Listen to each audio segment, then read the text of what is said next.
चलो बॉयज, एक मैच और हो जाए। बस 2 सर्कल बाकी है यार, इसको निपटा के खेलते हैं ना। क्या सर्कल? यार राज, तू क्यों नहीं खेलता हमारे साथ? अपनी स्क्वाड बन जाएगी। स्क्वाड? पर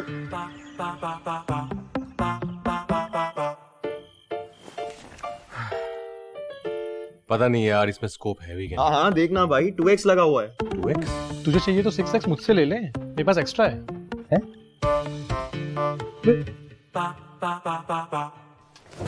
मैंशन चलते हैं गाइस, क्या कहते हो? लूट के सीधा रोटेशन मारते। मैंशन में लूट? तो हेलो, ये चल क्या रहा है यार? BGMI है? सब यही खेल रहे ब्रो, तुझे कैसे नहीं पता? हर चीज है इसमें, जैसे full on solid planning, strong team work, trust और सबसे जरूरी 4 अच्छे दोस्त, ताकि अपनी स्क्वाड और चिकन डिनर के बीच कोई ना आ सके। अब तो सब अपनी स्क्वाड बना रहे हैं, तू कैसे रह गया?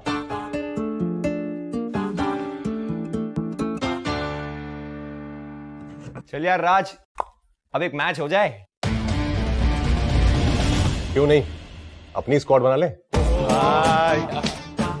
हमारी BGMI स्क्वाड तो रेडी है, आप अपनी कब बना रहे हो?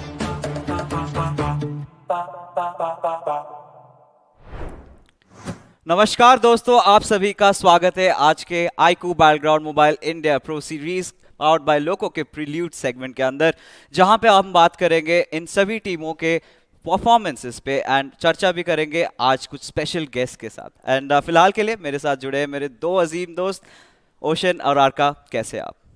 वेल, काफ़ी ज़्यादा अच्छा हूँ मैं, लेकिन जिस तरीके से ना आपने बात करी टीम्स की परफॉर्मेंस की, 50% गेम हमारे ख़त्म हो चुके हैं। आखिरी के कुछ यहाँ पर दिन इनफैक्ट बचे नज़र आ रहे हैं। इतनी लंबी जर्नी खत्म होती जा रही है, थोड़ा इमोशनल फीलिंग जरूर है। Yeah, the same thing goes with me. Like I have a lot of mixed emotions for many teams right now. Yes. A lot of them are still fighting hard, not able to find their composure. So in case they do, the tournament level is going to go another level higher. Definitely tournament level तो काफ़ी ज़्यादा ऊपर जा भी चुका है अब तक, बट कुछ टीमों के ऊपर हम आज स्पेशल अटेंशन देने वाले हैं। आई थिंक शुरुआत करना चाहूँगा ग्लोबल ई स्पोर्ट्स के ऊपर। अगर ग्लोबल ई स्पोर्ट्स की बात करी जाए, डे 1 और डे 2 में दोनों ही दिनों में उन्होंने 64 पॉइंट्स निकाले। बट जो डिफरेंशिएटिंग फैक्टर थी ओशन, वहाँ पे हम लोग को देखने को मिला फर्स्ट डे पे 32 फिनिशर पोजिशन पॉइंट्स थे, बट कल इन्होंने ज़्यादा पोजिशन पॉइंट्स निकाले, कम फिनिश पॉइंट्स निकाले। इसके पीछे क्या वजह हो सकती है उसके बारे में भी चर्चा करेंगे, बट उससे पहले आई थिंक हम थोड़ा ओवरऑल स्टैंडिंग्स के ऊपर एक बार नजर डाल देते हैं कि अब तक का जो कारवां चल रहा है किस प्रकार है। Let's see. एग्जैक्टली, जो ओवरऑल स्टैंडिंग्स है वो हमारे सामने यहाँ पर डेफिनेटली स्क्रीन के ऊपर आने वाली है। एंड अगर बात करी जाए, टीम सोल अपने आप को पहले पायदान पर पाएगी, 161 अंक उनके पास आ रखे हैं। ग्लोबल ई स्पोर्ट्स, जैसे कि आपने बोला कि नो अब पोजीशन पॉइंट्स पर थोड़ा ज्यादा गए हैं। बात जरूर करेंगे इसके ऊपर कि क्या चल रहा है। पोडियम की बात करें, एनिग्मा भी उस पोडियम एरिया के अंदर आती नजर आती है, लेकिन OR उनसे थोड़ा ही दूर है। इनफैक्ट OR ग्लोबल से भी थोड़ा ही दूर है। आज शायद दूसरे पायदान के लोग जाएंगे, लेकिन एक टीम जो हमेशा कमबैक किंग्स जानी जाती है, मानी जाती है, बोली जाती है, वो भी ट्रिपल डिजिट हिट नहीं करी है टीम एक्सो।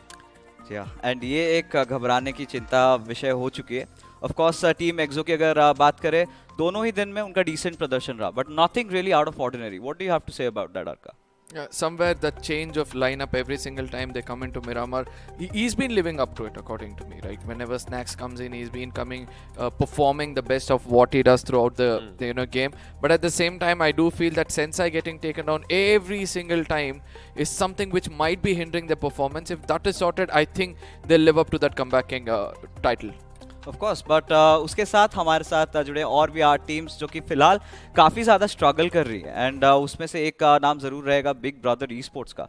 एक चिकन डिनर निकाला ओशन, बट उसके बाद जो परफॉर्मेंसेज रहे हैं, काफ़ी तौर पर उनका ध्यान रह रहा है on towards position points in comparison to the league stages. अगर आपको याद होगा, जहाँ पे काफ़ी अग्रेसिव खेलते थे, आपको क्या लग रहा है उनको क्या तकलीफें हो रही है? बिग ब्रदर एक ऐसी टीम है जो मुझे लगता है कि एग्जैक्टली एक्सपेरिमेंट्स तो नहीं कर रही, but they are changing their plan, they are changing their pace. हमने देखा है स्क्रीम थोड़ा ज्यादा अलग, थोड़ा ज्यादा फ्रीली खेलते थे। अगर पिछले हफ्तों की बात करें, इस समय उनको वो फ्री स्पेस नहीं मिल रहा है। ऑब्वियसली आप अगर एक स्टार प्लेयर हो, आपको पता है फिनिशर्स निकालोगे, टीम कोशिश करेगी कि आप पर थोड़ी लगाम लगाई जा सके, क्योंकि जब आप फिनिशर्स निकालते हो कभी कभी आप टेक डाउन होते हो, और जब आप टेक डाउन हो जाओगे तो टीम के पास बाकी जो 3 प्लेयर्स बचे उनको अपनी स्ट्रैटेजीज बनाने में बहुत ज्यादा मुश्किलें होने लग जाती हैं। सो बिग ब्रदर्स रुक करके खेल रही है, बट देन अभी भी जिस तरीके से 12 गेम्स बचे हुए हैं, इन 12 गेम्स में बदल जरूर सकते हैं लोग चीजें। अपने आपको टॉप 5 में देखना इनका एक मेन मोटिव गोल हो सकता है। Yeah, absolutely. I think along with Big Brothers, there's another team that really pops up on my head is going to be Hydra officials. Yeah. Now, अगर first day और second day की comparison करें तो काफी massive leap उन्होंने लिए है अपने performances के अंदर. आप अगर points की बात करो बिल्कुल. जिन्होंने अर्जे कल काफी consistent नजर आ रहे थे. जरूर chicken dinner से almost रह गए, but I think काफी decent था. What do you have to say about that? I think they're finally starting to get that momentum in the Right. game, and if they continue to go with this momentum, they'll need one or two big games to challenge out the top three positions. Right now, that is what they need very badly. And amongst that, if as the pressure is already built on their shoulder, that they're almost on the bottom half, Right. so they have to come up with one good game, one big game to be specific, and if that comes in, I think the confidence will start increasing. No, talking about big games, right? हमने देखा Hydra official को कुछ बड़े-बड़े teams के साथ भी उनकी fight हुई बिल्कुल, थी. बिल्कुल. I think यहाँ पे conversation लेके आना चाहूँगा सोल के साथ उनकी मिरामार की fight, Yes, जहाँ पे yes, yes. वहाँ पे जैक्सन ने बहुत ही शानदार तरीके से क्लच कर दिया. Yes. But यहाँ पे सवाल आता है कि क्या सोल को वो fight लेने की ज़रूरत थी? Ocean, what do you think? I mean देखिए ऐसी तो बहुत सारी फाइट्स हुई हैं जब टीमों को नहीं लेनी होती, बट आपको ये पता है हर टीम एक ऐसा मोमेंट आता है कि वो ओवर एग्रेशन के ऊपर भागते रहते हैं, राइट. इनफैक्ट ऐसे में आपने मिरामार का जवाब लाइक एग्जांपल उठाया है. मेरे माइंड में एक और फाइट आती है, आपको याद होगा ओआर के प्लेयर्स सोल के, मिरामार ही था जिसमें ग्लोबल ई-स्पोर्ट्स का चिकन आया था. सोल के प्लेयर्स ओआर के बिल्कुल करीब थे, Right. आगे की तरफ को चले गए, ओआर के प्लेयर्स पीछे रह गए. आप सोचिए अपनी बाउंड्रीज, अपने एरियाज चेक करना. सोल की तरफ से ये गलती हो रही है, एंड जैसे कि आपने हाइड्रा की बात कर, right, Jackson he is playing brilliantly, Right. He is just playing out of the world. So उन फाइट्स में अगेन इस छोटे से फॉर्मेट में आप बोल नहीं सकते कौन सी फाइट सही जाएगी कौन सी गलत जाएगी, आप समझ ही नहीं सकते. You can not read it out. देखिए चलिए ओशन ने तो अपना ओपिनियन दे दिया. Arka, what do you have to say about that particular fight? Was it necessary for Seoul to engage against Hydra, especially considering the fact that they were outside the circle, there was no objective? Of course, एक question ये एक window बन सकता है कि अगर आगे जाते तो पीछे ऊपर से उनको ऊपर शॉट्स आ कोई ना कोई जाते. मार, But do you think it was done no, right? No, I don't think so. It was done right because that was an unnecessary fight. This is the time where teams need to realize what is a necessary fight, where they can conquer on those fights. And that overconfidence rush which came in from them, they thought that they can do the same thing which they did previously, where there was a small opening from the floor where they can peek and get information and then rush in. Right. Probably they thought that they'd replicate it. They went up. It was one floor above that where there was no opening whatsoever. So all they had to do is they had already committed to the fight. They had to rush in. And from the opposite side, they were just waiting in the specific corner where they Right. were coming. So eventually got taken down. I think that overconfidence, that God building is ours. That is going to be shattered for now. No going back attitude जब आपका आ गया ना कि आप आगे पहुंच अब गए, पीछे नहीं वहां जा से पीछे सकते. हट नहीं सकते. Of Yeah. course, and no going back attitude की बात करते हैं. This is where we have got to bring the conversation back to Team Soul. And when I'm talking about Team Soul, it has to be Akshat. I Yeah. think the final game, Erangel Heroics, take us through. So Akshat is sort of a player जिसके ऊपर उसके teammates को भरोसा तो है ही है कि अक्षत निकाल लेगा. बहुत बार हमने देखा है, इनफैक्ट पहले हफ्ते में मुझे याद है जो एल बिल्डिंग रहती है, जो स्कूल के पीछे वाला एरिया रहता है, वहां पर अक्षत ऑलमोस्ट 1-on-4 कर गए थे. आखिरी प्लेयर को वो डाउन करते करते रह गए. Autobotz. एग्जैक्टली, ऑटोबॉट्स, और वो टेक डाउन हो गए. उसके बाद भी अक्षत को मौका मिला था 1-on-3 करने का किसी और फाइट में, वो नहीं कर पाए. उनका ऑब्वियसली हम स्टार्ट देखेंगे तो उसके अंदर कॉन्वर्सेशन करेंगे. फिर अक्षत, बीबी के प्लेयर्स और हेक्टर जब Yeah. वो बचे थे तब भी उनकी तरफ से 1v4 हमें देखने को मिला था. सो वो सारी चीजें अक्षत के स्टार्ट इस चीज को काफी अच्छे तरीके से दर्शाते हैं. But then again the best part about Akshat is, आप देखिए अभी की अगर बात करें, 12 असिस्ट आते हैं, 5 हेडशॉट, 27 पिन, लगभग एक हर 5 में से एक शॉट उनका सिर पर लग रहा है. बड़ी बात हो जाती है. 5000 से ऊपर का डैमेज उन्होंने रखा है. बट देन अक्षत पर भरोसा सबसे ज्यादा रखते हैं आईजीएल ओमेगा. जब आईजीएल आप पर भरोसा रखते हैं, इनफैक्ट जब मैं स्काईलाइट्स का पार्ट था वहां पर भी एक चीज आती थी कि पुकार पर सोमराज का भरोसा है, राइट. एक प्लेयर जिसका आईजीएल के साथ भरोसा रहता है ना, वो काफी लंबी रेस के घोड़े बन जाते हैं क्योंकि सिनर्जी एक साथ बैठी रहती है. आपको उस प्लेयर पर भरोसा है. तो अक्षत को ऐसे क्रिटिकल सिचुएशंस में आप छोड़ सकते हैं, और अक्षत आपको पता है जरूरी नहीं प्रॉपर रिलेशन निकाले, लेकिन एक अच्छा रिजल्ट तो दे ही सकते हैं. Yeah, of course. obviously. I mean, moving forward with that discussion, survival time भी आप देखिए almost 23 मिनट का survival time है जो कि above average माना It's- जाता yeah. है. And this is where अक्षत एक छोर पे बहुत ही बेहतरीन खेल रहे हैं. This is where I have to bring out a conversation down to one of the top fraggers right now, that is Eggy from Enigma. I Yeah. think one of the underrated players there, but the way he's been performing for his team, what are your thoughts on that? somewhere I feel Eggy is getting the right kind of support, and that is why he's able to perform like that. But at the same time, the assaulters from the team, the other assaulters from the team, also need to step up to his shoes and take off one or two finishes from their side as well. The one problem which I'm finding from this team is that the commitment to a fight is not to the fullest. Apart from Eggy trying to go in and getting completely committed, and that is why he's getting all those finishes for himself. So if one other assaulter is also taking a little bit of a pressure off his shoulder, I think he can perform much more better. And also adding on to that, coming down as a dynamic IGL, a bolt action player, still going for finishes. Just think about कितना ज़्यादा वो अपने हिसाब से खेल रहे हैं. He's playing on his own calls, he's understanding everything, और टीम भी उस चीज को समझ रही है. अब देखिए विकेंडी का चिकन डिनर तो चलिए आया जिस तरीके से हमें पता है, बट उसको अगर साइड रख दें और उससे पहले वाले दिन का एरांगल का लास्ट गेम हम देखें, मिस्टेक्स उन लोगों ने भी तब करी थी जब आदित्य जस्ट लेटे हुए थे एक जगह पर, वो ट्रिगर डिसिप्लिन करके बैठे थे, प्लेयर्स आगे गए. बट देन जब एनिग्मा को पता चला हमारे पास नंबर्स एडवांटेज है, लेट्स गो इन फ्रीली, ये डिसीजंस एगी की तरफ से बहुत अच्छे लिए जाते हैं. I think I'm stuck on one point that Arka did mention, Ocean, was about having a support assaulter. I think उस support assaulter के रोल के ऊपर उभर के आए हैं इस बार Evo. One of the veterans. I think अगर fragger boards पे भी देखें तो अभी भी we can find him in the top 20. तो उनके बारे में कुछ बताइए.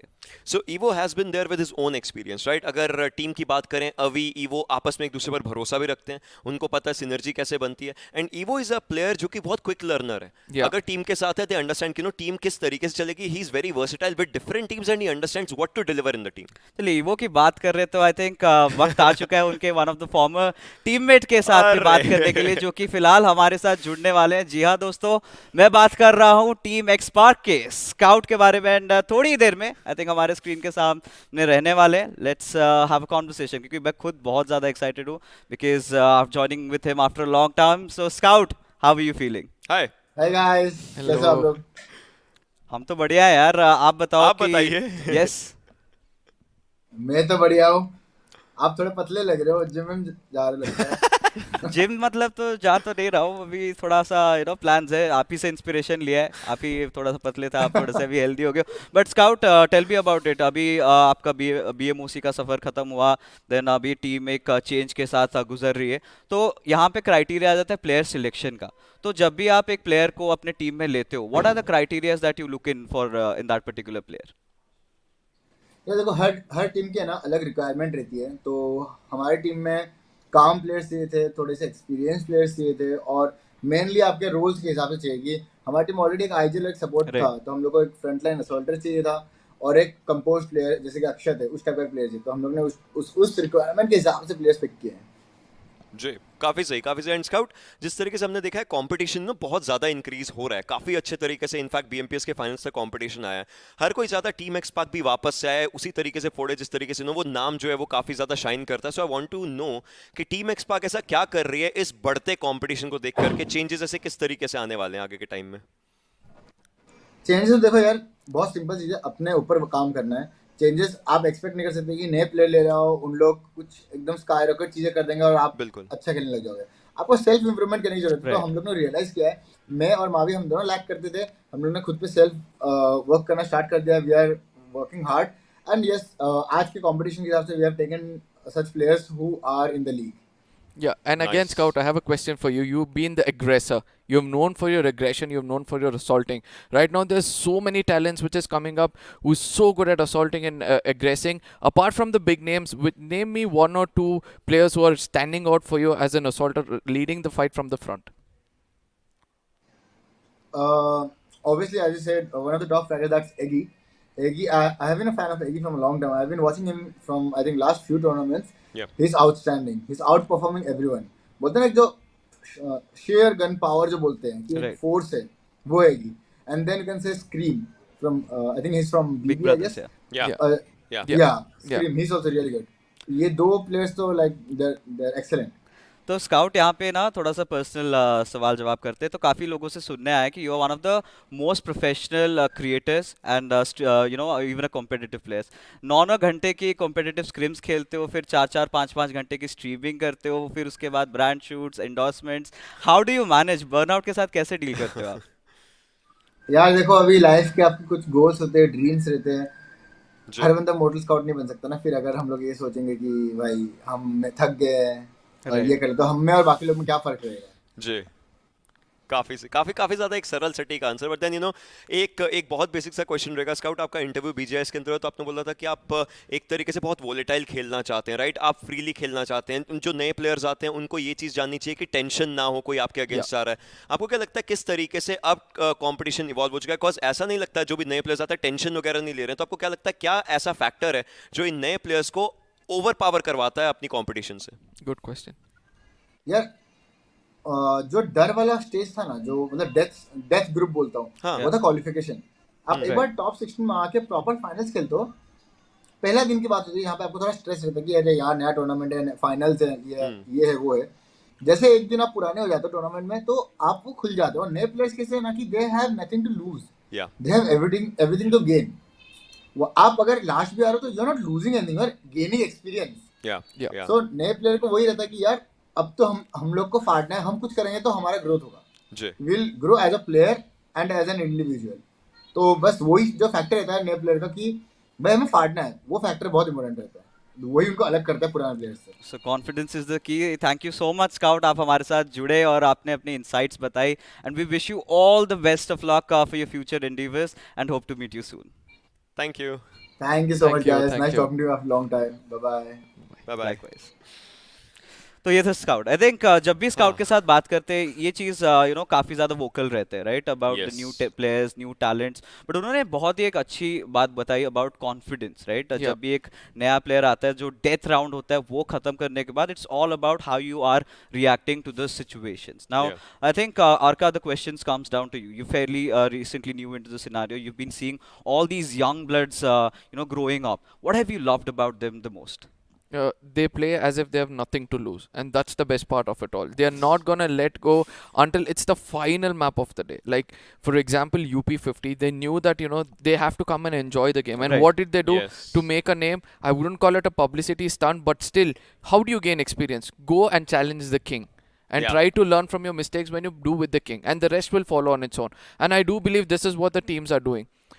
If I don't get a chance over here to make it into the next round, I'm going to at least gain experience and leave a mark behind. And this is the biggest stage for you to leave a mark behind. That's true. And this is where the conversation really sets in, right? अभी अगर हम iQOO BMPS के finals की बात करें ocean, तो हम देख रहे हैं कि बहुत सारे एंट्री फ्रैगर्स, चलिए गॉब्लिन का डे 1 उस हिसाब से नहीं था, but then we had the other players also come in, like Scream के तरफ से हम लोग को वो एक्सपेक्टेशंस जो थी लीग स्टेजेस पे वो देखने को नहीं मिली थी।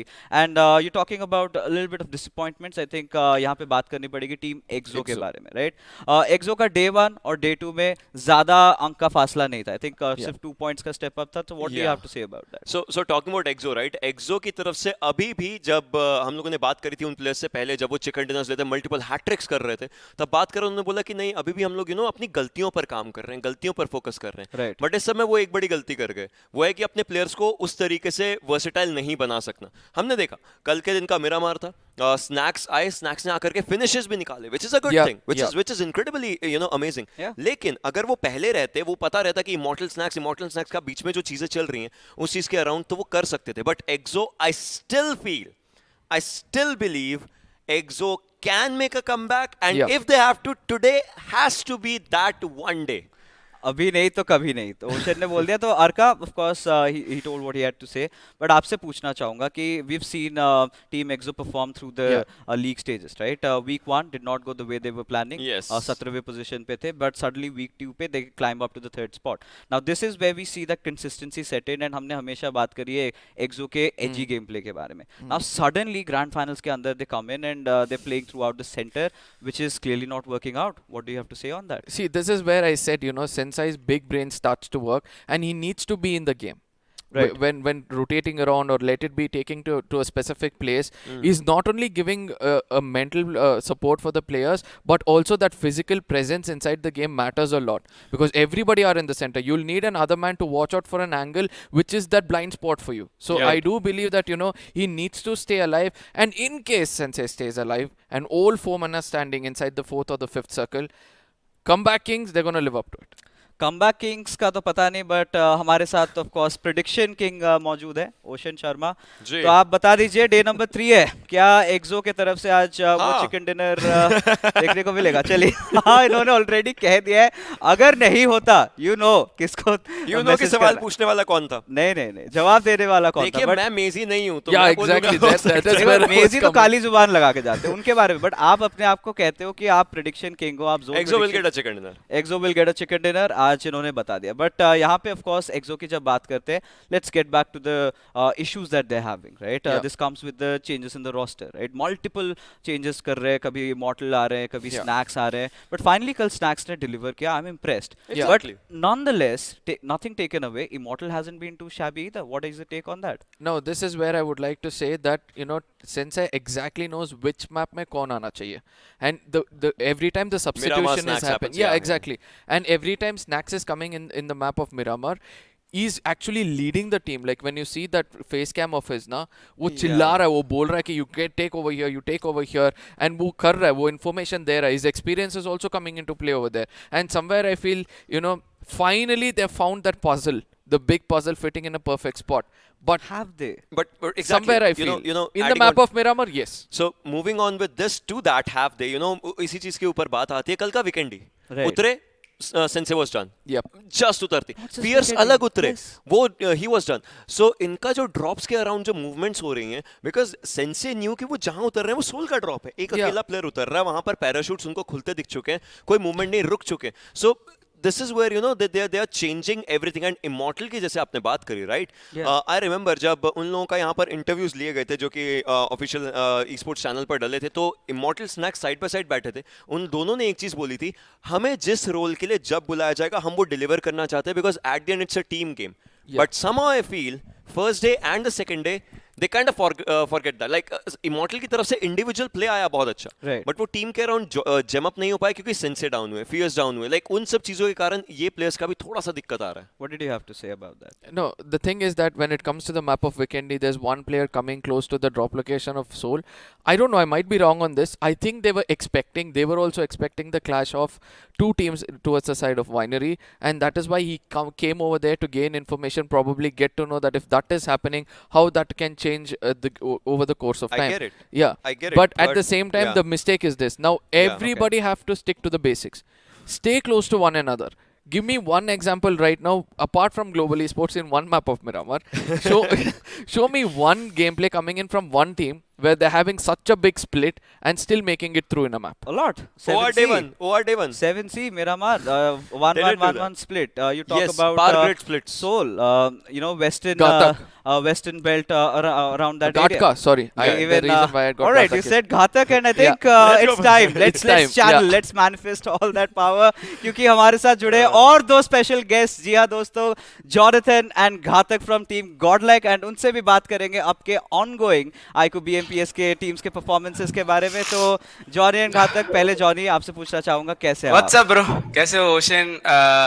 फिर ये अपना क्या बोलता है, आप लोग Fixes कैसे हो? and R का, जी। फिक्सेस वगैरह काफी बढ़िया, काफी बढ़िया। आप बताइए कैसे हैं? जी बढ़िया बढ़िया। जस्ट BMPC देख रहा था, it's really an amazing tournament going on. बहुत सारे अपकमिंग स्टार्स, अंडरडॉग नहीं बोलूंगा, अपकमिंग स्टार्स जो कि बहुत ही मस्त खेल रहे हैं, so looking forward towards them.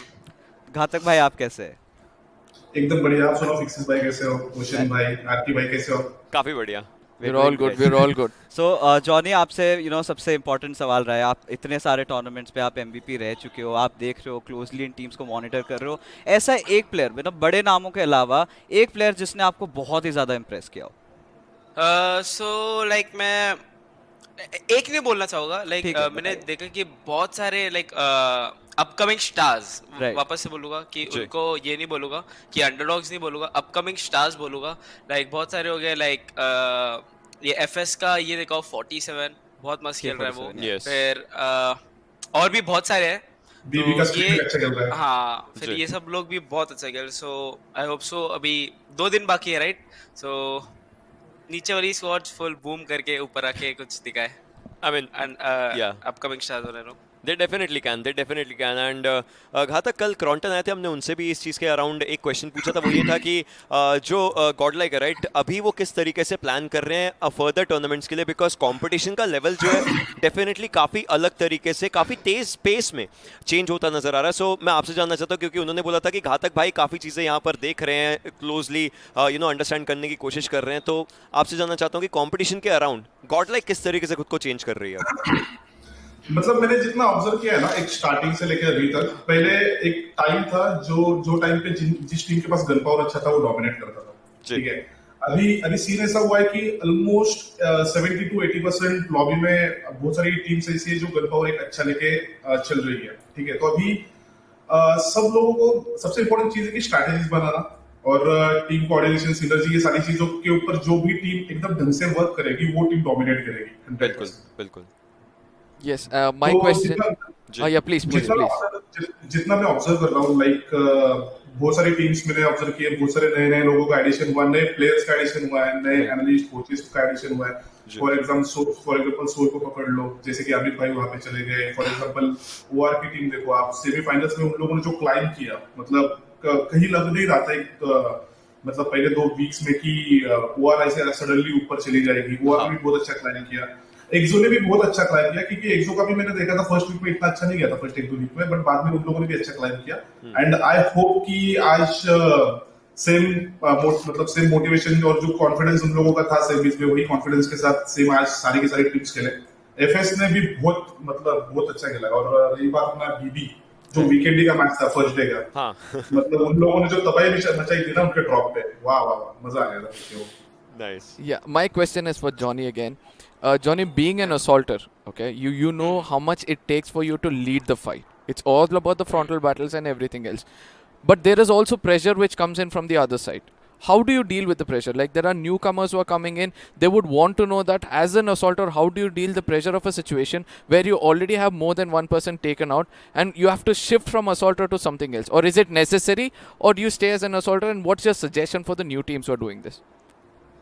So जब भी मैं फाइट लेता हूँ, like whenever I take a fight, I just keep in my mind कि लाइक जितने भी लोग हैं सामने सबको मारूंगा. सो वही मैं मतलब मेंटालिटी के साथ, वही कॉन्फिडेंस आगे कैरी करके जो भी दिखता है आगे उसे खत्म कर दे, चाहे जो भी हो सामने. सो वही कॉन्फिडेंस लेके मैं आगे बढ़ता हूँ, जो भी है सामने सबको ठोक देता हूँ. क्वेश्चन बोलेगा, ये आंसर से मैं यूज्ड टू हो गया बहुत टाइम से. तो भाई ये पहले भी हुआ है, ये भी हुआ, बट देन अगेन जॉनथन फिर भी एक ऐसा प्लेयर है जो खुद को पॉलिश जरूर करता रहता है हर एक गेम के बाद.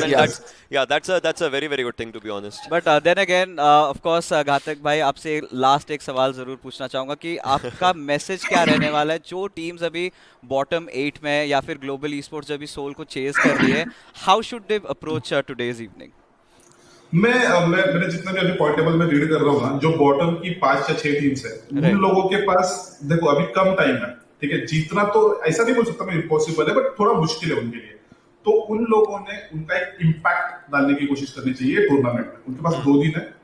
आपका देखो अभी तो आपके पास हारने के लिए कुछ नहीं है. ठीक है, फुल पावर आपका 100% दे दो, फुल कॉन्फिडेंस के साथ खेलो, और ये मत सोचो कि आपके सामने कौन सी टीम खड़ी है.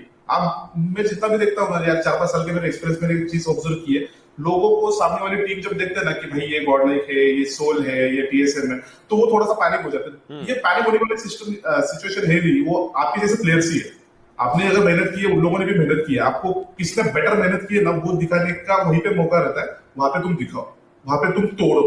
तो जो नीचे वाली इतनी टीम्स है और जो ऊपर वाली जो टॉप 8 या भी टॉप 10 जो भी टीम्स है, जिनके पास मौका है, फॉर एग्जांपल आज तो मैं ऑरेंज रॉक के लिए चीयर करूंगा, क्योंकि जिस हिसाब से उन लोगों ने सेमीज में कमबैक किया था, वो कमबैक अभी मुझे फाइनल में चाहिए. और जेडी पे मुझे पूरा भरोसा है, वो आज 2 से 3 चिकन तो लाएगा. चलिए, आज घातक भाई ने भी प्रेडिक्शन दिया. मेरी तरफ से एक क्वेश्चन, ठीक है? सो कास्टर्स और अपने ऑडियंस के लिए, ठीक है, जितने भी लोग हैं, okay, so casters and audience, क्या आप लोग मुझे मिस कर रहे हो बीएमपीएस में? पहले वो बताओ. आई मीन देखिए, पंक्तियां लिख रखी थी. एग्जैक्टली वर्ड प्लेस बना रखे थे, बट शायद वो वर्ड प्लेस थोड़ा टाइम बाद इस्तेमाल हो, बट देन वो इस्तेमाल करना ही चल. देखिए भाई मैं भी बहुत मिस कर रहा यार. काफी जल्दी fixes, काफी जल्दी, very काफी जल्दी। जल्दी तो घातक भाई hints दे दिए कि बहुत जल्द जॉनी वापस से कहर बरसाने वाले लॉबी में. Thank you so much Johnny and Thank you so Ghatak भाई much. टू जॉइन अरे, us no and we problem, wish you Thank all you the so much best for for your inviting. Future Thank you so much. All the best Yes, And thank may the you. best Bye-bye. team win. All the Yes, best. Oh, yes. bye-bye. काफी jolly लोग. चलिए तो यहाँ पे घातक भाई ने बता दिया है कि डर के आगे अभिजीत है. आगे चलिए. अभिजीत है. चलिए तो I mean you just have to step beyond your fears right. Yeah. जब Yeah. आप उस चीज को ओवरकम कर देते हो then you do not look behind. And I think ये एक बहुत ही अच्छा डिस्कशन हुआ था अबाउट फ्रंट लाइन असॉल्टर. जब वो घुसते कॉन्फिडेंस कितना ज्यादा मैटर करता है. एग्जैक्टली एंड जिस तरीके से उन लोगों ने बोला है आई एम प्रीटी श्योर कि वो ये चीज़ तो जॉनथन की पहले पीरियड ने सीधा बोला. मैं फिनिश स्पीड नहीं पढ़ता, मैंने किसको डाउन किया, क्या किया. मुझे बस एक चीज़ पता है, सामने वाले प्लेयर के पास भी उतनी ही कैपेबिलिटी जितनी मेरी है, लेकिन मैं एक चीज़ से जीतता वो है कि जब मैं आगे जा रहा हूँ वो लोग इस चीज़ को लेकर के डरते कि यार जॉनी का सूट आ रहा है, लाइक जो दिखता है उसका सेट जो सूट होता है वो आगे की तरफ को आ रहा है, और उस चीज़ में मेरे ऊपर एक वन अप रहता है एंड उसी चीज़ का इस्तेमाल करता है. To be honest he is a very very fine assaulter and needs no introduction, nothing of that sorts to be honest. Definitely.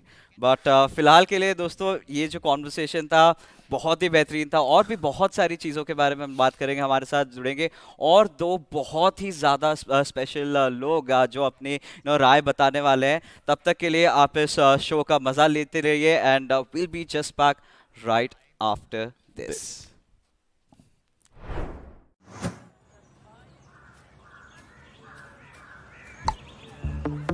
चलो बॉयज एक मैच और हो जाए. बस 2 सर्कल बाकी है यार, इसको निपटा के खेलते हैं ना. क्या सर्कल? यार राज, तू क्यों नहीं खेलता हमारे साथ? अपनी स्क्वाड बन जाएगी. स्क्वाड? पर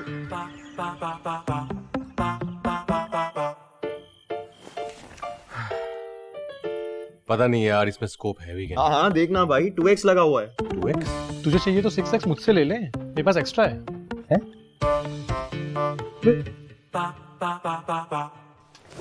मैंशन चलते हैं गाइस, क्या कहते हो? लूट के सीधा रोटेशन मारते. मैंशन में लूट? तो हेलो, ये चल क्या रहा है यार?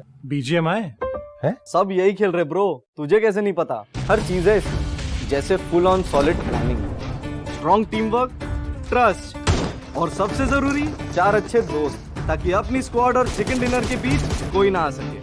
अब तो सब अपनी स्क्वाड बना रहे हैं, तू कैसे रह गया?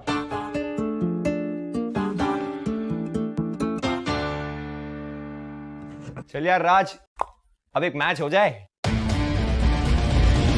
क्यों नहीं, अपनी स्क्वाड बना ले. हमारी BGMI स्क्वाड तो रेडी है, आप अपनी कब बना रहे हो?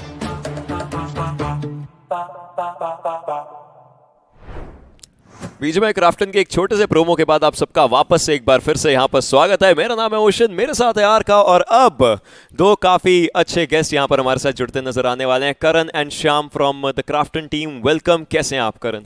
All good. Namaste to all. Thank you for having us here. Shyam? Thank you for having us here. जी.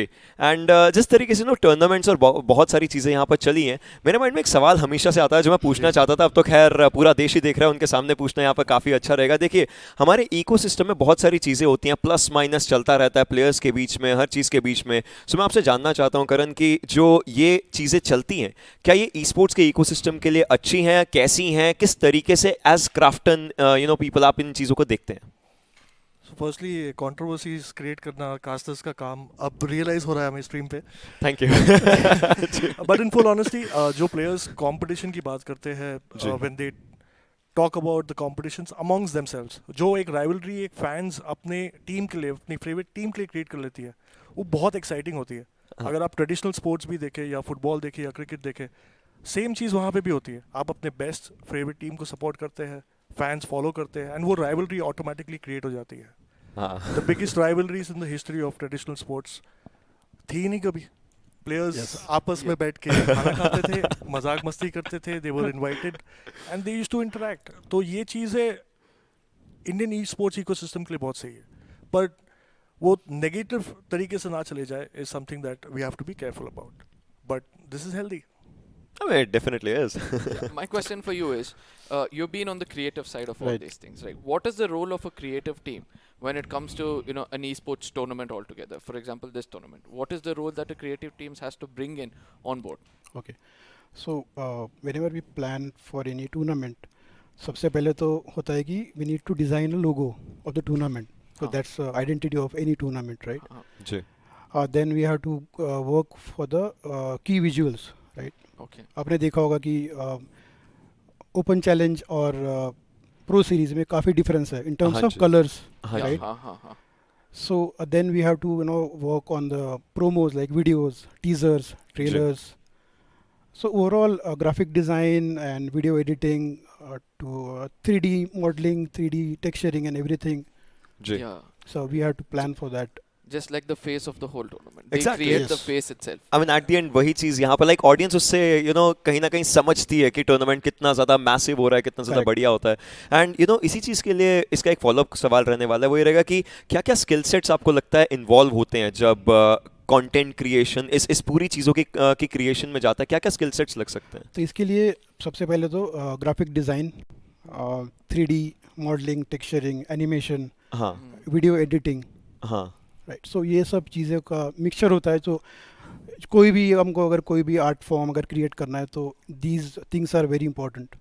हाँ हाँ इन अ वे दैट अगर आप देखा जाए ई-स्पोर्ट्स ये डिजाइन टीम के बिना नहीं आ सकते। Every Exactly. Time we get something new for the community and we have Sham and his team support. That's how we are able to get new things to the platform. When you say support, that is when the content creators, the players, the orgs, everybody come into picture.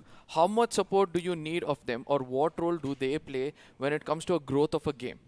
As well as, for the new orgs which are coming up, we can see new players are coming up. What is the role they need to play, not only for the betterment of themselves, but also for the game? So you forgot the most integral part of it, that is fans.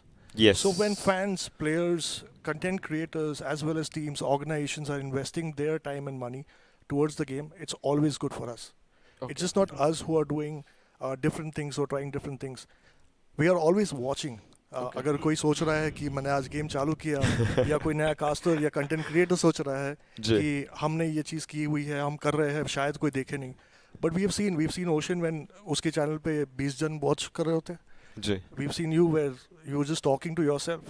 तो हमने ये सब चीज़ें देखी हुई है. We have a team that scouts. We look at all these new players. I will reach out to an org, say that अरे आप अच्छा काम कर रहे हो. Let's try doing something different. Let's try doing something new.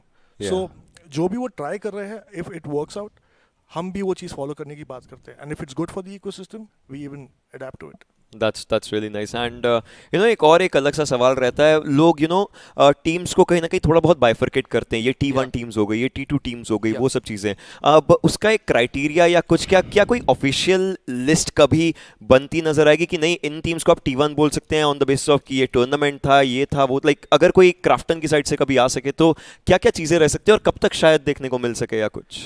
So to be very honest, ये दूसरा tournament है हमारा। हाँ जी। पहला टूर्नामेंट था BGIS। बिल्कुल। ये OC has been continued to play PS। या तो हमारे पास इतना डेटा नहीं है कि हम किसी को T1 टीम बोले या T2 टीम बोले। There are a lot of criteria, lot of data which needs to come in. एक बारी वो चीज़ आ जाए, at least by the end of 2022, I think हम specific teams को बोल पाएंगे कि ये T1 है, ये T2 है। So probably may be in the future बहुत सारी चीज़ें होने वाली हैं, उसके लिए ऑब्वियसली ऑफिशियल जो ई-स्पोर्ट्स हैंडल रहते हैं उनके ऊपर आप जा सकते हैं, लेकिन जो ई-स्पोर्ट्स हैंडल है राइट, उनमें एक और चीज़ मेरे माइंड में आती है, जिस तरीके से पूरे टूर्नामेंट्स चले हैं, what is the story behind BMOC and BMPS? So open challenge was more about under gods players. Yeah. So that's why we kept like a very dark, bright colors. Okay. And for in terms of pro series, it's more about pros, right? So we thought about keeping like a very rich, visually rich overall look and feel. That's why we went for the white and gold and brown as well.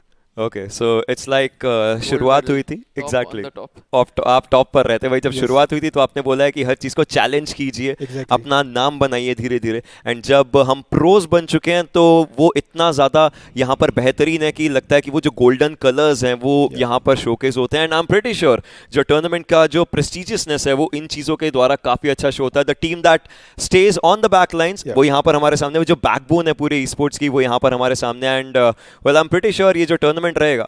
Before we just move forward, Karan आपसे जानना चाहूंगा expectations, ये 2 दिन है, क्या expectations है अब इन 2 दिनों में? To be very honest, bottom 8 जो कह रहे हैं कि जो सोच रहे हैं कि उनके पास चांस नहीं है, हाँ प्रैक्टिकली लाइक एनालिटिकली ये अब भी जीत सकते हैं, Exactly. ये Yeah. अब भी परफॉर्म कर सकते हैं. आज के मैचेस 6 और कल के मैचेस 6 पूरा टेबल रोटेट कर सकते हैं. So anybody can win here. It's not just जो लीड कर रहा है वही लीड करे. It's an open field right now. Yeah. And I'm pretty sure कि हमारे यहाँ पर जो क्राफ्टन के रिप्रेजेंटेटिव्स हैं ये भी मैचेस एंजॉय करना चाहते हैं. हर कोई यहाँ पर मैचेस के लिए तैयार है. Are you guys ready? Yes, let's go. Let's go. Let's go to the matches. In a while, matches होंगे हम लोगों के सामने. See you guys on to that side.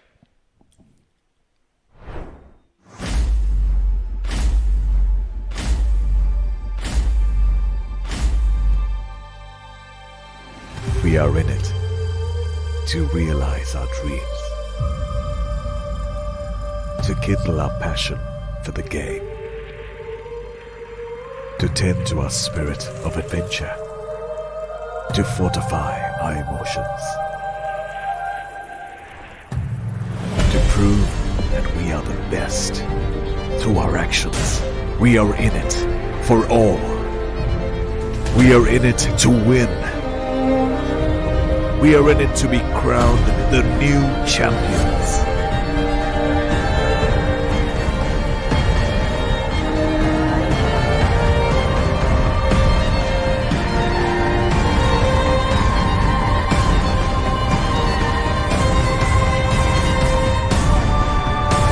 And our next song is the top.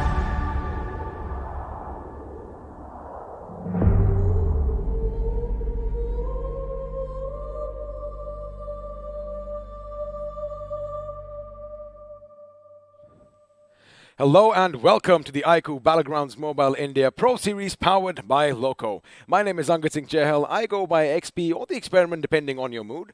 And joining me is Amrit Gaurav, but we know him better as Fixes. Now Fixes, I was watching the prelude earlier and you guys did bring up a few good points. You had a few megastars on stage with you. What were you guys talking about? I mean, we were of course talking about the scene right now. You know, if we had a conversation with Scout where we were asking about his criteria of taking new players, considering both these teams have not made it through to the iQOO BMPS. Do we stand a chance? I mean, we can. I mean, they've been searching out for a few supporters, a few snipers. So Right I here. think, well, XP surely does have though, but I still would want to stick to the rest. But yeah, I think today's day, like we said, XP is going to be a day of comeback, right? Today is yeah. the day. Either you make it or you're done for. Either you make it or you break it. And of course, we are going to be jumping in on the action soon enough, but it is going to be, kind of overwhelming for a few teams because it is the midway point as far as all the matches are concerned. We have 12 more in store for all you lovely viewers out there. And the best thing is, the pressure is now going to be mounting on their shoulders. And again, I love saying this. Are you going to crumble under it? Or like Apollo himself, are you going to carry the weight of the world on your shoulders? So you mentioned comebacks. Now, we were talking specifically about Team EXO once upon a time. They have made slight improvements. They have kind of come up on the leaderboard. But what do you think is going to happen for them today? I mean, to be honest, I really did not get to see that comeback that we were expecting from Team EXO yesterday, right? Just barely 5 points difference between how they played in the first day to the second day. Of course, they're in the right path, but it's still those problems trying to take those fight around the center that they really need to resolve. I mean, they've had issues, pretty much like you said, migrating in, and when they are in the center, they are in the thick and thin of all the action. Right. Now, some teams, they do thrive in all that chaos, and, they can pick off a few here and there and get those finishes coming in for them.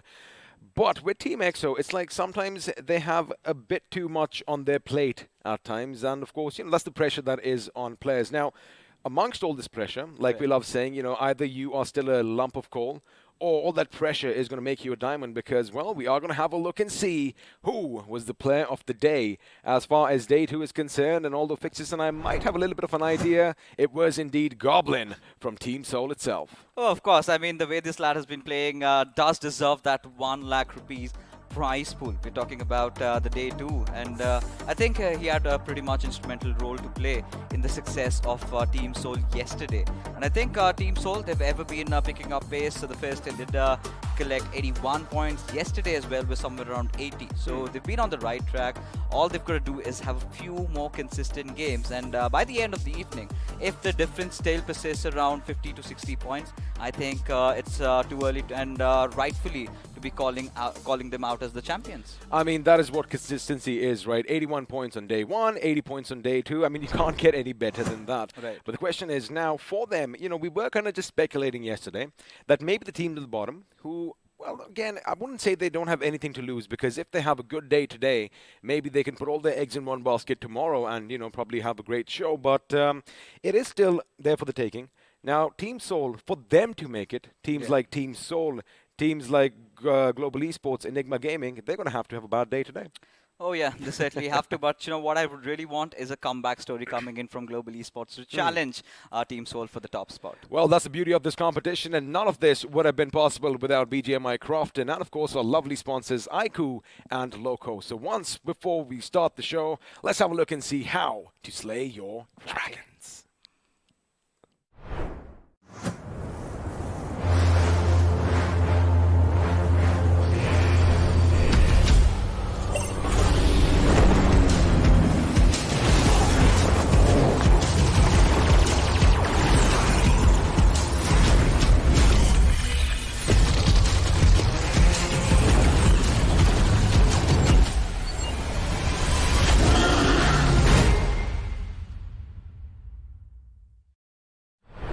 Well, there you have it. Everything you need to know about this mad boy, the iQOO Neo 6. And if you want to start your esports journey, what better way to do it with this? Now, the thing is, we were just talking about Soul Goblin, right? I mean, he was the player of the day yesterday. Another name that kind of surprised me was Enigma Eggy. Oh, yeah. On day 1, because if you have a look at your stats and our figures, they both have the equal number of finishes, 27 to be precise. Do you think we're going to have a little bit of a battle for the top between these two, or is someone else going to come in and steal their thunder? I would love to see that, because the way Eggy has been playing has been certainly the best player of Team Enigma so far, being in IGL, leading the team from all fronts, still being one of the top fraggers. It takes a lot out of you, right? And that is something even Scout, Jonathan, both were really appreciative about him. But if you're talking about stealing thunder, I think there's one player from Team Seoul, Akshat. He's been delivering and he's been playing out of his mind. I mean, we did consider him the unsung hero as far as Team Seoul is concerned, but this time around, looks like the spotlight, the limelight is going to be shining on him just a bit more. And, that's the whole purpose of this. Again, you're only as strong as your weakest link, and Team Seoul are looking good. But we have something in store for all you lovely viewers as well, because BGMI is going to be giving away a lot of merchandise in the form of these cool, amazing T-shirts and those water bottles to beat the heat. Of course, and all you've got to do is support your favorite teams, right? Hashtag whichever team do you think that is going to be topping the table today. Likewise, yesterday was Team Seoul's evening. They did manage to get 80 points, still on the tibbity top. But not just that, that's where it does not stop. We do have 10 of these iQOO Neo 6 that we are giving away. All you've got to do is head over to the chat section. We do have the pinned comment over there. Just click on that link. And if you're lucky, let's hope that you get one in your pockets. And then, of course, we're giving everything away. Now, we want to be engaged with you as well. So if you want to be featured on the BMPS stream when lakhs of people are watching, all you have to do is go ahead and tweet your questions using the hashtag Let's Ask Loco and tag at GetLocoNow. And who knows, lucky users will have the chance to have their questions answered by us, the experts, and also have a shout out on the stream. So what are you waiting for? Head over now, because, well, in about a few seconds, we are going to be heading into the first game. Now, normally, Fixes, we start off with Erangel, right? This time around, however, it's going to get a bit too hot, a bit too sticky, because we are heading to the deserts of Miramar. And that's something really new, which did catch my eye today. We do not have any Sanhok, right, XP? So we're going to see more of Sanhok tomorrow, maybe. But today it's all about games of Miramar. And you talk about Miramar, this is where the conversation comes down to teams like OR and Hyderabad Hydras, the way they've been playing, right? Especially both of these teams, considering how day 1 went for Team OR, day 2 was a little bit of an offset for them. It was a little bit of an off day for esports, but again, even Hyderabad Hydras, they've had an average of about 45 points in the last couple of days. And keep in mind, out of those 45 in day 1, 35 came from one big game in Miramar, where they did have 20 finishes for themselves. So for this team, if they want to make it to the top, if they want to even contend for that throne, oh boy, buddy, they are going to have to come out swinging right in game 1. And you know what? It actually favors them, because this is the map that they love calling home, right? This is the map that they believe they are the best at. And, well, let's see if they can prove that tonight. Of course, now we've been talking about teams that did fall in the map of Miramar, but there were few teams that really stepped up XP. I think this is where we bring in Team EXO, because this has been one of their strongest suits lately, considering how they've been surviving their drive to try and get the chicken dinner, which is yet to come. But there we have it, ladies and gentlemen, as we have taken it up to the skies, as ladies and gentlemen, all these matches of the grand finals are being played on this beautiful device, the iQOO Neo 6. And talking about the flight path trajectory, it's heading all the way from Valdemar towards Impala. So we might expect some turbulence for the teams dropping north. We might even see some impalas running around if we did have some wildlife, possibly in a future update. We could see something like that, because we are going to have a lot of coyotes in the form of all these players running around in packs, trying to gun each other down. Now, Hyderabad Hydras, the last couple of times that we have visited this map, they've dropped at Campo Militar. Again, they have that versatility, right? Because depending on the flight path, you have to be adaptable to whatever comes. And they are going to be one of the first few teams to hit the ground at Via Del Mar. And, well, as teams are going to be dropping from the heavens above, 3 teams once again heading for Los Leones. Is it too early to be calling shots, XP? Because this is the third time Hyderabad Hydras have dropped over at Valdemar.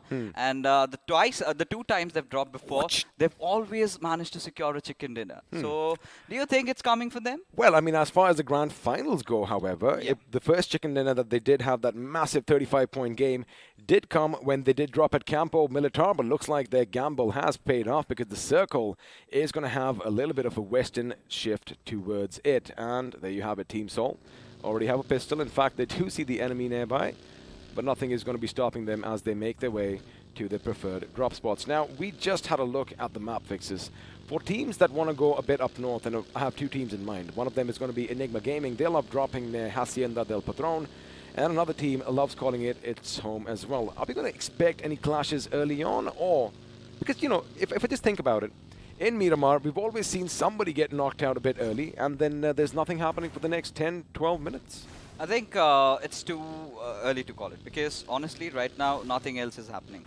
I cannot see any of those players trying out something different again. OR Esports, they're back to their old ways. Atanki and Jelly dropping over at La Bendita. We've got Aditya and Naru dropping off at Puerto Paraiso. Our Team Soul, they've made it to the Picado, nothing to worry about. 7C, again, that massive 1-1-1-1 split. And then you talk about San Martin, that's where Team Enigma heads out. And FS, we've seen them over there, so nothing really out of the ordinary happening as of yet. You know, you just talked about 7C Esports. Boy, did they have a good game yesterday. I mean, 16 finishes, and I do believe it was a second position finish or something like that. They had a good time around. Now, we did see they moved around a lot. In fact, you know, you just mentioned that they have their split drops. They all drop down by their lonesome. However, it would take a lot from a team or even a couple of lads to take them head on, because for some reason or the other, especially in this map, they can really hold their own. Oh, they certainly can. And, you know, but considering the grand finals, XP, every single time the first game comes, it goes Global Esports' way. And even yesterday's Miramar game, they did manage to accrue that chicken dinner. So, of course, I'm going to be fancying their chances, because for 7C, the way they started off yesterday was with a banger. But eventually, it really could not carry it forward. They couldn't really do that. But, you know, just coming up with Global Esports, you did just mention them moments ago. Yes, they did have that chicken dinner. And we did notice one thing, which was kind of surprising. They were at the periphery. In fact, they were outside the circle for quite a bit. They let a lot of teams go past them.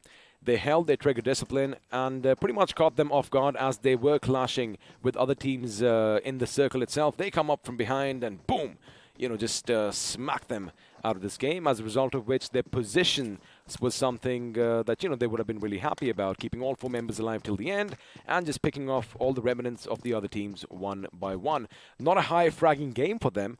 However, at this stage, the position points are something that everyone is going to be playing for. Oh, of course. Now, at least for now, because today, like we've been talking about, is the most important day. Oh, yeah. Because tomorrow, there's barely anything to fight for, because you'll have all these teams just going after one another. It's going to be a street side ringside brawling, right? And we're gonna enjoy that, even the viewers. But talking about the technicality, the mechanics, today's the day where the teams, if they want to come back, if they want to fight for the championship trophy, this is the day they need to stage a comeback. And this is how important it is going to be for, like we said, for teams like OR Esports as well, because day 1 to day 2, it had been a steep decline for them. So it is imperative that they are off to a really good start in this one.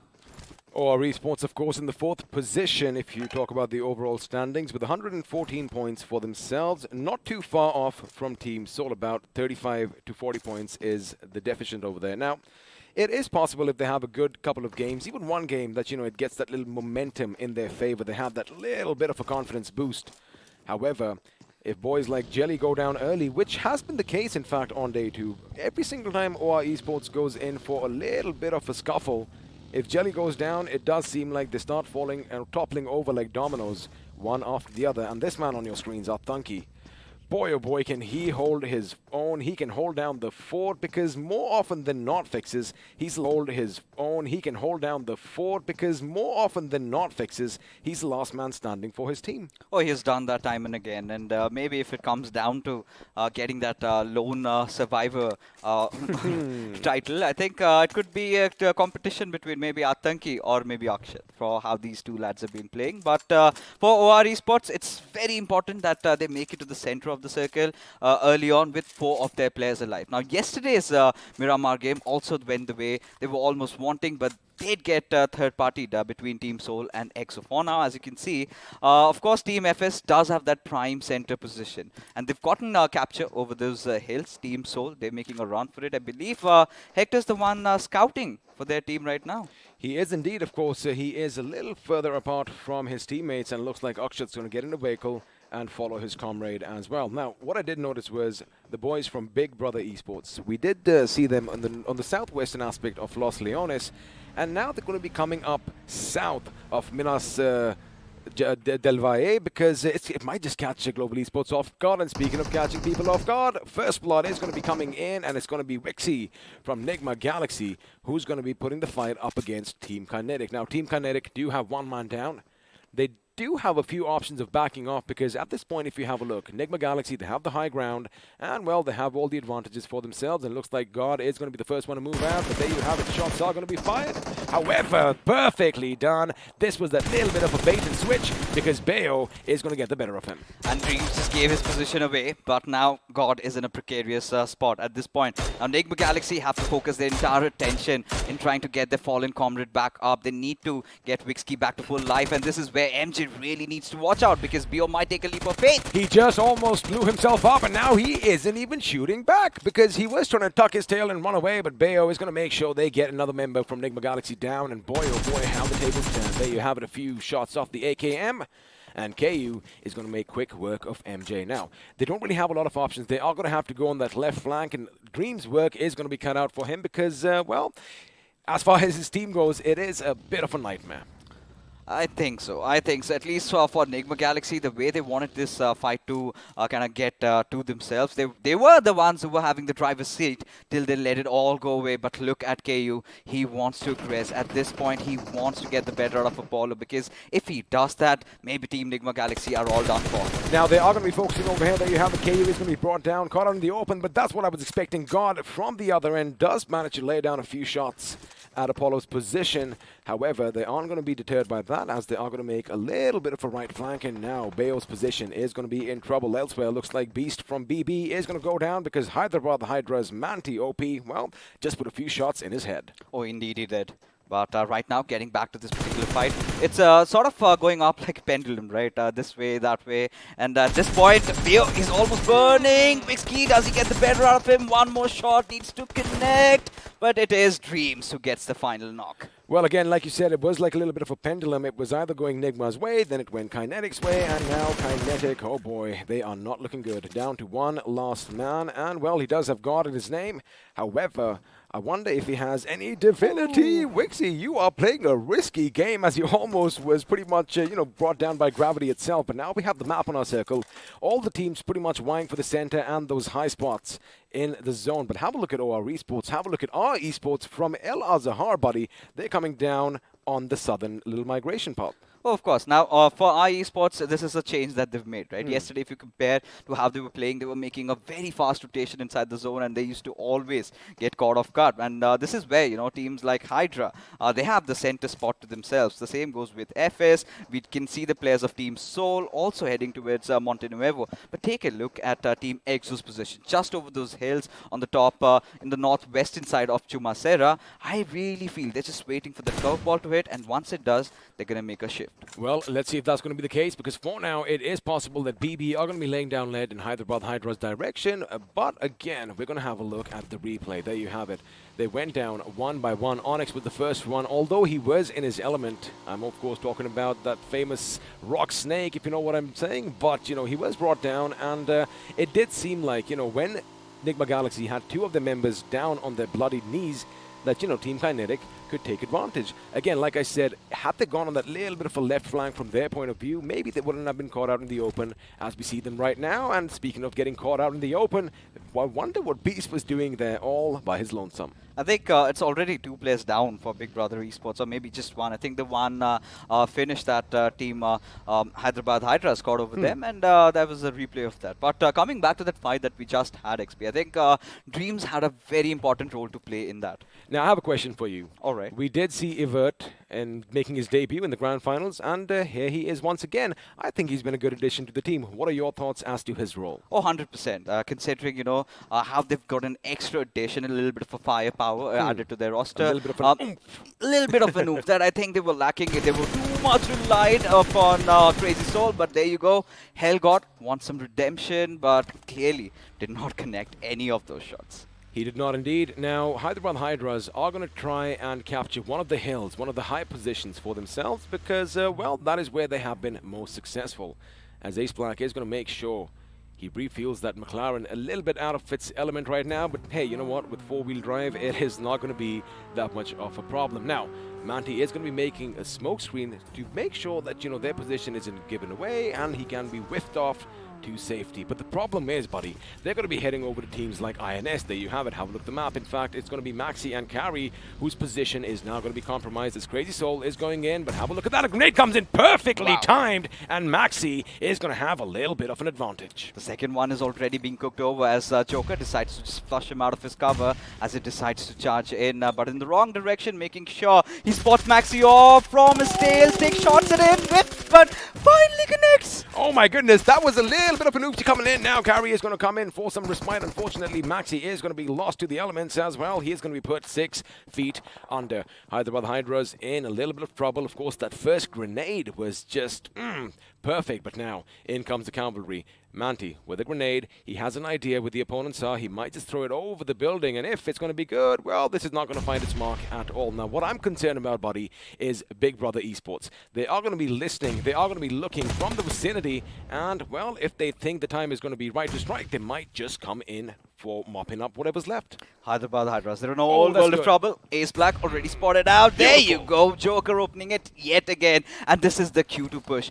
One more grenade, and that's how he goes in. The Molotovs have been tossed over. Carry's also going to get flushed out from his cover, XP. He is indeed. In fact, Carry is going to be on fire for now, as now Manti has to make his teammates survive over there, but he doesn't because Shane's UMP is going to do all the talking, and then there was one. Question is, can Carry pull off a miracle over here? Because, well, all his teammates have been put down, and Eggy, ooh, I like that. He's using a gun that you don't really see that often in this map, but for now, Crazy Soul, does he have a crazy grenade? He has an idea, but wait a second. Eggy from the distance with the Car 98, with the pristine headshot, is going to make sure that Hyderabad Hydras, well, they aren't going to have a good start to this day. The top fragger opens it up, and it's a headshot coming in. We were really expecting Big Brothers to really take part in this particular fight, but that did not happen. Team Enigma, they were hearing all that commotion and made good work of it. Elsewhere, Akshat has been taken down, XP, and this is where Team Soul, the entire horde is just charging over at Hitman. We'll get the better out of him. We'll make sure Akshat gets back up. Well, Team Soul is still going to be a 4-man squad, and I do believe what happened here was Hitman was on a little bit of a reconnaissance mission. and unfortunately, he went where the enemies were already present. Now, Goblin is going to be shot at from Enigma up top, almost getting knocked out. I was expecting Eggy's bolt action to do all the talking, but there you have it. Now he sees Carry. Carry is oblivious to the fact that he is in someone's crosshairs, and a well-placed shot from Eggy is going to make sure that his head was blown clean off his shoulders. But for now, Akshat, back on his feet, does see some movement, some commotion in the distance. I mean, pretty interesting circle though. Towards that western side, we have seen teams like EXO really pull off some beautiful performances in this one. They've managed to get a chicken dinner even in the league stages. But for now, Global Esports, it's a very important day for these lads. They need to somehow get a chicken dinner. Now, looking at their, looking at how their entire body language has been, they've been the ones who've not been aggressing too much. They're the ones, letting the circle play, letting all the teams pass, and they find that right opportunity, and then they strike.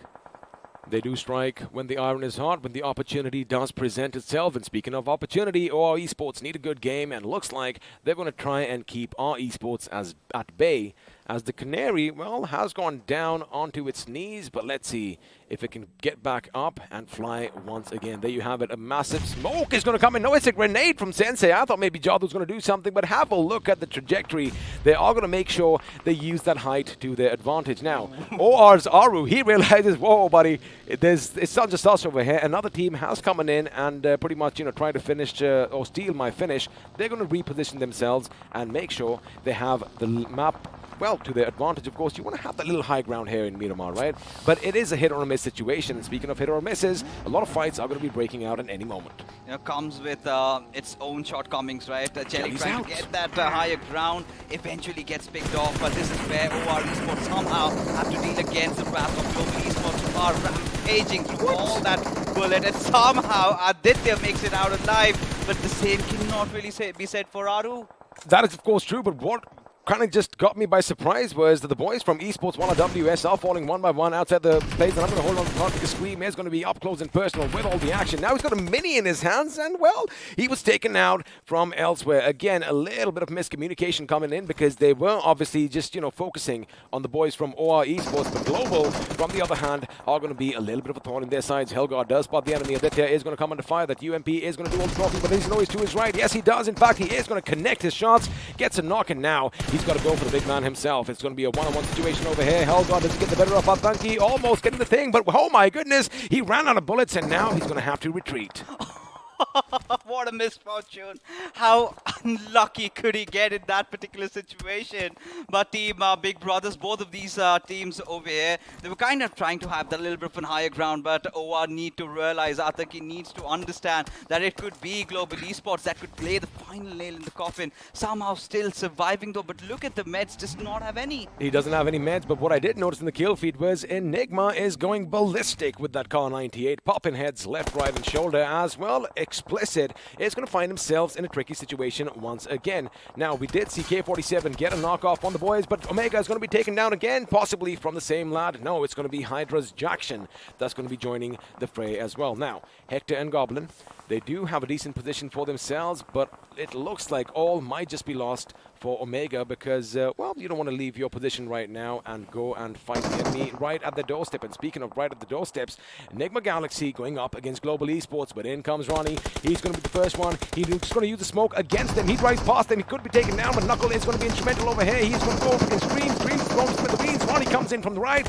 and now it's going to be a 2-on-1. Knuckle, in fact, is going to be taken down. Ronnie, he knows the enemy is nearby, but he is using the smoke to his advantage. It is going to be a one-on-one situation over here. Oh my goodness, Wixie is playing so well, but he is going to get shot at from the distance, and for now, you know where Ronnie is. He gets up, he shoots, he connects before Manya, the last man standing, finally takes him out. By the whiskers, Global Esports still inside the game, such an important one, and I just hope they can get the players back alive. Zen OP from up top, if he throws a few good grenades, gets a little up close and personal, things could change, and same goes for Helgard. But for now, Global Esports out of harm's way, but if Hydra officials decide to charge at this direction, this is where they find Global Esports at the most vulnerable spot, and Eggy just doing Eggy things.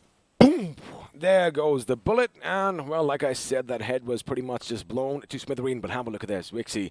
Oh boy, he just took down 3 members all by his lonesome. He goes around them. He in fact uses their vehicle against them. Gets inside, gets a little idea where Ronnie is going to be shot at from behind as well. But what a valiant effort coming in from the lad. But like you said, Global Esports survived by a whisker, and now they are back to a 4-man squad, still looking good. Considering the fact that Team Solar just survived by Goblin, haven't accrued enough points, this could be the game that GE was looking out for. But look at Atanki.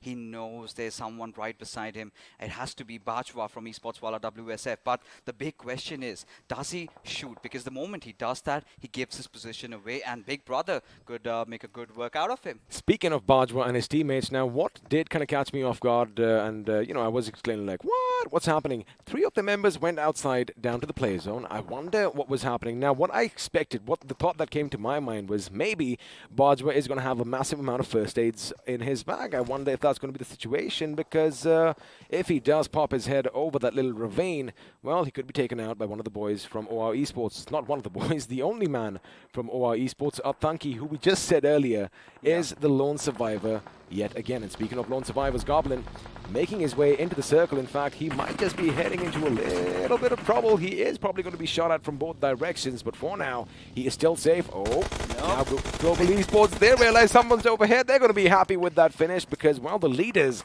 have just been taken out of this game. With just 4 points to the name. Now, this is important for Global Esports. It is so important that they get this chicken dinner to themselves. But INS, this is again one of those teams to watch out for. They're still yet to make it inside the circle.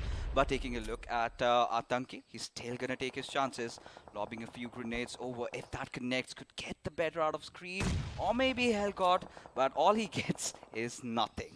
All he gets is air right now. A decent lob though. He is going to readjust his trajectory and throw everything he has because he knows something is lurking in the smoke. And speaking of lurking, INS were lurking around the corners, but Punk just blew Joker to smithereen, and Sarang is going to be opening up on Big Brother's Zen OP. For now, oh my goodness, EXO are in a bit of a predicament. They've got 7C at one end, INS at the other. Grenades are going to be thrown in every single direction, but for now, the first one is going to miss. Now, 7C, they've got the work cut out because they have to think about, wait a second, Punk, that's going to be a grenade too close for you. Lucky for him, it only does a little bit of damage, but there you have it. One flung right at Enigma is going to be a little problematic as Fierce is going to be brought down, and Sarang, from the other hand, is going to be shooting with everything he has in INS's position. Just loses his mind, just goes tap, tap, tap, tap, tap, and misses a few shots, but that's not going to deter them from trying even more. But look at now, Autobotz, the players, especially Fox, the lonesome survivor over here, but Spray God, he's going to continue his ruthlessness, will lob another grenade. Is miles afar though, but 7C are in such a good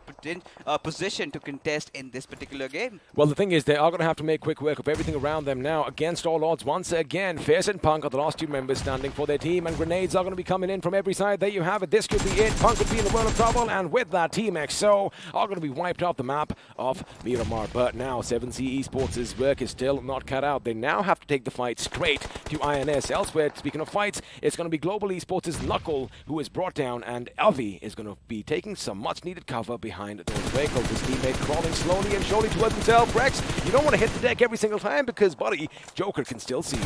Already 8 finished strong. Team Global Esports, they are eyeing out for that glorious chicken, but look at Savitar.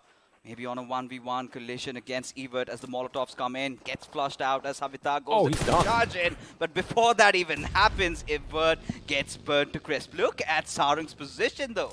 Sarang's position is phenomenal, but I do love the smell of crispy bacon, not crispy flesh right now. And speaking of Sarang's position, well, he ain't coming down, but his teammate is going to make sure that fox hunting season is definitely on, as the Autobotz are going to be exiting the game as well. Now, Enigma Avi did manage to pick up Evo. Now, Rex, we did see him fall down. Their fight up against Global Esports is still going to be continuing, who are now finally down by 1 man. 7C Esports, oh my goodness, are looking good. 11 finishes to their name as they pick up yet another. Oh, they indeed do. But at this point, Geronimo 7C is going to take the jump. Does he get it safely? I think he does. But for now, Scream, he knows his position is compromised. Global Esports on a little bit of a downhill area over there. 7C have a slight idea, but they've got to deal with Team Enigma at this point first. As the nades keep lobbing over, all they are looking out is for that one good knock, and you can see all those movements being made by Scream as well. He did indeed, and of course, just from the corner of the eye, Spraygard saw something moving in the distance, and now he knows somebody's lurking on his other side. Of course, all this information is going to be going out to his teammates. Manya is going to hold his trigger right now because he knows the moment he makes a few shots, well, his position is going to be given away. And keep in mind, position is something that all these teams are going to be playing for. Now, Evo, the last man standing for Enigma Gaming, 9 finishes for themselves is not going to be a bad outing considering they have made it to the top 4. However, making it to the top 2 seems a lot better as Scream. Well, his position has been given away completely as a grenade is going to be flung. Not hitting his mark this time. No. Nothing really happening.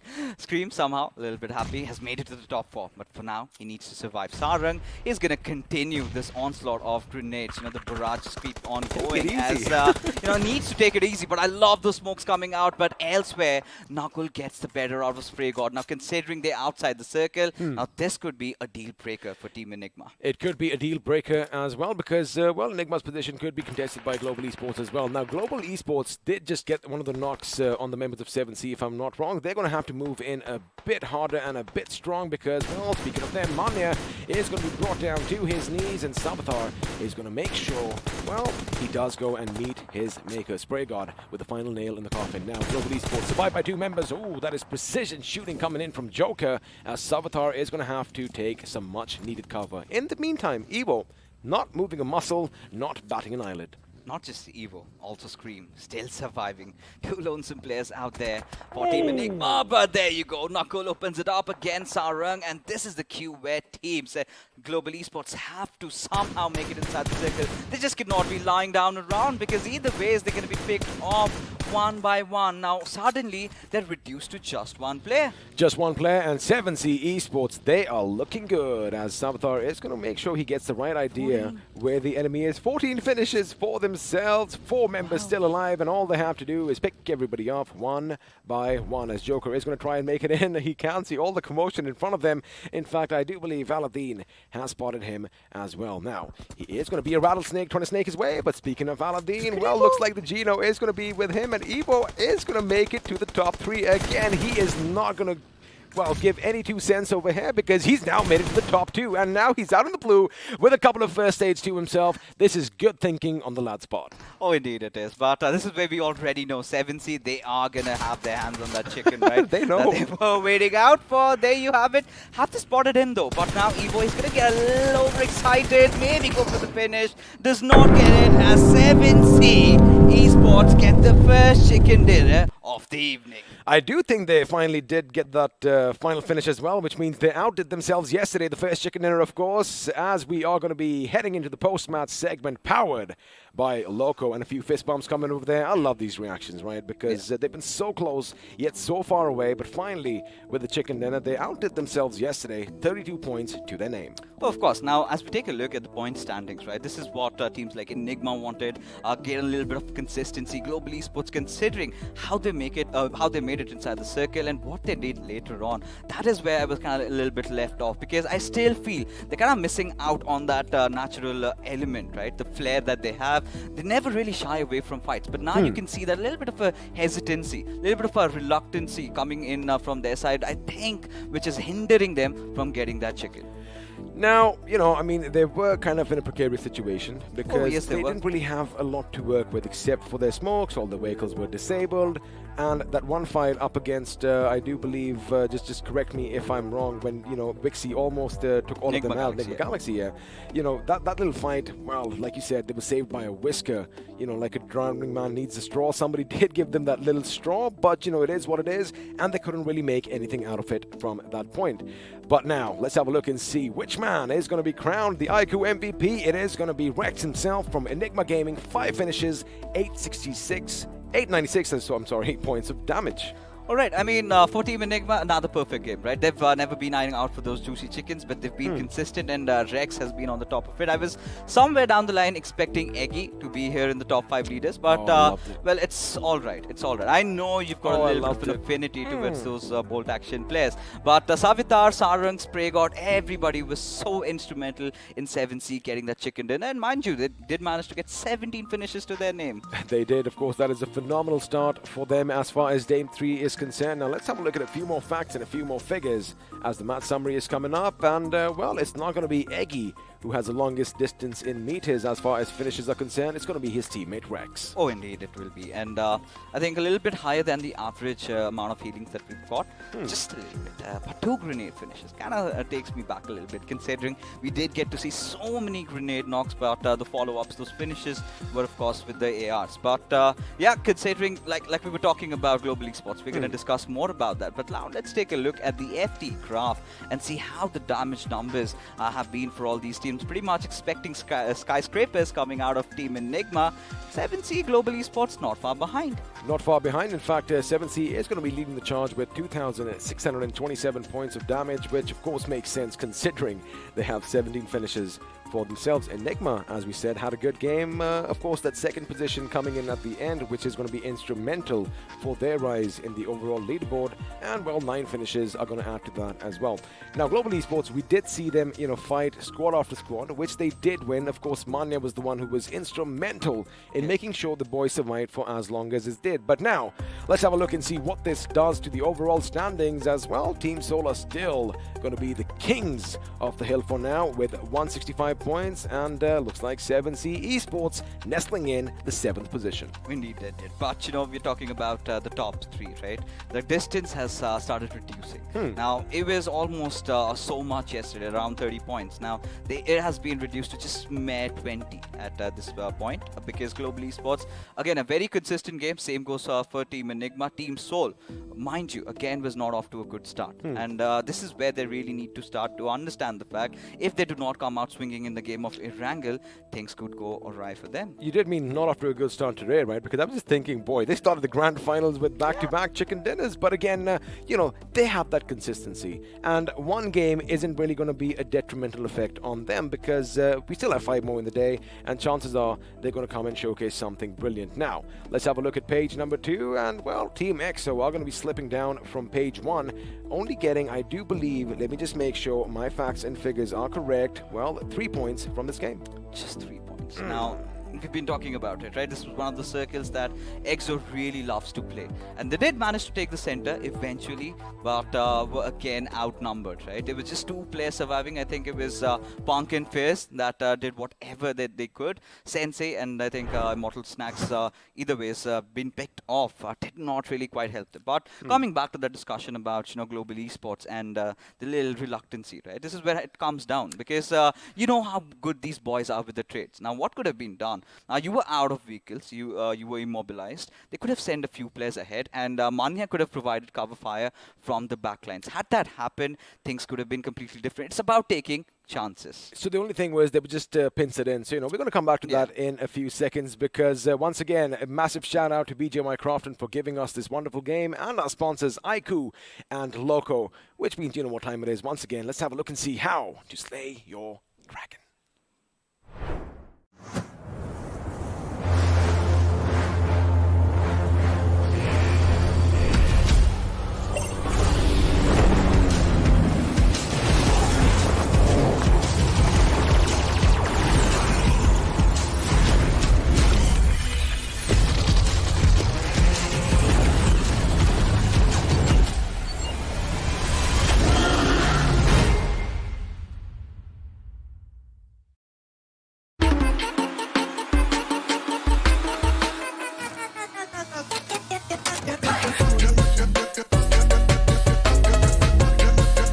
Watch it, earn it.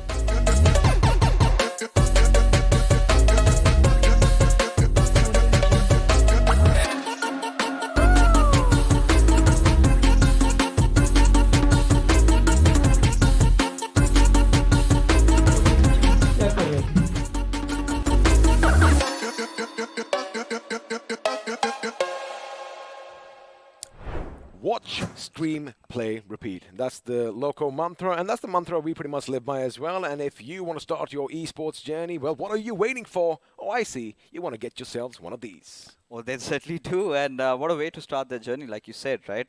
But getting back to what we were talking about, right? Global esports and them not pushing over, it was all right, it all happened. But what I again loved was Team Enigma, how quickly they were reacting to situations, right? Their early rotation from San Martin towards that western side, making sure they had that little high ground to their advantage, got the better out of so many teams in all those fights. They did, and just again, I know we're beating around the bush right now. So especially when Manya comes in and kind of picks them up. Now vehicles were all gone. The smokes they had to keep deploying on their position because it wasn't just one team that was shooting at them.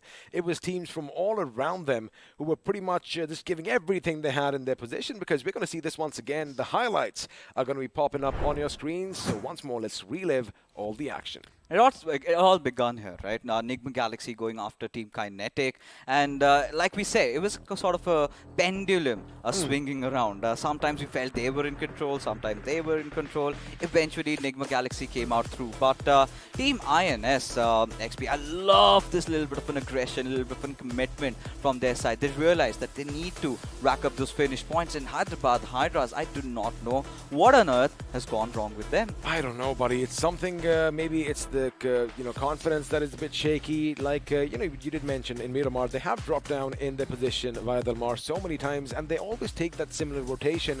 But it kind of feels like everyone is reading them like an open book, and that is something that is going to be problematic. But oh my goodness, that was a beautiful shot. Oh, indeed it was. And this is where Global Esports already almost had their hearts out of their mouth, right? Considering the fact that Vixky almost clutched them out, had Manya not been from that backlines, things could have gone way awry for them, especially a Team Soul being dealt with so early. And this is how I could not really understand what Goblin was really trying to do. He could have really gone for some survivals out there, but Team INS did want to push on Team EXO, but little did they know that it was 7C raining bullet and hell from above. I mean, talk about raining down death and destruction. Team EXO were in a little bit of a predicament as Spray God, of course, does get the knock with the grenade and then goes and lets his gun do all the talking. And over here, once again, as you mentioned, Iwert couldn't do anything because he was burned to a crisp in a matter of seconds. I really liked 7C capturing this position particularly. It's very risky because you are staying up top. Everybody has a vision over towards you because we've seen 7C. They were quite proactive in those plays, right?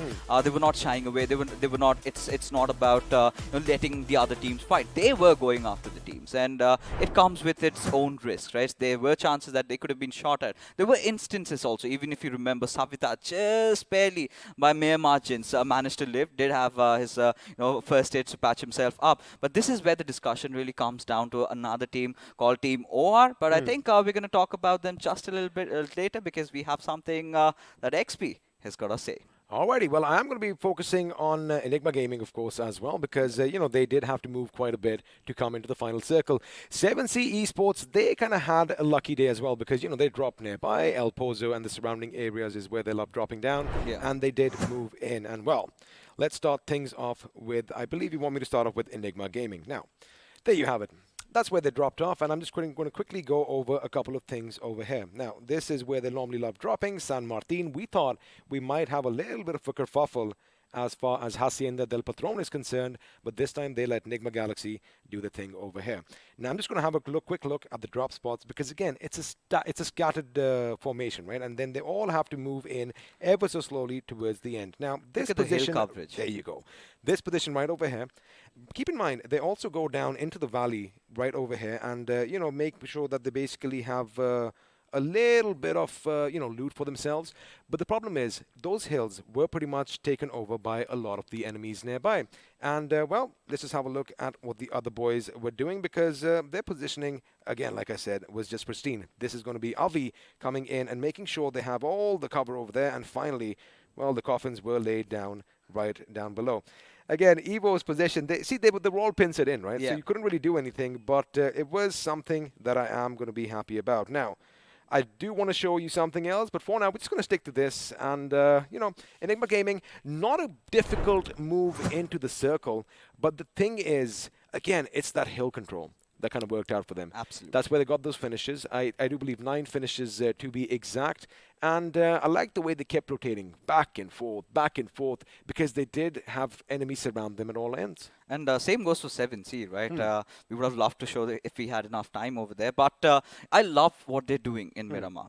4 players, different splits, and then all they did was take that western high ground area, right? From there onwards, they started racking up finishes to their names. Now, it might seem very easy, even the same for Team Enigma. They might not have done so much, but we've got to keep this in mind, that so many teams were coming in from that eastern side, somehow keeping yourself alive, making it to those crucial positions was so important for them. You know, the hills that we just saw as far as Enigma Gaming was concerned, that is where 7C did come and try and tangle with them. Yeah. But they had that alertness, they had that presence of mind to, like you mentioned, go a bit further up north, go to the west towards the left side of your screens, and well, Sarung was perched way up top over there. You could barely see him.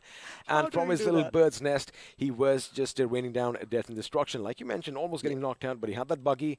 He took a deep breath, and he finally went down. Now, lucky for him over there, no one was keeping an eye out because, well, Global Esports had their own issues, Enigma had their own issues, and BB Scream was pretty much just surviving till the end. But once again, you know, maybe when we do come back and we have some time to talk about, I wonder what was happening with Esports Wala WSF.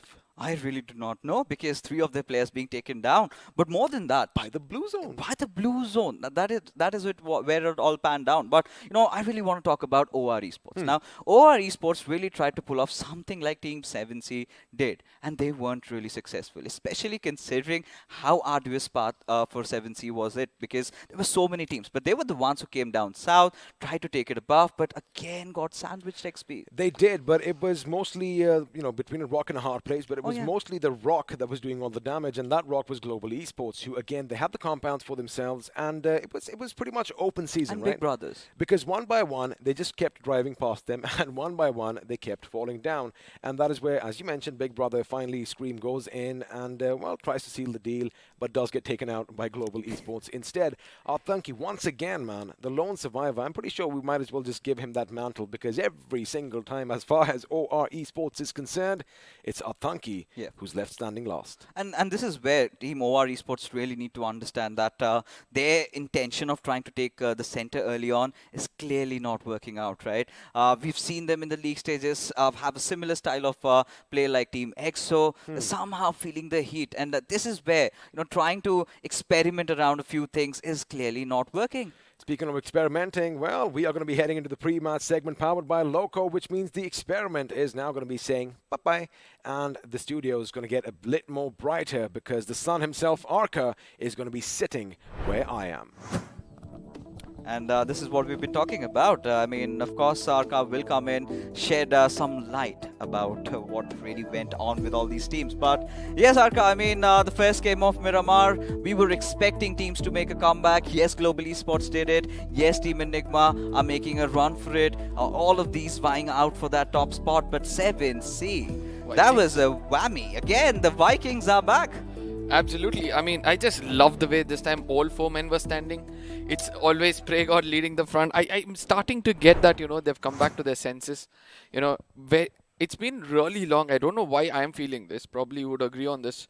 Okay. You know, Spray God leading the fight from the front, like way from the front, not worrying about anything else. Even if it's getting knocked, he has that cover to come back.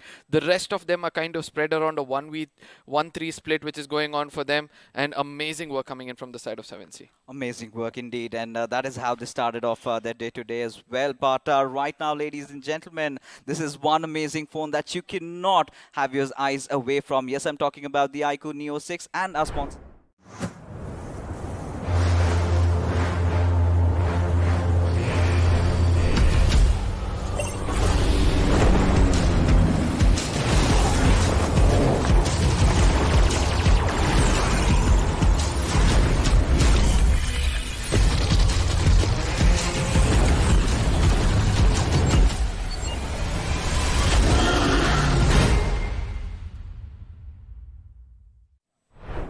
You just can't stop speaking about this device, you know. By Oh, the yeah. time, by the time we come in to complete our sentence, and then the promo comes in, and it's so beautiful to see that.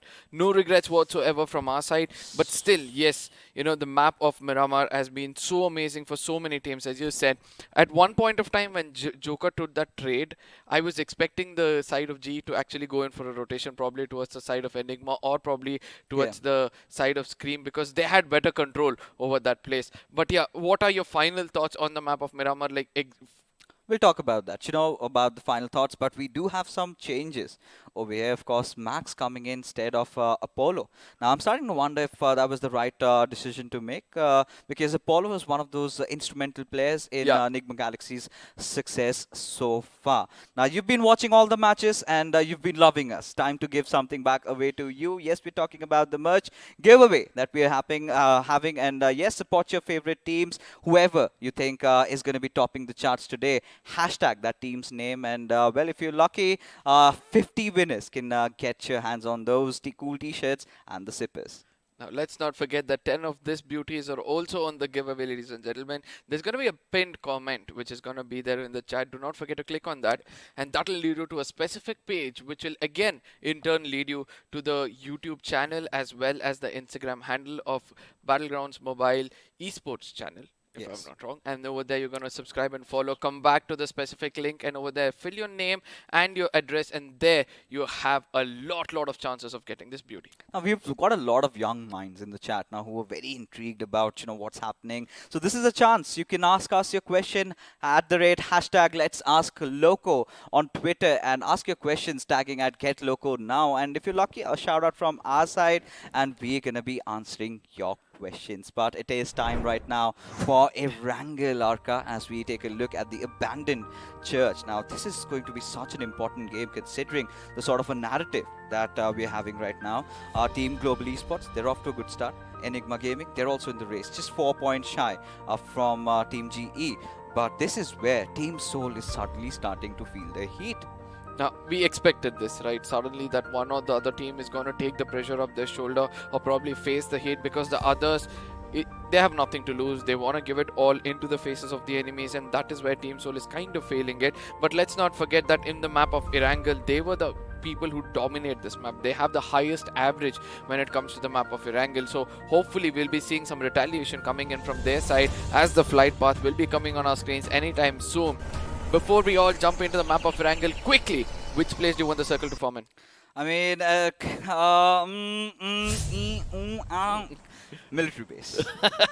Hopefully it's going to be military base, ladies and gentlemen, as the big bird hits the sky. It's going to be iQOO Neo 6, the device used by all these players to play this grand finale. An amazing device, and the flight path seems to go like this from the side of Ferry Pier, ending somewhere close towards the side of shooting range, where the eastern side of the map has a lot of space amongst all these players to share among themselves. You know, to be more specific, I want the circle somewhere around the radio tower, just on the western side of Novoripnoi. I think it's been ages since we last witnessed that particular circle, and would love that if it happens, because the teams, they're going to be just thrown aback. But for now, like we've discussed, right, few of the teams that tend to drop out on the eastern side, that is where the trouble rises for them. But the same old discussion, Global Esports, I think they're going to be heading towards the Western Georgia City. Hyderabad Hydras and Esports Wala WSF will be taking over the Northwestern Georgia. But any anomaly that's happening in front of your screen right now, Arca, anything at all? No, nothing as such. You know, not right now. Probably after the spread of the colors will be there on the map. That is where we're going to be witnessing, if any chance of early skirmishes over here. Towards the side of Severny, slowly I can see that Nigma Galaxy and Enigma are pretty much close to them. But on the other side, HH versus Kinetic, something which didn't catch our eyes, but ultimately that is where we're going to be going in. A Vector is going to be held by Kinetic God, but Manti from below is cooking up a grenade, trying to make sure that he comes to the corner, but eventually he's exactly where they want him to be. Now, UMP also, there's another beautiful gun for him as well, so the close range battle is going to be really huge, but eventually it's the 3 hooligans rushing in towards him. There's no chance he might have a fighting chance. A fight against the world, desperate, lonely, betrayed by his teammates, Team Kinetic. not the kind of a start that they had hoped for, but this is something that we've also witnessed even in the past. And I do not know why Team Kinetic have not yet addressed this particular issue. As Hyderabad Hydras, I mean, well, we've been waiting for that comeback. It hasn't been happening anytime soon. Hopefully today, maybe, for the fans of HH. But the Circle Arca, whilst we were witnessing this fight, has formed. And, well, I'm going to take it, right? It's an Eastern one, but we do have another fight. 7C and Team EXO. Look at EXO all out in the open. This is where the Vikings are going to prove themselves. Look at that. He just waited for him to move around, come completely in the open, and he puts him down. Eventually, the call comes in from Spray God.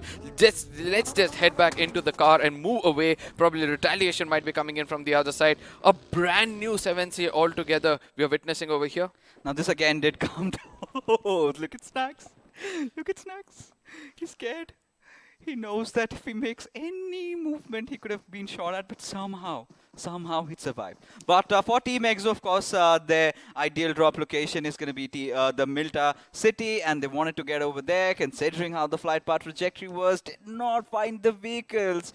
And 7C, this is where the RNG factor really sets in. And for Team EXO, it's again as if they're walking on eggs, right? It's all spoiled for them from here onwards. The timing inside the circle, everything has been ruined, and Snacks somehow needs to figure a way to get to his teammates, get his loot done, and then take to the circle.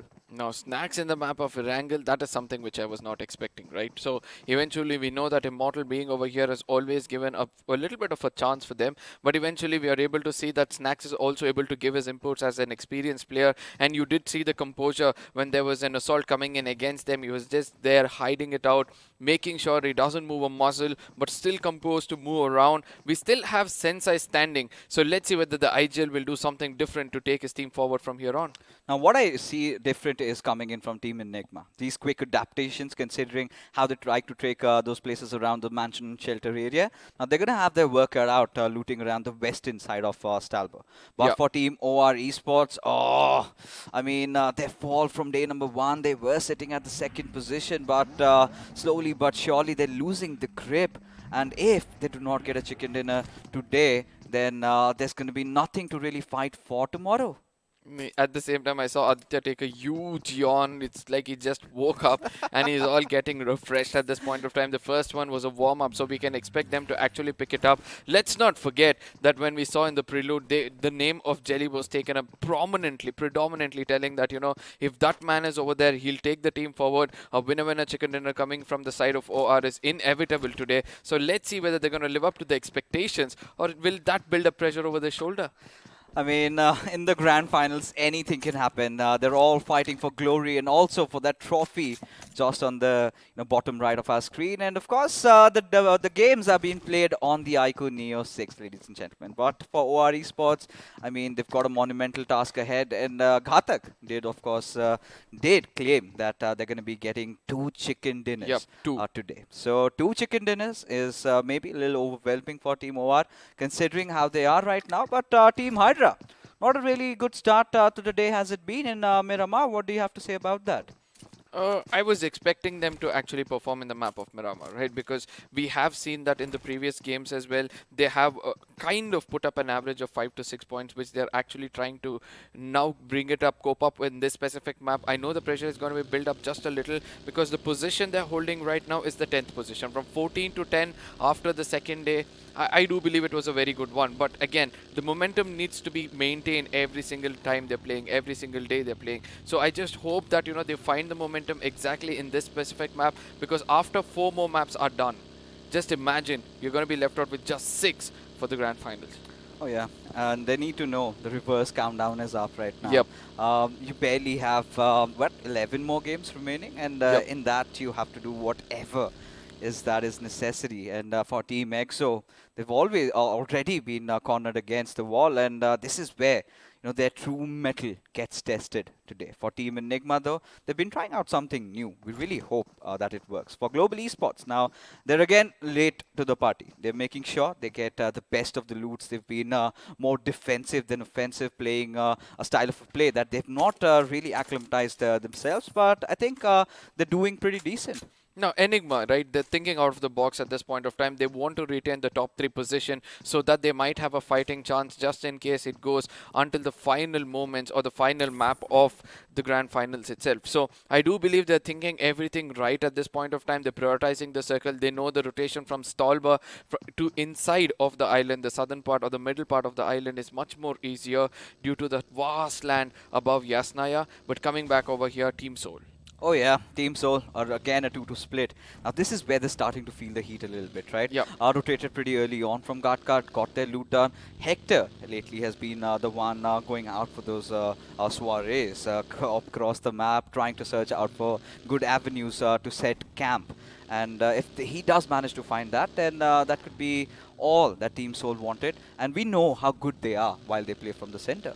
Now this is what they would want, right? Immediately get to the center of the map, make sure they have that proper cover or the compound for themselves because the firepower speaks for itself. Let's not forget 2 players of Team Soul is still contesting for the top or the highest fraggers in the grand finals itself. Now coming back to the southern side of the map, that is where our Esports and Autobotz come into picture, right? They're going to make a late rotation inside the circle.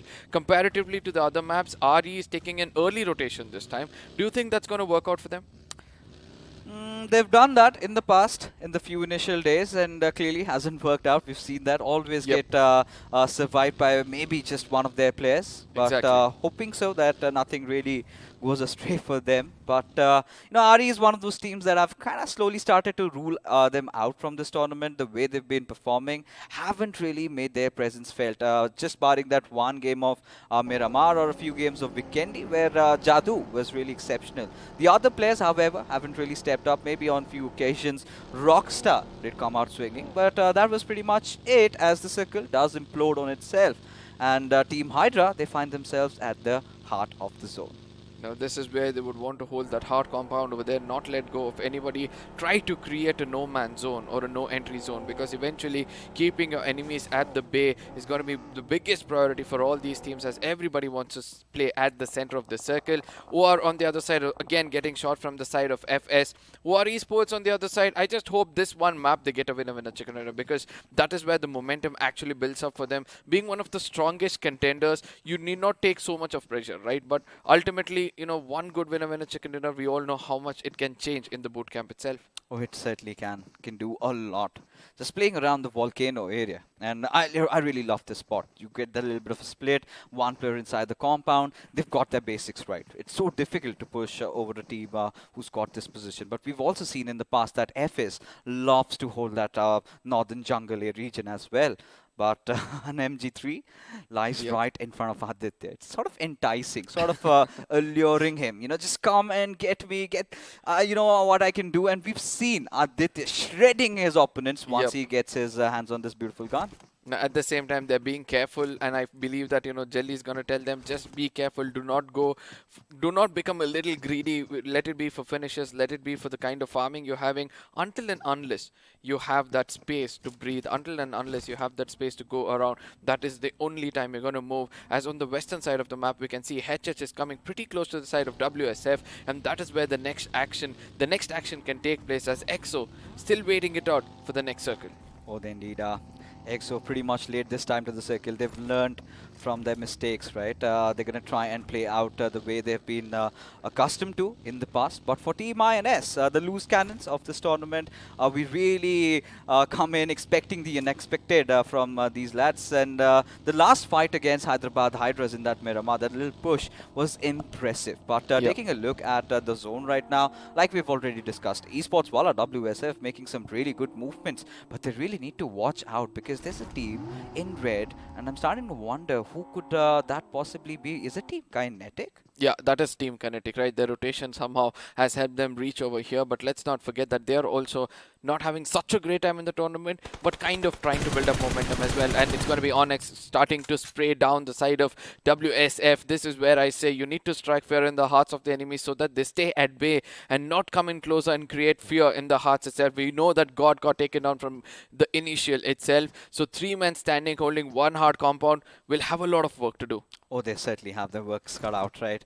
At this particular point, Team Kinetic, they're playing a lot more defensive. This is where I really would want them to play out of their element, right? Go for those fights, go for those finishes, engage, because today is the day where you would want to make sure that you enter into the top 8, and maybe tomorrow you have something to fight for, a hefty chunk of maybe of that whooping 2 crore prize pool. And for now, I mean, they've been pretty much making sure they do not engage into a lot of situations, but this is the moment of truth. Few of the teams just rotating from the southern side. Global Esports, our Esports team Seoul might have a little bit of a collision, but what I'm excited for is where the circle shifts next, and this is what OR Esports and Global Esports really wanted. At the same time, let's not forget to see the eastern side of the map as well, as Enigma Galaxy and Hydra are coming in close proximity to one another. Our Esports again getting taken down. Probably it was the Soul doing their, work again, showing the magics with the gun. And they do want to get that finishes as quickly as possible. The southern side of the map, where Team EXO coming for a late rotation, is going to be blessed with their hard cover and also some team rushing in towards them. It's not only the placement points, but also the finish points they're going to be looking at. Oh yeah, at this point, Global Esports have made sure that they get a good compound to themselves, as our Esports in a little bit of a predicament out here, stuck in the open. But Hector, is he going to let them pass? But look at Omega, just pauses before he lets him chill. And there you go, the collision coming in. I love this movement for Nigma Galaxy, as there you have it, Wixky just blowing over Omega, and Wixky suddenly somehow goes down as well.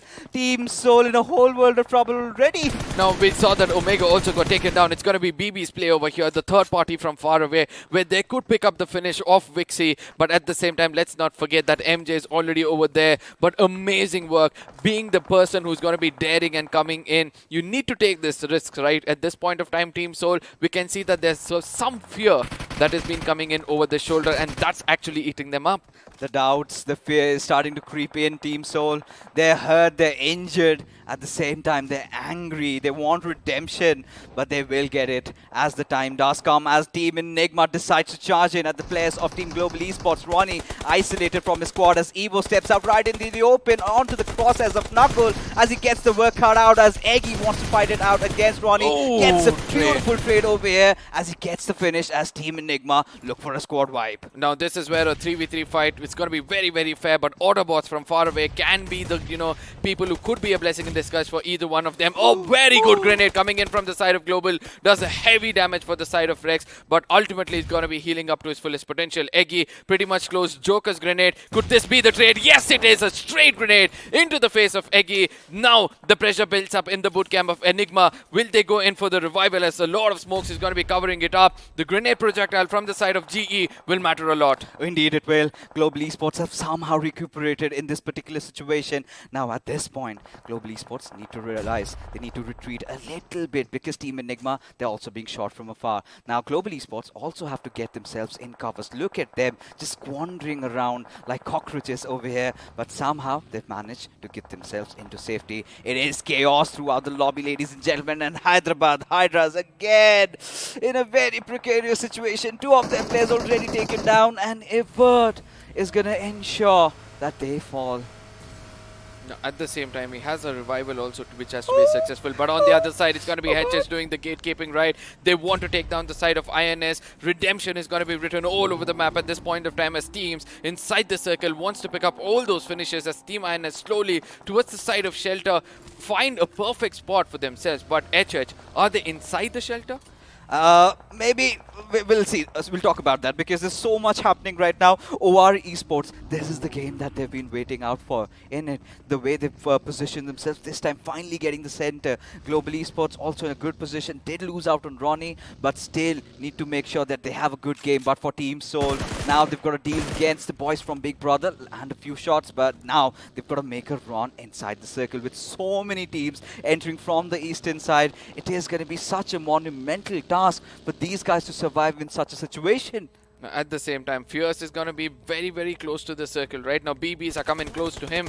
Probably they've heard his gunshots, and this is where it could be a little problematic for him. Ultimately, he's cooking up a grenade, but OP also knows the exact location of Fierce as the grenade's going to be tossed on either side. Doesn't connect for both of them, but this confirms that there's somebody pretty much close by which entity will be daring and coming forward to take that finish. You know, I love these smokes coming out of Big Brother's Esports, right? They're just kind of trying to play around the peripheries. If they get a slight idea, it is Team EXO, but look at Joker just opening over and getting the better out of Fox out there from Autobotz. But Global Esports, I love this reaction. No, they've been pushed over by a different team, but still does not deter them from engaging in different fights. All they look out for is opportunities, as was this man in front of us trampling over. But for now, Team Hydra on a collision course against Team Kinetic. Let's see what happens. Now, Kinetic have to watch out for their back as well, right? On the high grounds, WSF can strike them when they're the weakest. As Hydra, which is in front of them, it's just the exchange of these throwables, which is coming in right now. Perv is going to go in with another throwable for himself. The projectile seems to be right at this point of time. Does it do damage? Yes, it does. 70 damage. But again, let's not forget that Invader from far away is also taking on the side of Enigma. Did I just witness an elimination?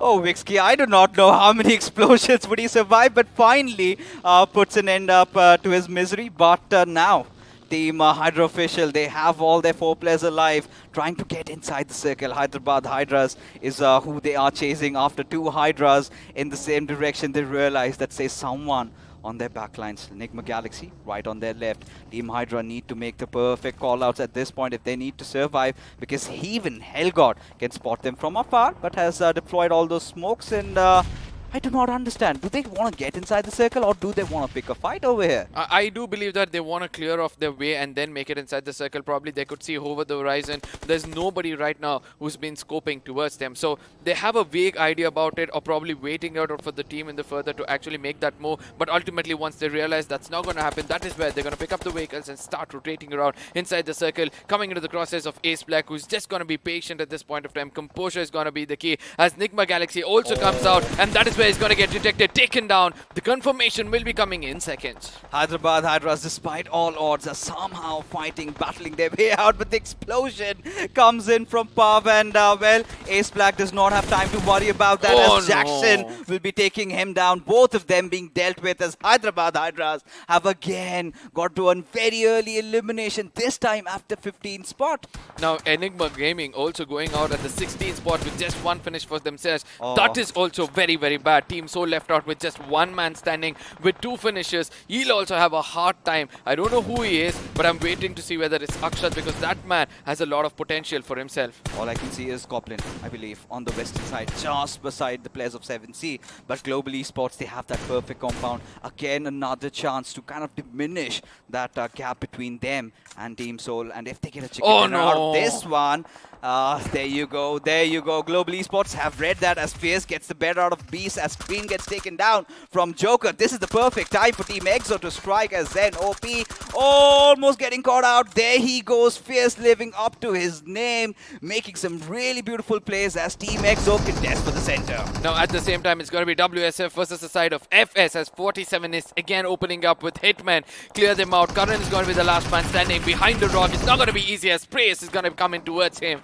That's going to be goodbye for their side, but FS are looking 4 finishes strong, as Soul going to be eliminated at the 13th position. Yes, you were right. Goblin was the last man standing, who got taken on by the deadliest Viking. 7C striking now towards the side of FS.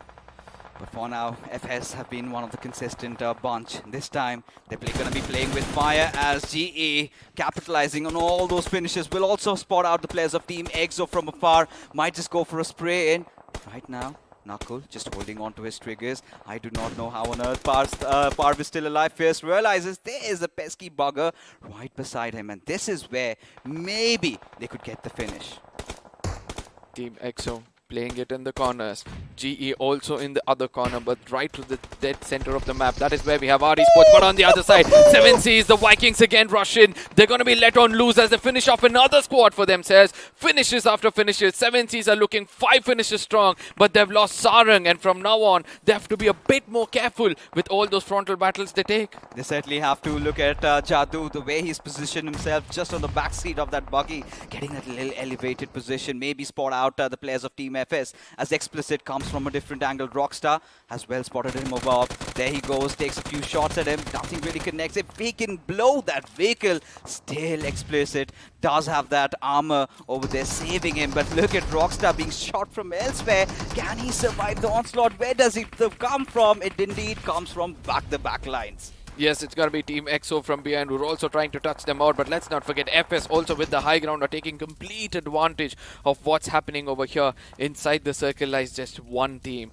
and that's going to be 7C. Are they looking for this second winner chicken dinner over here with 3 men standing? I know one person is knocked out. The second knock also comes in against them. One last man standing. Did they make a mistake of coming out in the open as Fierce on the other side, living up to his name, puts down 2 players of FS, and the finishes is going to be stolen from somewhere far away as Sensei falls down on his knees.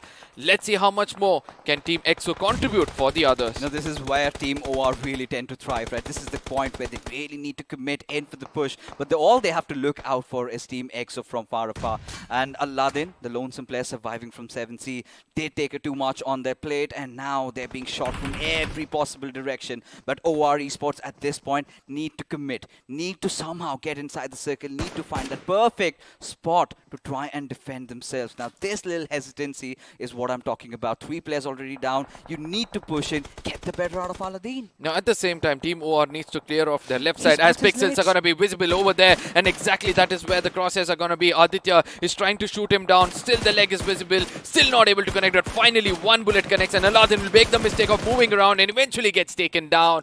And that is how the cookie crumbles for the side of 7C. OR Esports could get the better out of Team EXO as they just passed by from Team Global Esports. Joker surviving with all his life in mind as Nax will eventually have his graves dug over as Aru has the workout out. Now FS Esports again surviving for quite a long time. Aditya being the one providing cover fire from afar. And from the backlines, OR are still yet to commit to the center of the circle, try to take a prime position for themselves. This is where the movement really comes in, but Kinetic, having gotten the better out of Hell over there, will now look out for Fox as he's being pushed from 2 different directions. Now this is where we have to see how much of finishes can Kinetic break up, because at this point of time with just 2 men standing, it's going to be very, very hard for them to get that winner chicken dinner. Autobotz on the other side is still not letting go of what they have. They had 1 man standing and they've gone in for that revival, but ultimately domination coming in from the side of FS Esports. Why am I not shocked? With 7 finishes looking strong, they have 2 of the strongest players standing. That's going to be 47 Nest and Clutch.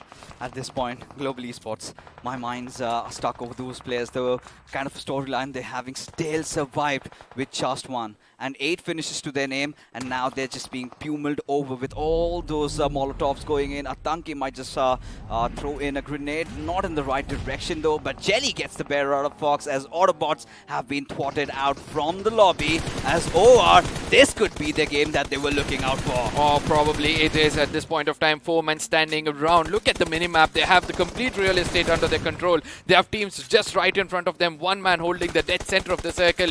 Nobody is even daring to move from the hard covers they are in at this point of time. Kinetic BO is the only person trying to retaliate, taking all the attention towards him. But let's not forget the GE Joker far away with 3 medkits left out, going in for a heal battle. Probably if he makes it inside the circle while healing, he might have a chance to damage the side of Team OR.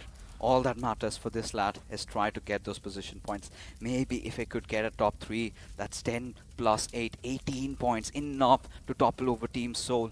But for now, Joker is going to take his chances, take some fire shots at K47. Does he escape? Yes, he does, as Clutch manages to get the better out of him.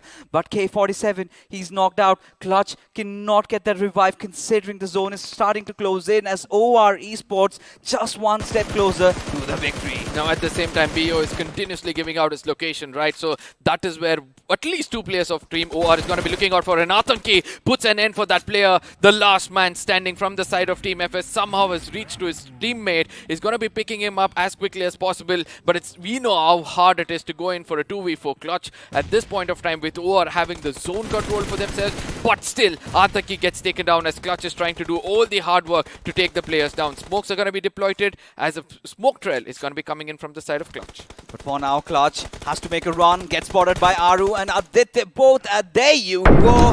OR Esports delivering the final blow, get that chicken dinner that they were looking out for, and finally a huge sigh of relief setting in. But the boys, they have that steely demeanor coming up as we, ladies and gentlemen, head to the post-match segment powered by Loco, as the point standings are right on our screens. Now Team OR, I mean, it looks like the foretold is been coming out true, right? We told that they might have more than one chicken dinner for themselves today. It was not only us, it was coming in from the boot camp of GL as well. So it looks like it might be proven as the first one already comes in early for the side of Team OR. 25 points is what they've gained so far. 10 finishes and 15 position points, which is pretty crucial for them in the overall point standing. Oh yes, but this is what I was talking about, right? Global Esports 16 points, Team Soul 12 points. Now I think the distance was, the difference indeed was somewhere around 20 points around that. Now it has been reduced to barely nothing. Yep. One more good game and the first position could be contested over. As ladies and gentlemen, we take a look at who the iQOO MVP of this game is going to be. I have been talking about this player. He's been my favorite support. Nonetheless, 5 finishes, 636 points of damage. It is OR's Aru. I mean, just look at when they perform, right? When it's absolutely necessary for the squad. All 4 men were standing, and that's the key for the success for them. We have been speaking how instrumental it is for the opponents or the players to be, but at the same time, Joker is going to be coming up with Nakul just next to each other. 3 and 4 finishes for 686 and 564 amount of damage, respectively. But let's not forget Fierce. Oh my goodness, there was a point where I really felt that he could pick up more finishes for himself, but finally got taken down. Now, Fierce has always been one of those players that has been consistent despite Team EXO not performing the way they are supposed to, right? As we take a look at the match summary over here, almost 7,000 points of healing, 3 airdrops looted, but look at that, this is preposterous. 8 vehicle finishes, what on earth was going on, Arka? I mean, this is what happens when everybody wants to prioritize the zone and the rotation comes in hard, right? So it was just vehicles moving around. We did see 7C, we did see the side of OR, we did witness Hydra. I mean, so many. And let's not forget that vehicle explosions were also getting 1 or 2 since they were lying right next to it. As we step into the FD graph, we can see 3 teams or 4 teams have done the hard work, and paid off well is only OR for 10 finishes with just 1,431 damage. Much needed, right? Much needed, especially at this point. Making sure their central rotation did work out. They were pretty much quick holding that volcano, and that really turned to be a blessing in disguise for them, the way the circle shifted towards the western side. But FS Esports, nonetheless, have always proved themselves to be a worthy competitor. The way they've been playing, again, a consistent run in the map of Erangel, especially the way Clutch played it out in those final few segments, right?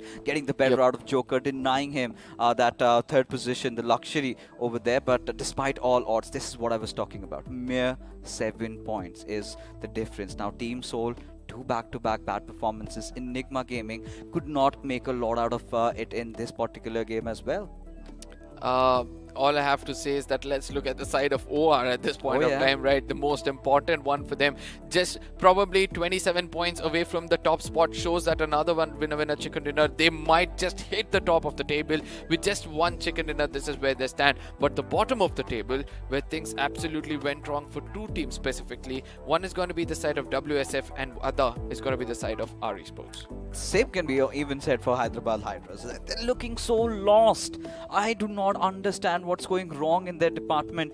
Final week, they make a few changes, take Striker out, get Manti in, but that is not where the problem lies, right? The engagements in the fights have been off, the way they're picking it up, they're looking kind of lost, not knowing what they really want from these games, and it's hurting them. This is not where you would want a team like Hyderabad Hydras to be, and well, they really need to wake up from their slumber or whatever that is pulling them off from getting that chicken dinner. But regardless, now this is the time that comes for Team Soul. Now, we did take a look at them. They were trying to play around the for the center of the circle, were playing around that 2-2 split, and did take those early losses. The one ballsy move made by Enigma Galaxies, Wixky, just to ram that vehicle and throw in Omega off. That is what happens when you have nothing to lose, right? And that is what happens when you know that this game is pretty much important for every single player in your team.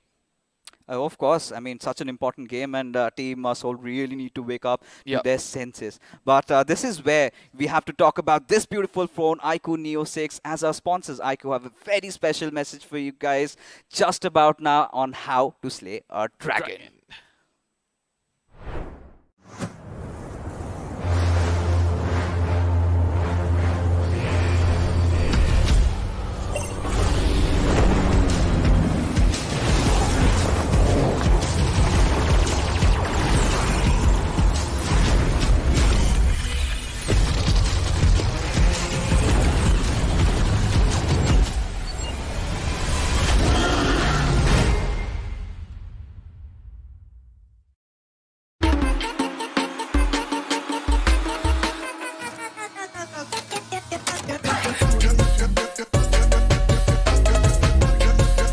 Watch it, earn it.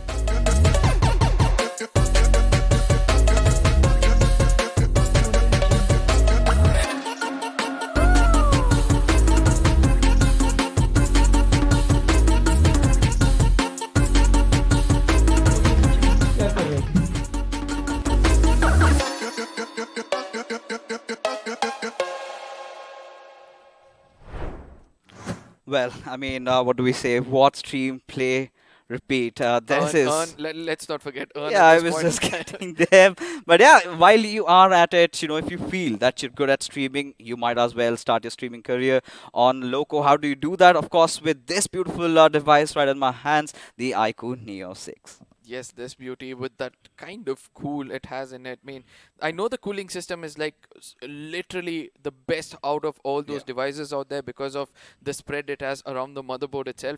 But again, all these pro players are using it. We can witness that it's still not hindering much with the performances in the grand finals itself. But yeah, right now jumping back right into the game, the most crucial game for several teams, and it was just Team OR taking the best of it all. Oh, indeed they were, right? The way they've been playing OR Esports. Let's take a look at how good they were in this particular game as the highlights do come up right in front of us as it all begun with this fun fight. You know, Team Kinetic, they had a very shaky start, and I really feel that they recovered pretty much, and this is what I was talking about, right? One vehicle passes, Omega takes a little bit of a pause, and the next moment, he just is thwarted off. The way the vehicle hit him, he completely lost his mind. At the same time, Enigma's fight with GE is where all that problem occurred for them. At the same time, the spray is coming in from the side of Fierce. This is where I said that he could have picked up more finishes for himself, where from there on they just tried to rotate around, eventually got taken down. The vehicle finishes coming in over here, just one vehicle and two men down. Hitman did an amazing job over there, and Knuckle from far away, since they had that hard compound for themselves, they kind of did the best of what they can, right? Another vehicle finish coming in, and eventually retaliation. Look at that, that is called revenge coming in from the side of 7 Seas. You take my player down with the vehicle, we're going to be answering back the same way. But they kind of caught themselves in a very bad position out there, right? Especially when OR had that little high ground to themselves. They made sure that they eliminate their entire existence. And this is where K47 just was driving by. Clutch did come in clutch for his team. And OR Esports, they pretty much knew they had the numbers. It was a 1v3 situation. And you could see all the players just spreading out. And this is where, Aru and Jelly, both of them chime in, spot him out in the open, was trying to hop over, could not do much. But regardless, was a very consistent game. Again, coming in from FS Esports, much needed for OR Esports, considering they are one of those teams that are eyeing out for the big prize. Now, this is what I say that, until the final map is done, do not stop fighting. We have seen that the mindset of the teams on the bottom has started to, kind of be on a give up mode at this point of time. Whereas this is where we see Team FS, as you said, they're still not stopping. They're like, let's keep fighting because we're just halfway through. We have the rest half for us right in front of us as the analysis is going to be coming up, ladies and gentlemen. An in-depth view of the rotation from these teams and fixes is going to take over. Of course, I mean, we're going to talk at two different teams over here, OR Esports and Global Esports. Now, this is how the circle really set in, right, towards that eastern side. They drop over at school and apartments. They make an early move towards that volcano region, and then they find that shift coming in, figure out that there's a spot over there that they need to hold on, and they did that with all their lives, and you cannot see a lot of movements being made from their side, right? It was all around those nearby areas. But this is where I would love to show how Global Esports have been playing, right? Long rotations, their entry inside the circle, look at them, so clean, and they knew exactly what to do, figured out those right dips, just around shelter, these areas over here, if I may draw, this one compound where they had that little fight against Team Enigma, then they move over here, that's then another they move over here, and that is how Team Global Esports were trying to rotate things around. They were kind of stuck onto the dips, and they were the ones who were kind of reluctant in taking fights, and eventually it's all about the position points. They know if they have a good position, they will eventually get the finishes to their names. Now, all these places were actually the corners of the circle, right? So that is how they played it so clearly. Oh yeah, of course. Now, for Global Esports, that has been their mantra, right? The moment you talk about them, they know they've got a target set. They need to clinch that first spot out of Team Soul. And talking about Team Soul, like we've already discussed, they're having a really rough time. Now, the entry inside the circle was pretty nice. I liked it, the way they moved in. But again, while scouting, that is where the problem arose, and things started falling down. Was a little bit of a domino effect when Omega got taken down by the players of Nigma Galaxy, and eventually Akshat and Hector also fell. Goblin was the lonesome player surviving. He again took that western route, went somewhere around the school areas, and that is where I think 7C finished him off. Now, this is where I would say that Goblin being the last survivor, that was not the wise decision for the team, right? They could have taken a bullet for him and tried to, probably Goblin could have taken a bullet for the squad and probably got taken on and allowed someone else to survive, because we have seen Akshat surviving, has done a 1v2 before to get a winner chicken dinner. I have survived for a really long time. So I do believe that, and it spilled out of my mouth, where I felt that, probably Akshat might be the one alive over there, and they're like, no, it's Goblin, and eventually gets finished off. All such crazy things were happening in the It got so chaotic, right? Because eventually everyone was sort of anticipating that the circle will be somewhere around those southern side of Yasnaya. Everyone got clustered up over there. We saw a few fights breaking out. It was, I think, Team Kinetic and Hydra also in those little two dunes over there. And that is where the migration started. And Team Soul, they sort of thought that it would be that case. But the moment the hard shift hit in, and the timing was kind of off the place. Because while they were rotating around, their head being cut off, and now the panic sort of sets in. Now, this is what do we do? What do we do? You go here, you go here. It's all chaotic, right? Every single direction they head out, there's some or the other, and everyone's firing shots. And I think there were even instances where maybe Team EXO also faced Team Soul over there. But yeah, talking about Team EXO, considering the fact that they were out on one of those players early on, still somehow recovered pretty well inside the game. Now, not only did they recover, but also they were in the offensive mode. Usually when you lose a player, you tend to play a little defensive at least, but Fierce, they'd given up all that license to go become a brawler out there. He was picking up those finishes. From then on, the right kind of support came in. I believe this is what Snacks can do in place of an Immortal. Probably Immortal comes in, he might be that support, but Snacks probably pushes the team. He's like, don't worry, I'll just try to fill in that one space which is missing for us. You tend to go in and take those finishes. And let's see whether that's the case, because now the formation of this team has come in. Let's see whether the same formation comes in for the rest of the maps. Let's hope. I still do not know what to expect out of Team EXO in terms of their playing for. They've been making a lot of switcheroos. And, talking about this one game of Wrangle, we loved how the flight path trajectory went, how the circle panned out. That little bit of a last moment of surprise where things aligned for OR Esports. Now, that is where, the discussion also sets in, right? You're talking about, OR Esports, Ghatak did mention, we wanted a chicken dinner out from them. And he's also said that we're not just going to get one, we're going to get two. And look at the confidence coming in from him. The specific words were, they will. I mean, it was not like they would, it's like they will.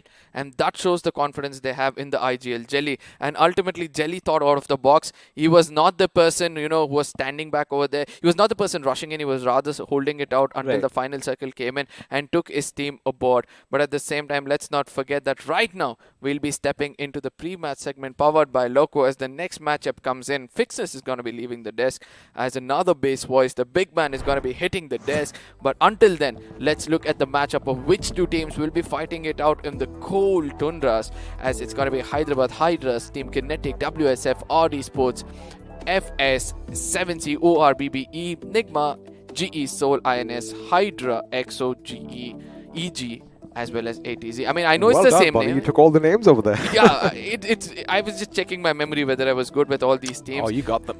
Yep, and then eventually coming back on the desk, opinions are going to be thrown here and there, ladies and gentlemen. Just get ready for it. But ultimately, this is where we have to say that the team which is more composed is actually coming out on top. Oh, absolutely. We always stress this point that it's just your gun game, right? It's not your gameplay. It's that mental acuity that is really important as well. And, the teams that can balance both out, they're the ones who come out on top. Yep. But of course, this is a massive competition. It's the pedestal, and none of this would have been possible without BGMI Crofton and, of course, our lovely sponsors, iQOO and Loco. And you all know what time it is once again, because we love doing this. This video is epic, and we're going to learn how to slay your dragons.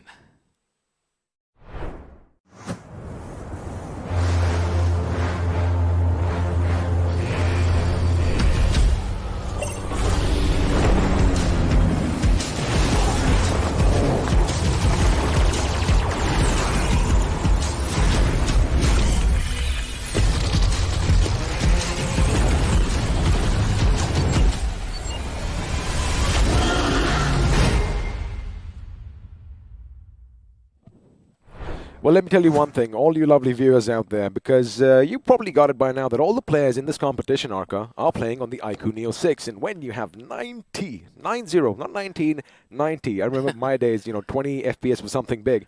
90 FPS in BGMI, well, the action is going to be aplenty, and you could get one for yourself as well. Now, it is going to be a bit chilly in the studio now because we are going to be heading over to Weekendy. No Sanhok today, as you did have a look at the schedule early on, because that's going to be there for tomorrow.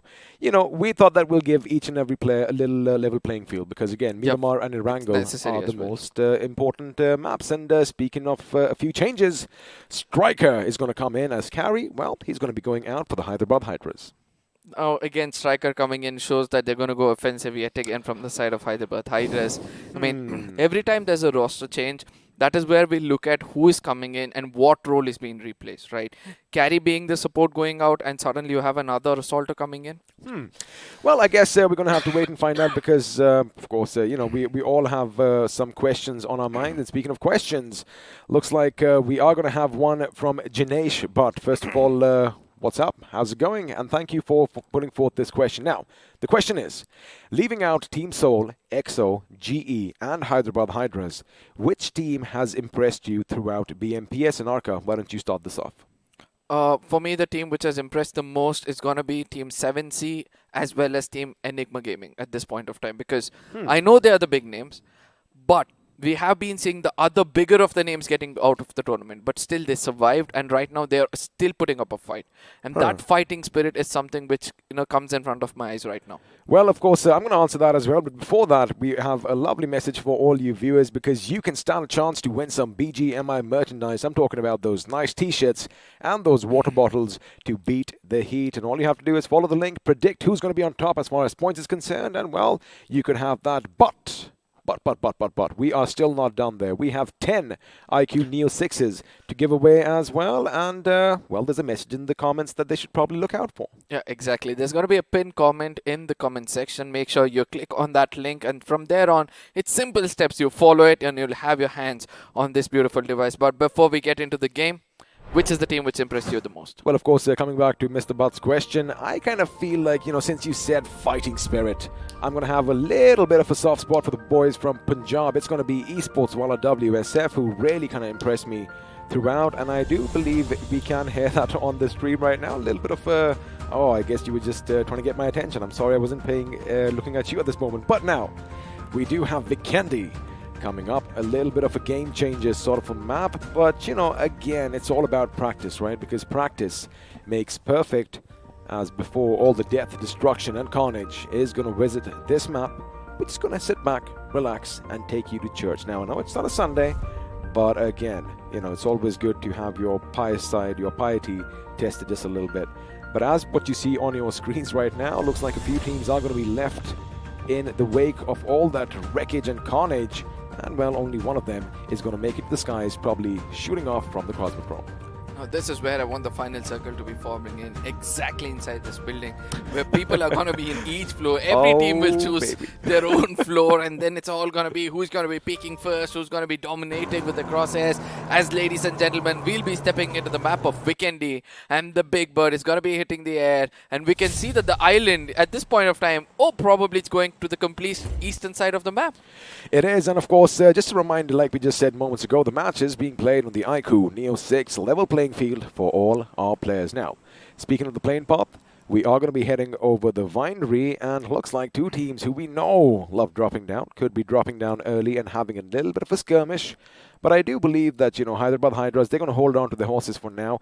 They may try something different because, again, position is something that they are going to be giving a little bit more precedence. You know, keeping in mind they haven't had the best of days so far. But FS Esports, buddy, leading the charge as far as Vikendi is concerned. And if you think about it, Arka, this is the final Vikendi that is going to be played in the grand finals. And, well, the circle does what it does best. It's going to be a little bit submerged.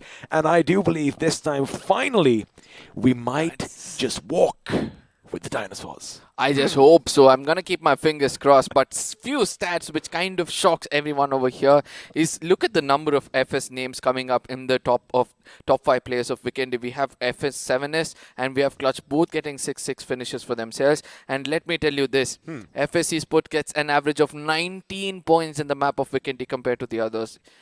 That's like one winner chicken dinner with some amount of finishes for themselves. Well, of course, they did indeed get that chicken dinner. As speaking of Dynapark, looks like the Autobotz are going to be hovering above it. In fact, coming down, plummeting. Not at terminal velocity because the parachutes have been deployed. But, ooh, interesting. Hyderabad Hydras, we did say they are going to be switching things up. One of their members, and I do believe that is Striker for the win, is going to be dangerously close to Kinetic. Of course, this is happening all the way to the top of your screens. But for now, we're going to have a look around and see what Team INS is doing. Now, Team INS, buddy, not the best of days for them. In fact, if we talk about the end of day 2, they did end things in the 13th position with a mere 67 points.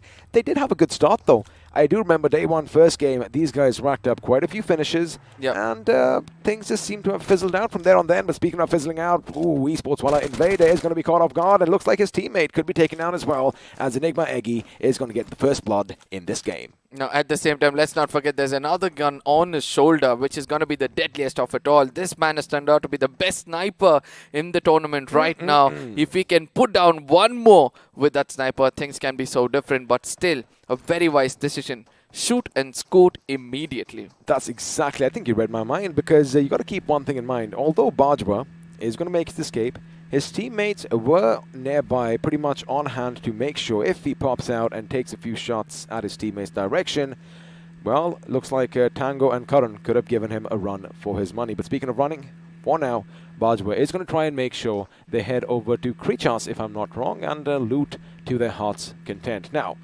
I like the circle. Oh my goodness. Speaking of the circle, it comes on just at the nick of time, because have a look at that. A lot of teams are going to be scattered around. You did want something in the Cosmodrome? Well, we're not going to see any action over there. However, 7C Esports decided to drop down and call it their home.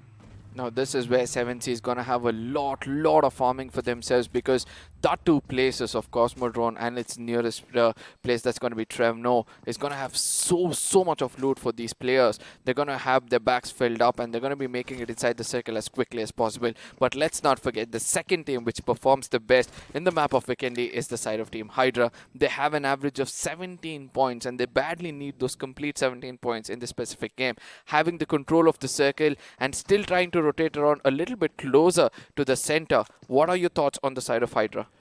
Well, Hydra official, they aren't looking too bad, but if you have a look at what they did in the last 2 days, a 10th position finish with 86 is not something that we expected from them. Even in maps like Erangel, they really haven't, come into the zone. Yep. Agree. If I can actually, just say that, because they are being a little hesitant. Maybe, see, again, the hesitancy, Arca, comes from the fact that this is a massive tournament. Now, this is where everything is on the line, and I'm talking about all that moolah, 2 crore rupees prize pool.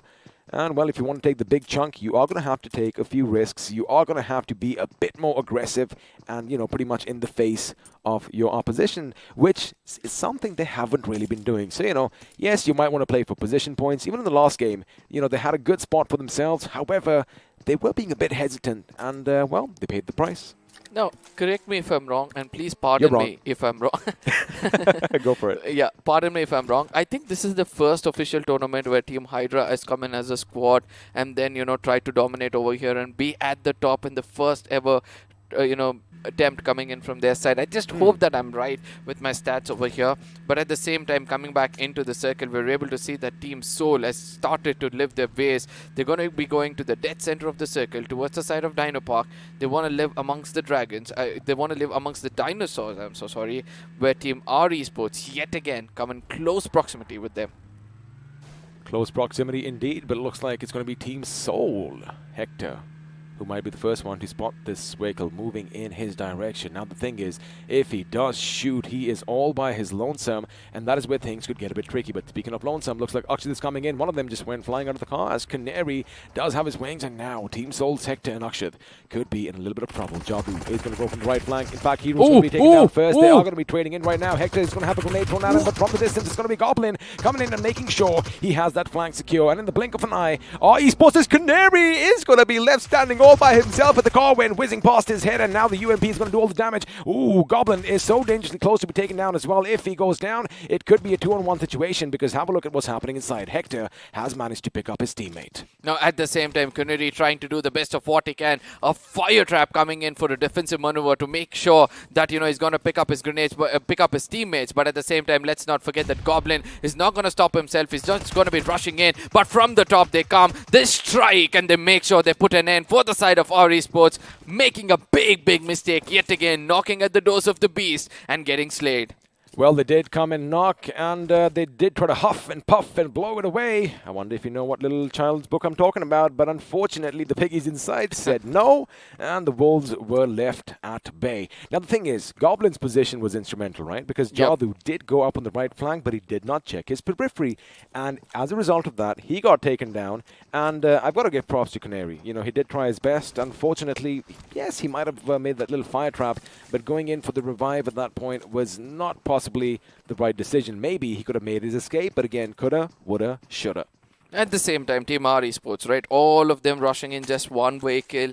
They know the intensity of this tournament is so high that somebody is just going to spray at the vehicle, and eventually they might find one person or another. But at the same time, let's not forget that, the side...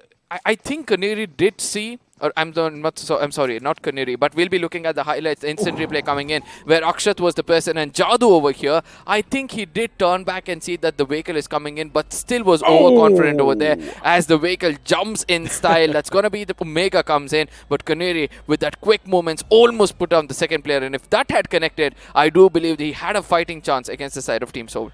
Well, again, ifs and buts, that's something that we obviously have in our vocabulary, because, well, speculation is pretty much part of the job. Now, Team Soul, off to a good start. They do have 4 finishes for themselves, and they are going to try and make sure they have a nice central position in the circle, and as just as I say that, there you have it. You have your visuals coming up. Now, keep an eye out on teams like Kinetic, teams like Enigma Gaming coming in from the north, just a bit north of Vihar. But all the action to come could be in and around the Dino Park, or maybe it might even move elsewhere. But for now, it is going to be FS Esports up against Big Brothers, as Helgard and Xenopi, they do have an idea that someone is nearby, and they are deploying smokes, making sure that the ones overlooking from that little hill, from that little left flank, as far as their point is concerned, are not going to be a thorn in their sides. Now, Team Soul wanted a very good start, right? They wanted to get some finishes in their name, and these 4 finishes would have boosted confidence so much that probably this could be the match where they can pick up their first winner chicken dinner, the most important one, because somebody is catching them up from behind, and that's going to be the side of Team Global. What a spray coming in from the side of Hellgod. It's just one bullet which connected to the head, but did the hefty amount of damage. Well, speaking of Global, looks like they're going to be in a bit of trouble, but for now it's going to be INS who's going to be laying down the hurt on Big Brother. Scream is going to be the intended target next, as he is going to be jumped upon, and looks like he's going to be taken down without too much of a problem. Now, Team INS, we were talking about them. They need to step up. They need to pretty much come to the plate, and looks like they're going to do that in style, as a couple of finishes is going to boost their morale. Elsewhere, you kind of mentioned Global Esports was opening up, but I do believe one of their members has been taken down, because now only 3 are left alive and kicking. Now, as far as Team INS is concerned, well, they have a nice position in the circle. I can't say that for Team FS, because the grenade is going to go in. Luckily, Clutch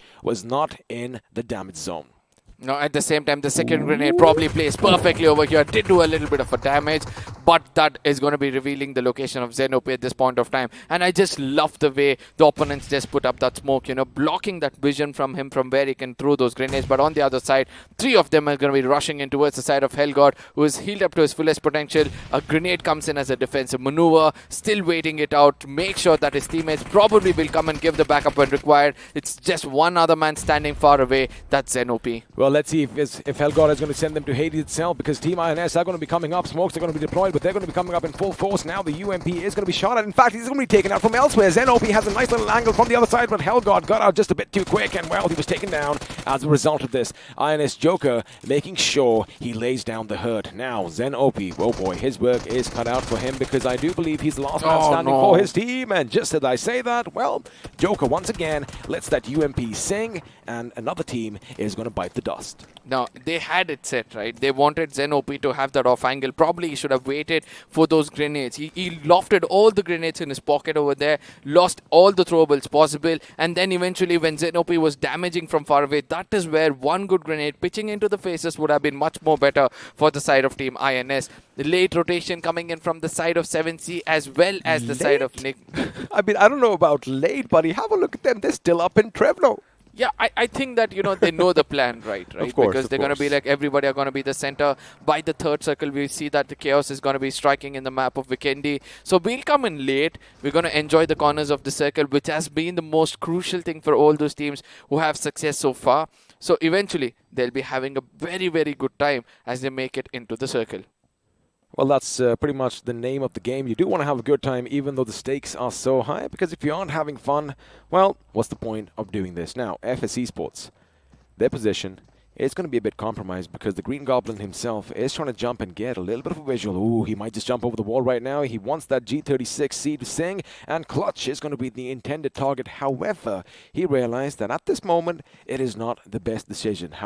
Again, you got to keep one thing in mind, right? Team Salt, they are still scattered. They're going to try and make sure no one comes to their position, and if they do, I like the way that they communicate with one another, because in the blink of an eye, the entire team is at one spot as soon as the comms come in.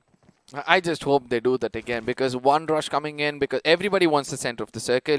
They are pretty much in the center of the circle. So one compound which is going to be contested, they're going to be losing a player. But Hyderabad, Hydras from far away has also started to take things off. And look at this, finally, this is what I wanted to see on the screen. The points table is going to be coming in very different ways, as it's going to be Nigma, Vexi from far away, putting down the side of GE. The fight between GE as well as the side of Nigma Galaxy from one side, and Kinetic against the side of Team HH. Well, Hyderabad Hydras are going to be hitting their compound a bit too strong, as now the Tommy gun is going to do all the talking. Beo does have a grenade in his hand. In fact, he is going to be lobbing it. Nope, he decides to hold on to it and pin it back in. Now, Hyderabad Hydras moving in a bit too strong. They have the number advantage. They know that someone's lurking upstairs, and if they go one by one, they could be in trouble, as Kinetic Onyx is going to be taken down. Striker is brought down by the enemy as well, and can Beo do something? No, he can't, because Manti OP just put him 6 feet under, which means now Team Kinetic are going to be survived by just one man. And once again, it's going to be the god himself, Kinetic God. Can he do something? Can he pull off a miracle over here? Because it does look a bit hard. However,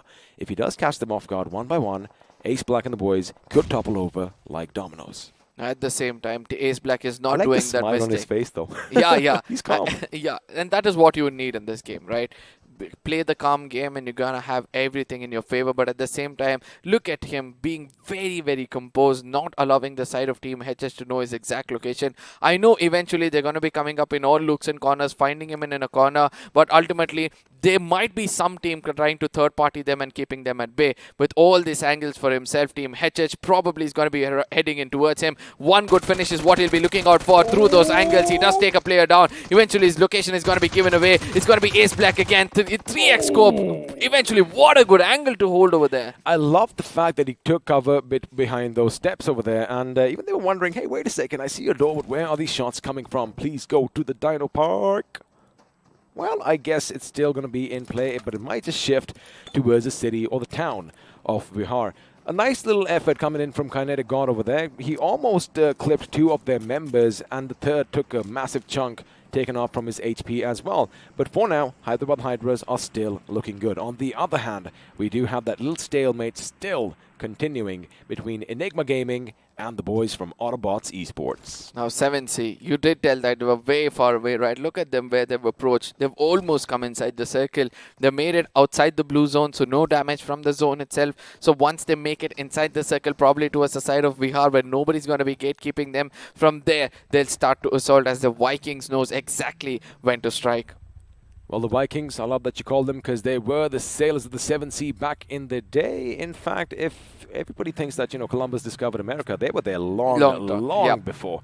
But, not much of history over here for you guys, as have a look at that. They are still the northernmost team, and they are going to take their time coming in. Now, since we know that they love those high grounds, we know that they love being at the summit of things, they might just tango with OR Esports. However, if they decide to pull in a bit north of Movatra, well, that is going to be where they'll find a nice little niche for themselves. Elsewhere, on the other side, the southern side, Enigma Galaxy creeping their way in and, well, are going to be just north of Milna on those cliffs and might tango with Team XO sooner or later.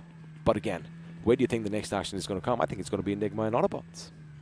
I just hope so, because ultimately all that attention to the center of the map is going to be grabbing all the teams to be going to the dead center. But at the same time, Team 7C, I want to see how many medkits they have for themselves. It's not just the medkits. Did you see what OR Jelly just did right now, Arca? He kind of went away from the team, going towards the edge of the circle, as does an IGL and a reconnaissance man.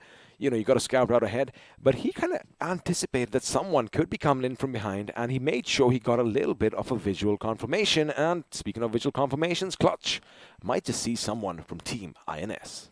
Now that is where 7C's rotation is working out like a charm for them, right? They're holding to the dead corner of the circle, and look at, eventually it's going to be Team OR. Jelly is going to be like, I got a little bit of an information that somebody's close by, and he calls for reinforcements, and immediately the whole squad rushes into the compound, is holding. Speaking of reinforcements, the Mark 14 in the airdrop. Of course, a versatile weapon. You can use it to obliterate anything that moves at long distance. And, well, if things get a bit too heated up close and personal, oh boy, that automatic mode is going to be devastating. But for now, speaking of automatic, looks like Fox is going to have that M4 with the suppressor.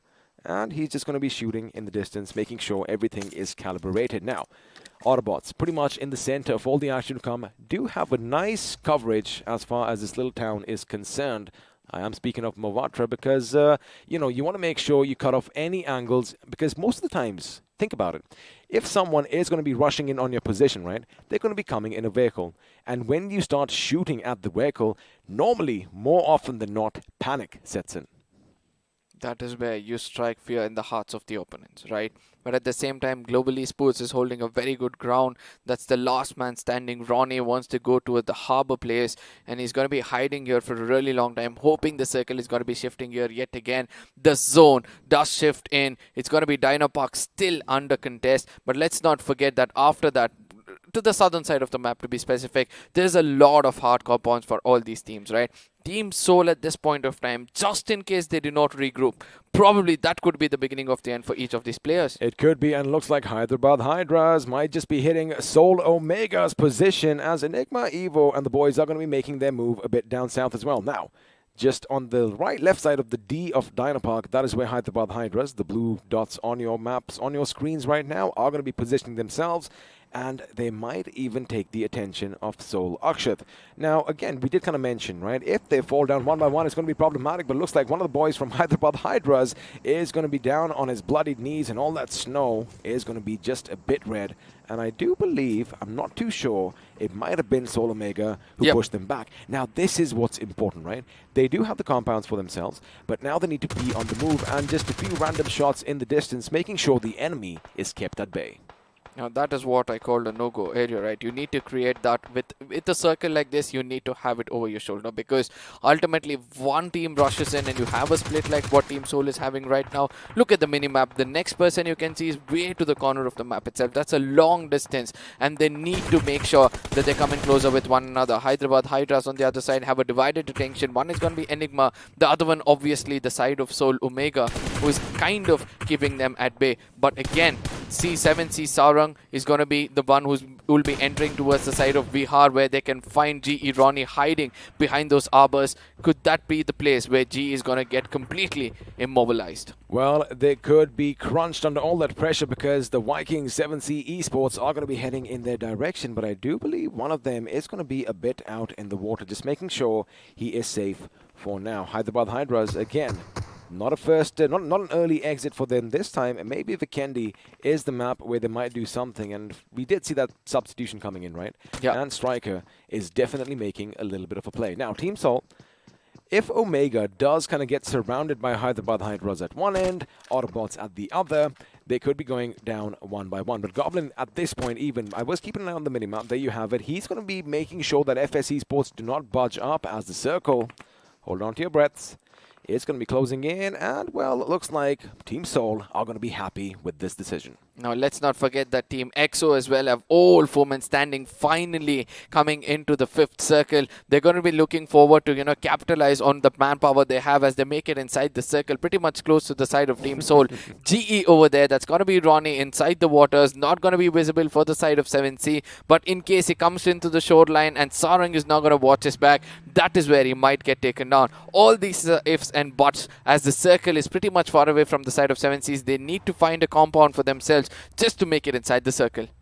Well, right now, Tango has been spotted on the roof. The Fiddler is going to be brought down. There you have it. Precision spray is coming in, but can he finish him? Well, for now, he can't. But I wonder if Karan is going to be coming to his aid. But there you have it. This is what you expect from 7C Esports. Savitar is going to go on the right flank, as is Sarang. And now the others are going to be joining in as well. They spotted the enemy right over there in front of them. The 6S scope might have been just a bit too zoomed in. But for now, 7C, they have a nice semblance of cover for themselves. Shots are going to be fired. They're going to try and make sure the UMP is now going to come out. But no, it's going to be Spray God who gets taken down by Power from the outside, and now Bajwa is going to be taken down. It's going to be a one-on-one situation over here with 2 lads, but Savitar is the one who comes out on top. Now, at the same time, an MK, I heard it right, it was an MK coming in over there, but Savitar at this point of time needs to heal up, and also Aladdin needs to come in as the last man standing. Tango, just in case he connects a grenade over here, might put an end for at least one player of 7C. 3 men down on their feet. Team 7C is regrouping, and this is the most vulnerable point for them. Can Tango rush in and dominate and get at least one finish for himself, as the grenade at this point of time is tossed in perfectly, but nobody is home. Again, the thing is, you need to know the layout of all these buildings down below, and now the grenade is going to kind of force them back, but since 7C Esports has all their members up and running once again, well, Tango is going to have to tango all by his lonesome, and we all know that, sometimes dancing alone can just be a bit too bad, and whoa, Sarang, you better get out of there, because he does throw the grenade. There you have it. Tango is going to get an opening. Now, he might just go down and just get that one crucial finish point, but I'd love what he's doing it. He uses the smoke the opponents used for his advantage, and now they aren't really oblivious of his position, but there you have it. The big bad gun is going to fire, but it's going to be Spray God's AKM that does the job, and Esports, while WSF are going to be out in the 13th position, but now Team INS's position is going to be contested. Crazy Soul gets the better of Vixie, and Nigma Galaxy, they're just going to go on past. Now, at the same time, Evert is already inside the circle, right? So they might do the damage against the side of Nigma Galaxy as they all get on from the vehicle with 4 men standing. Oh no! The tables have turned at this point of time. Crazy Soul and Cheyenne, both of them got taken down. A Joker and his teammate have to make a run inside the circle, not take any of these fights any more further. But just in case they do, They need to come out successful, or else this could be the end for the side of Team INS, as the circle is way far away from them. It's exactly 92 meters, as the close range battle was not hard enough, and they get taken down. Well, see, in all that commotion and all that confusion, Enigma Galaxy's dream comes in, but he gets to realize one thing, that wait a second, Hydra official are going to be in the distance. Dynamite is going to be taken down. Oh my goodness, that is precision shooting coming in from MJ, and well, Dynamite is going to be taken out of the equation for now. Now, as far as Hydra official is concerned, they are going to go in for the revive, but keep in mind, Global Esports' Ronnie is slowly and steadily creeping in behind, and Jackson might just have his attention diverted in his position. Enigma Galaxy's Max taking the fight to FS's Hitman, and if he's not too careful, a grenade could go boom, but lucky for him, nothing is going to be raining down shrapnel around him. Now, this is where we have to look at the teams which are standing with 4 men standing. One is going to be 7C, the second one is going to be OR, the third one is going to be Seoul, the fourth one is going to be Team EXO. All of those teams who need to prove themselves over here, still standing with 4 men, whereas only few of them have got 4 finishes for themselves. I do understand there are other teams over here, but comparing to all of them, these teams have something more to prove as their fans are waiting it out. Well, of course, the fans are going to be waiting for each and every single team, but for now, it's going to be EXO who gets the better of HH's Ace Black. He goes down, but Striker is going to strike back with all his forces. Sensei goes down, Snacks is brought down, and now the push is coming in. Punk's position has been given away. That Molotov might just flush him out. In fact, he is going to go a bit to the left and a bit to the right. He is going to be bobbing and weaving against those rocks. His Manti is going to be following suit, but from behind, Hitman comes in, and now Manti's got his work cut out because another team is going to be coming in the fray. He needs some much-needed cover, and I love what he's doing. They do get a few finishes for themselves. Hyderabad Hydras do eliminate Team EXO, so the comeback, ladies and gentlemen, does not seem to be real at this moment. But as far as Hyderabad Hydras is concerned, this is a massive game for them. Manti is going to get the better of Clutch. Explicit already making it through. Now, this is what needs to happen. Maxi is probably going to go in for that revive as far as Striker is concerned, and the information needs to be given that Explicit is already on their left flank. Now, at the same time, Manting is cooking up a grenade. 47 nest. If he sees somebody, he's going to make sure that he strategizes perfectly to take them down. Right now, holding that compound, that's the exact spot where they might not look at, as Striker is going to be healing up to his fullest potential, and the push might be coming in from the side of Team HH, but let's not forget that off angle being held from the side of Team FS. They can take down the complete squad, as Explicit is taking it against the side of Jelly, and Jelly is going to be erased immediately as he gets taken down. Well, of course, if you do take someone down, the probability is you are going to be put in the ground. Now, OR Esports, they were looking good just a few seconds ago, but now only one man is left standing, and Aru, well, his teammates are going to be blown up to smithereens because Goblin threw a perfect grenade, taking out a Thunky and a Dipthia, and looks like that is all she wrote, because Aru's is going to be taken out by a secondary grenade coming in from the Green Goblin himself, who does have 4 finishes for himself, a majority of the 7 for Team Soul. Now, Team Soul, they also have their work cut out because the circle has kind of shifted. It is going to be an open fight, and looks like we are going to have a bridge in play. However, there is no water down below elsewhere. AB's position is going to be contested. Fox is the last man standing. He gets the better of Rex. He gets the better of Enigma, and looks like 2 of them are going to be taken down, but looks like Soul Akshat was kind of helping him out as well. Unfortunately for the Fox, well, Autobotz have been disassembled as they are going to make an early exit. And I stand corrected. They still have 2 members alive and kicking because it was a little bit of a split, as Mr. IGL and Orva are still coming in from behind. But for now, Team Soul, they want a few more finishes, and they're taking the fight straight to Enigma's door. Now, this is where the big bulls have locked horn, ladies and gentlemen, in the map of Vikendi. Team Soul versus the side of Enigma. If Enigma gets this, they will be inching closer towards the side of Team Soul. But let's not forget, Team Soul wants to build up that difference they have between the first and the second position. They've won these finishes for themselves. They won this winner chicken dinner, and that is why they're playing as composed as possible. As 7C on the other side are made it inside the circle. Sarang pretty much far away, probably has the right kind of medkits. Going in for a heal battle will be the next best thing for him. I like what Team Soul did. They did deploy all that smoke, as Hector is going to be lying behind, but the MP4 is going to be going off, and well, Explicit is going to be saying a few explicit words right now as he was taken down. Unfortunately, it is going to be short-lived for him as FS is going to be wiped out off the Bikendi by Nigma Galaxy. Now a close quarter combat. Jackson is going to be taking the position wired on as Max is going to throw a grenade. He takes out the UMP, makes sure he has to fight the fight on all fronts. He's going to be taken down by Jackson as Hydra official are going to be moving in a bit too strong. Global Esports, remember, Ronnie was the last man standing. Well,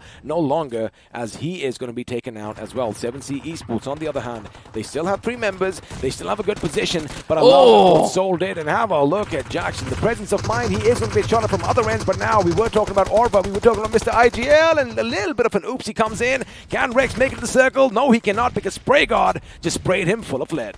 Now, on the other side, we can see that Spray God is living up to his name, taking down everybody possible, as Team Soul versus 7Cs will be the next thing to witness. And we can see that 7C have got a little bit of a hard compound for themselves. We have 4 teams standing. Hydra have the highest percentage, but eventually Spray God is going to hinder their performance, take down another player, make sure that the weakest link is going to be the next best player. And at the same time, let's not forget, Nigma Galaxy is 1 man standing, still waiting it out for the others to fight it.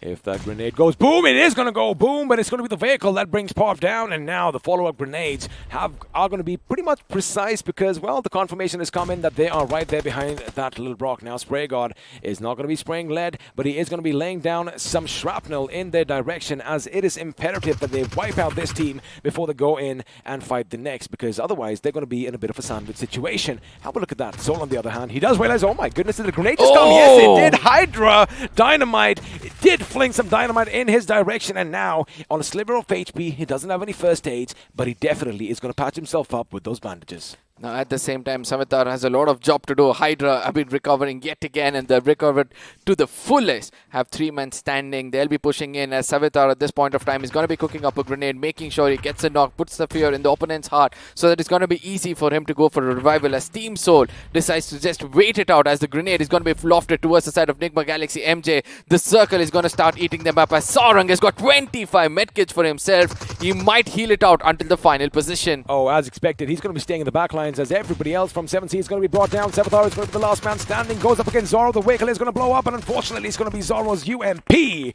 that is going to put him in the ground. Now keep in mind, as you mentioned, Sarang is going to be their little contingency plan. Oh no! Zoro is going to be brought down as well, and Team Soul, oh boy, they are looking good. And now Parv might just be run over, as well, Omega seems to be toying with the enemy going out of the blue zone. They know that someone could be patching themselves up in the distance, because, well, you have 5 members remaining out of this game, and, well, 4 of them belong to Team Soul, who are going to get that inevitable chicken dinner. But boy, oh boy, 25 first aids, man. Whew. Now, I think that, the next circle might be closing in, and Team Soul might have to undergo a lot of, trouble going in for the heal battle as well. But let's not forget, Goblin was clever enough to go pick up all those medkits around, and he'll also be going in for the heal battle. The man to the dead center is going to be Hector at this point of time, trying to avoid everything else, as Akshat will be the first man getting taken down, and eventually Team Soul gets the most wanted winner chicken dinner, puts a huge gap between themselves and Global Esports. Well, 27 points is what they are going to get from this game, but we're going to confirm that as we head into the post-match segment, powered by Loco. There you have it, 12 points coming in from finishes, 15 coming in from positions. A much-needed game for Team Soul, as, we did kind of see they had a shaky start to day 3, which means, well, their lead is going to be increasing ever so much right at the top. Now, 7C on the other side, clever thinking coming in from their side. They knew that, the Salters have to be left in front. One person is going to be holding back, going in for the heal battle. Probably if he had clicked the button properly, he could have healed a little more better, because we saw one player of Team Soul also getting taken down, right? It was possible for the rest of them to go down because of the blue zone as well. But Hydra officials, they have fought their way so far. They've got 7 finishes for themselves. They could have got cleared out in the hands of 7Cs, but still retaliated well to get 10 position points for themselves. A total of 17 for them. Total of 17, and Enigma Galaxy having a decent game, 13 points for them. Enigma Gaming just 1 point short with 12. But the question is, who is going to be crowned the iQOO MVP? I do believe it could be someone who's green, someone who's a bit of a mischief, and I do believe it could be a member from Team Soul. What do you think? Let's just have a prediction. I'm going to be with you. I'm going to be with you on this. Alrighty, there you have it. It is going to be Soul Goblin, because boy, oh boy, was he dishing out damage left, right, and center. 6 finishes, 4 assists, and 1118 points of damage. Now, survival time of 30 minutes in the map of Vikendi. That shows that he was the last man standing out there. But again, with him is going to be Savitar, right? With 3 finishes, 700 damage. Did try to prove the gun he's got. But at the same time, you know, one other person who is standing out for me over here is going to be Hitman from the side of FS. I like how this time the top 5 leaders, each and every person is from a different team, even Stevens. But now, let's have a look at the match summary, because I'm sure you are going to be interested in seeing how many grenade finishes came in. Well, 5 is the number. And the healing is going to be 10,108. Now, let me just say one thing. Although we didn't see any vehicle finishes, you guys had a blast in the last game. 8 vehicle finishes coming in the map of Erangel. Now, all that was retaliation, right? 176 player got taken down. His teammates came in and took down the others with the vehicle itself. So, it was all revenge battle which was going in over here. But one thing which shocks me is going to be 29 assists coming in, right? Not much of them were revived. So, that shows in the map of Vikendi, you get taken down, you're almost finished. See, again, it's all the compound pushes, right? Most of the fights don't really take place at that medium to long distance engagements because, A, the terrain is as such. You know, you have hills, but it's very uneven. Yeah. So you can, you know, if you are basically caught out in the open, well, you are pretty much done and dusted for. But now, we're going to have a look at a few more things because although we have pretty much talked about the healing, we've talked about the grenades, we've talked about the assists, the distance, the longest finished distance in meters is not going to be that long, but now let's have a visual representation of the FD graph because I'm pretty sure a lot of teams had a lot of fun. Now, we all know which is the team which had the maximum fun over here with the firepower. That's going to be Team Soul with 1,987 damage for 12 finishes for themselves. And that was a very, very good move coming in from their side. Clinical at its best. You love that word, don't you? Yeah, obviously, right? Why do you want to do so much of damage and not get finishes for yourself? Well, I'm pretty sure you're not going to let us forget as well. I'm just pulling with you. Bring it in, buddy. Anyway, of course, like we said, you know, a lot of the teams, they had a taste of blood in this game. But OR Esports, your winners in a previous match, well, they didn't really do well this time around. Now, let's have a look and see what this does to the overall standings because that is going to be popping up on our screens. And before this game, I do believe it was the mere 7 points between Seoul and the team in second position. Well, that lead is going to be increased to 33. Oh my goodness, 33 points because Team Soul every single day is putting up 80 points for themselves. And yesterday 80 points, today's 80, day before yesterday's 80 points was 160 points where they got for themselves. This was the only match where they performed. If they're not restricted at this point of time, and again, they get another 50 points with the left of the matches left, I have to say this, the Team Soul might be making themselves on the top of the table for the final day itself. But Global Esports on the other side trying to catch up, doing the best of what they can. The only team right now performing to the fullest will be the side of 7C. Again picking it up, come to the 6th position for 129 points, 70 finishes. Almost, you know, I would say that they're concentrating just on those finish points. Well, of course, finishes is something that they have kind of been synonymous with. However, the position points, buddy, at this stage are going to be important as we have a look at page 2. And, well, Team EXO seems like they're going to slip through the cracks, as are the boys from Big Brother Esports.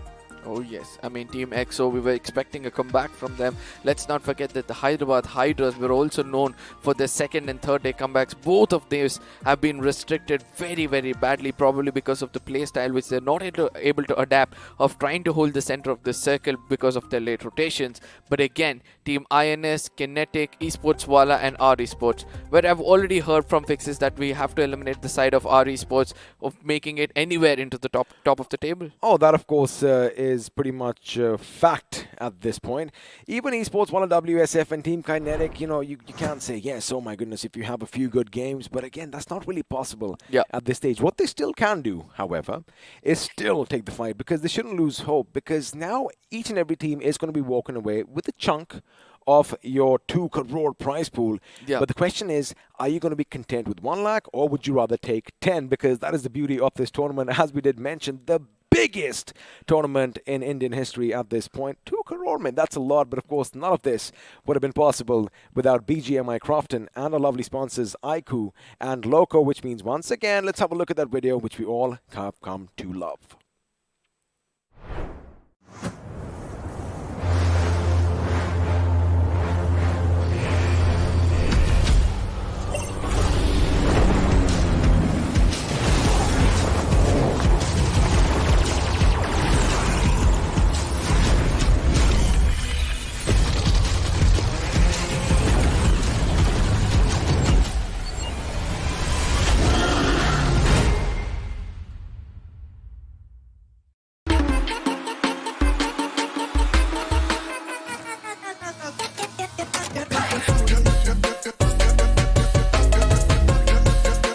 Catch it, earn it.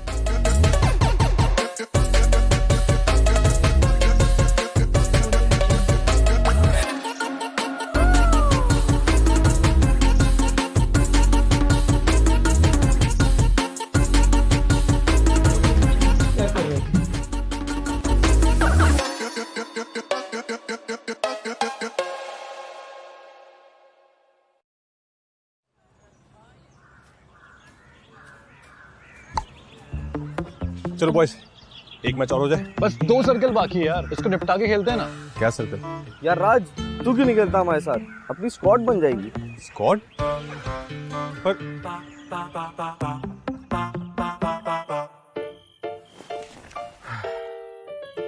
पता नहीं यार, इसमें scope है भी क्या? हाँ हाँ, देखना भाई, 2x लगा हुआ है। 2x? तुझे चाहिए तो 6x मुझसे ले ले, मेरे पास एक्स्ट्रा है?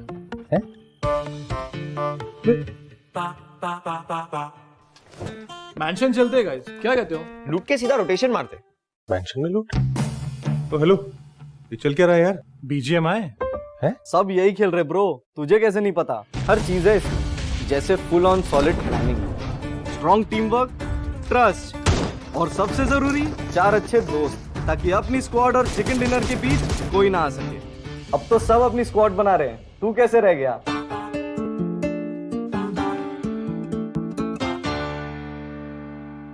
चल यार राज, अब एक मैच हो जाए। क्यों नहीं, अपनी स्क्वाड बना ले। हमारी BGMI स्क्वाड तो रेडी है, आप अपनी कब बना रहे हो?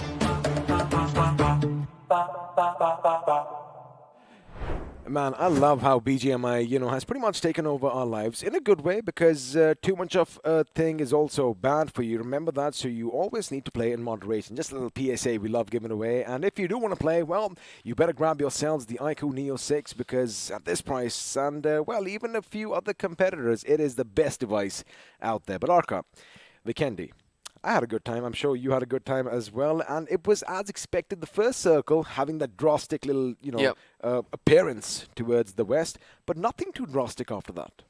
No, this is where we have to look at the format which has been coming up, right? In the previous game, OR was inside the circle, they got it as well. Now we had Soul inside the circle, they got it as well. So you need to make sure that you're inside the circle earlier itself, but the highlights are going to be visible over here as Enigma, Eggy is going to be going in and opening things off. Somewhere when I felt that, Team Soul might have been challenged, it was where our Esports made the biggest mistake, one person getting backstabbed by Goblin, and everything was history.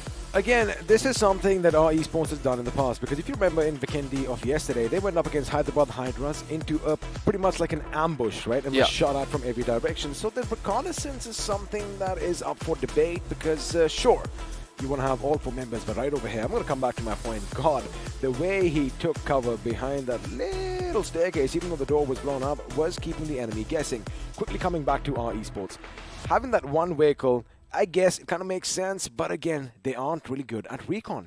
No, at the same time, the backup which comes in from the side of Team Soul is also very, very deadly. But Nigma Galaxy over here doing a beautiful job. That was Dreams trying to live up to the dream, but eventually from far away it was Hydra, but a retaliation from MJ. Oh my goodness. Beautiful. This is the kind of Nigma Galaxy we would love to see. I mean, it was like a meerkat, popping out of its hole right over there, or just standing up on its hind feet. That was what basically Dynamite was like, right? And this guy just laid down bullet after bullet with precision. And Hyderabad Hydras once again, finding themselves in that same situation, just being caught out in the open. And once you do that, again, Vikendi, you're going to get shot at from elsewhere. Now, Hydra officials, they did have a good game, as did the boys from Enigma up until this point. Now, Rex, he does get the better of Orva at the end over there. However, the moment he steps up, it was Sarang from the other end, or Savitar, I do believe, who was going to make sure he puts him in the ground. The grenade comes. Oh, that shook our screens and must have been a little detrimental on their health as well. Now Team Soul on the other side, by now they knew that the game is in our hands. We're just going to hold the center of the circle, 1 or 2 players. You guys can scout around and make sure you find that last person who's going to be going for a heal battle. But Sarang on the other side, he knew, he counted the number in front of him, and he know that 4 are over there. I'm the last man standing. It's okay, second place is fine. It's all right, but again, the zone was doing damage, and maybe he had a little bit of a mishap over there. could have just wasted their time a bit more, but that is what it was. And of course, Team Soul getting that much-needed chicken dinner just to, assert their dominance over the playing field once again. Remember, 33 points is the difference where they stand. But now the thing is, we're going to be coming back to Erangel once again, and I wonder if we are going to have a little bit of a switcheroo. Or let me be more specific. Now, we were talking about teams at the bottom. Yeah. Right, they've got nothing to lose except maybe just a bit more money. And even as far as money is concerned, if you're in the 16th, a lakh is what you get. But you want to get some more. And that is where they can be spoil sports for a few of the big teams up there. No, that is what you would want to do. Yeah, eventually. If you're not having the money, you need to have the name. Because ultimately, name is linked with money every single day. So I do believe that, all of them will be aiming to go take down the big dogs and leave a mark behind and make sure that the scar is going to be, the wound is going to be there for a really, really long time. But at the same time, the experience which all these teams are getting, being in the top 16 of the country itself, that money can't buy.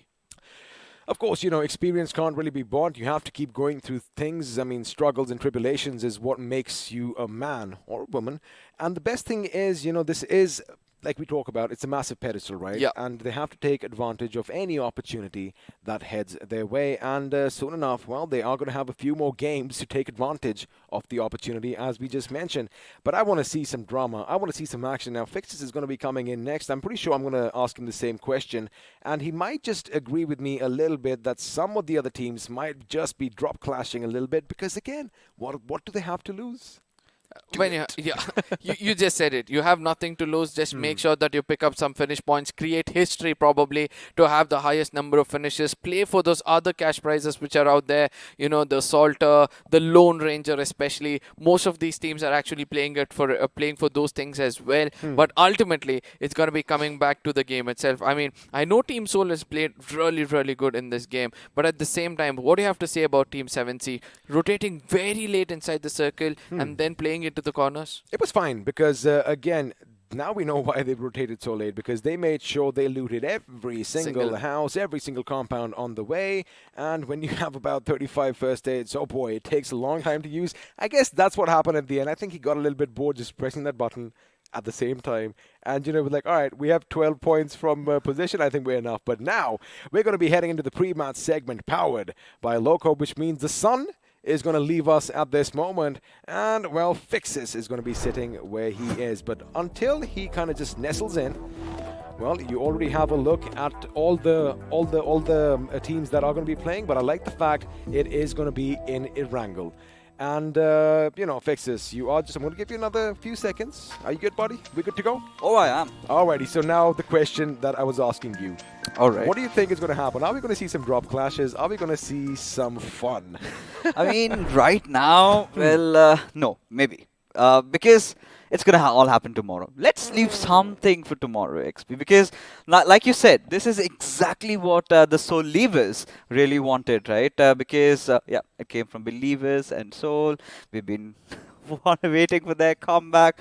A bad joke at that. But this is what we love, right? You could have said Dreamers as well. That would have been a bit nostalgic. Believers, Dreamers, and of course, okay, it was one of your teams. I know that. Of course. But, again, that's what we're talking about. The best thing about this tournament, India's biggest so far, 2 crore, everybody's going to walk away with something.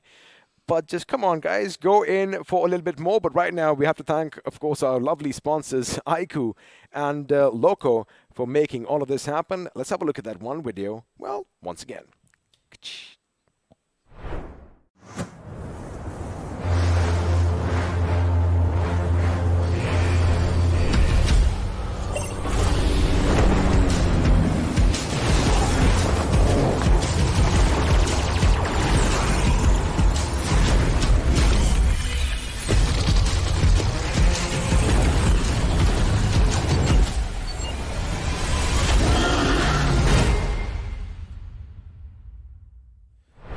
Man, if this device did not have that 80 watts flash charge, as soon as those twin sabers are coming down, you can see the dragon's claw coming in as well. And, he would have been finished. But, of course, if you have this device, you might just stay till the end and get that chicken dinner for yourself. Oh, of course. Now, talking about chicken dinner, now this is what we really wanted, right?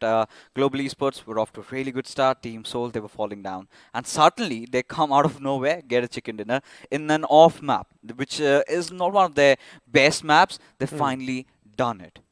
They have finally done it, and again, just to remind our lovely viewers, if you want to be featured on the BMPS stream when lakhs of people are watching, all you have to do is, well, head over to Twitter and tweet your questions using the hashtag Let's Ask Loco, and be sure to tag Get Loco now as well, and who knows, you might just have your questions answered by us and have a massive shout out on stream. Well, of course, and I would love to do that. But when we're talking about the merch that we're giving away, right? You've been loving us, we've been loving you back, and that is how you do. Support your favorite teams. Hashtag whichever team do you think is going to be on top, and if it happens, right? All you've got to fill up is a few forms over there, and if you're lucky, 50 t-shirts and zipper are coming your way.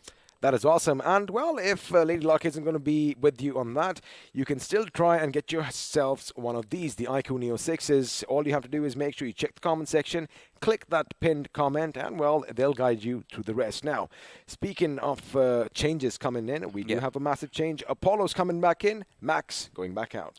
And makes sense. Of course, we were looking out for this man. He's been such an instrumental player for this particular team. But Max has been sort of a revelation that Nigma Galaxy had leaded in the past. But the grand finals are really not going the way they had really planned, right? Just kind of in the bottom 8 right now. I do not know if they can really make it to the top 3 anymore. Top 5 is still up for grabs. But for Nigma Galaxy to make it up there, I think they would have to have a couple of games of their lives. They need their thrusters on right now. They need that light speed if they are going to be coming from a galaxy far, far away. I love saying it.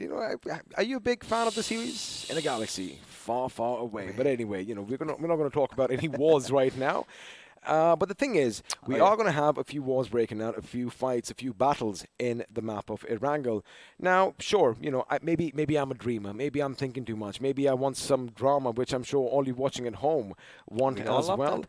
We all love that. I mean, all that juicy gossip because, again, like team at the bottom, a lot of whispers and all that stuff because that's what social media is all about these days. But, coming back to the topic, fine, we might not see some drop clashes just yet. That is what day 4 is for. But for teams like our Esports, for teams like Team Kinetic also on that matter, if I'm not going to be mistaken, Esports while WSF had a good start on day 1. In fact, in the first game, if I'm not wrong, they did have 7, maybe 9 finishes, which I was like, whoa, these boys are going to make a little bit of an impact, but they just fizzled out. They're clearly playing out of the element, right? When you talk about Esports Wala WSF, the same went in for the league stages. It was just those final 2 games where they kind of played, right? They put the pedal to the metal, just 2 chicken dinners, and they were back. But when they transitioned into the grand finals, we were missing out on that aggression, that commitment, that desire, and that drive to go in and win, go and engage in those fights, right? Not really playing the way they were supposed to, and they suddenly hit the hammer on their toes. Absolutely. I mean, I agree with you on that because this was where the pressure once again comes in, right? I mean, they thought they'll take it a little bit easy and go for those position placement points, which, of course, they did not. It didn't go their way. Yeah. So maybe even at this point, they need to do what we've been talking about. Take the fight to the enemy's gates, and let's see if that is going to happen. But let me ask you another question. Now, I'm going to talk about, well, not Nigma Galaxy, because we were just talking about them. FS Esports. Now, they've had a wonderful time yesterday. Yes. But today, how do you think their performance has been thus far? I think the first game was pretty good for them, the way they played out in Miramar, and even just transitioning over on, even in the game of Erangel, right, a top 2 position finish. They've been there. They've just been there, right? Not the best team, but somewhere around the middle sections. Now, for them to be an actual competitor, they've got to pull off something what OR did. They've got to pull off a chicken dinner, maybe possibly 2, but that has not been their way, right? They always believe in consistency, few position points. We did see that little bit of an aggression from their side. I'm just hoping for a little more of that. Well, let's see if that is going to be what we see in the map of Erangel, but before everything is going to be going a bit bonkers, a bit wonky, let's just appreciate the calm before the storm. And of course, you have all these pictures of BGMI in the houses because looks like the people that once lived here were really big fans of all these players. But the problem is they know that, death and destruction is visiting the island, so everyone seems to have evacuated. Now, Mr. Unknown in all his might and glory is right in front of us. This museum displaying all the history that BGMI carries along with it. And I'm starting to wonder, how did it come over here? Again, I mean, looks like it's all about engineering, and maybe they built the museum around it, and or they could have, slid it in from the side up top. I don't know, buddy. I think they made sure. The question is it a real one, or they could have bought it in one by one, had the fuselage come in separate, had the wings come in separate, and attached it inside, because, well, that bird isn't going to be taking off anytime soon, but in some time. Imagine. All right, all the people. I'm just kidding. In the foreseeable future, we have certain features that lets us access these. That's what we were talking about. All these howitzers. Just imagine that. You have to have a lot of whatever. I don't know, Crofton. If you guys are listening, let's get those big bad guns working once again, because they're gonna go boom. And something or the other is going to be blown to smithereens. But I love this, Kind of reminds me, of course, of World War One. The trench warfare was huge back in the day. But for now, they're going to be remnants of a past war. Indeed, it is going to be. But now, going from over the past and now to the present, as the flight path trajectory takes it off, we are talking about going all the way from Primos towards Yasnaya Polyana. And this is what XP I have been waiting for, right? Now, this particular flight path trajectory suggests one thing. Global Esports might just drop over Yasnaya Polyana. Maybe take that fight against Hydra officials. I want that. All right, we want a drama. I want that. But I kind of feel that they are going to be dropping down a bit early, because, once we did see a similar flight path, there you have it. They're going to be coming to the military base as expected, right? Yeah. They're going to be heading over there. And what's going to be surprising is our esports are going to be heading over to Novo as usual. So, I know you want to see that drama, buddy. I know you wanted to see that little Hydra official clash over there. But unfortunately, it isn't going to be the case just yet. Now, my eyes are going to be on the teams at the bottom. Our Esportswala, they can still go and have a little tango in one of those cities. Oh, they certainly can do. But for what we've seen in the past, I think they might just go to their good old west in northwest Chorcho city. And for now, all of them have to search for vehicles. This is where Team Soul, they're not going to have any issues whatsoever for what really happened to them. And another Eastern Circle, a little bit of area coverage towards down south.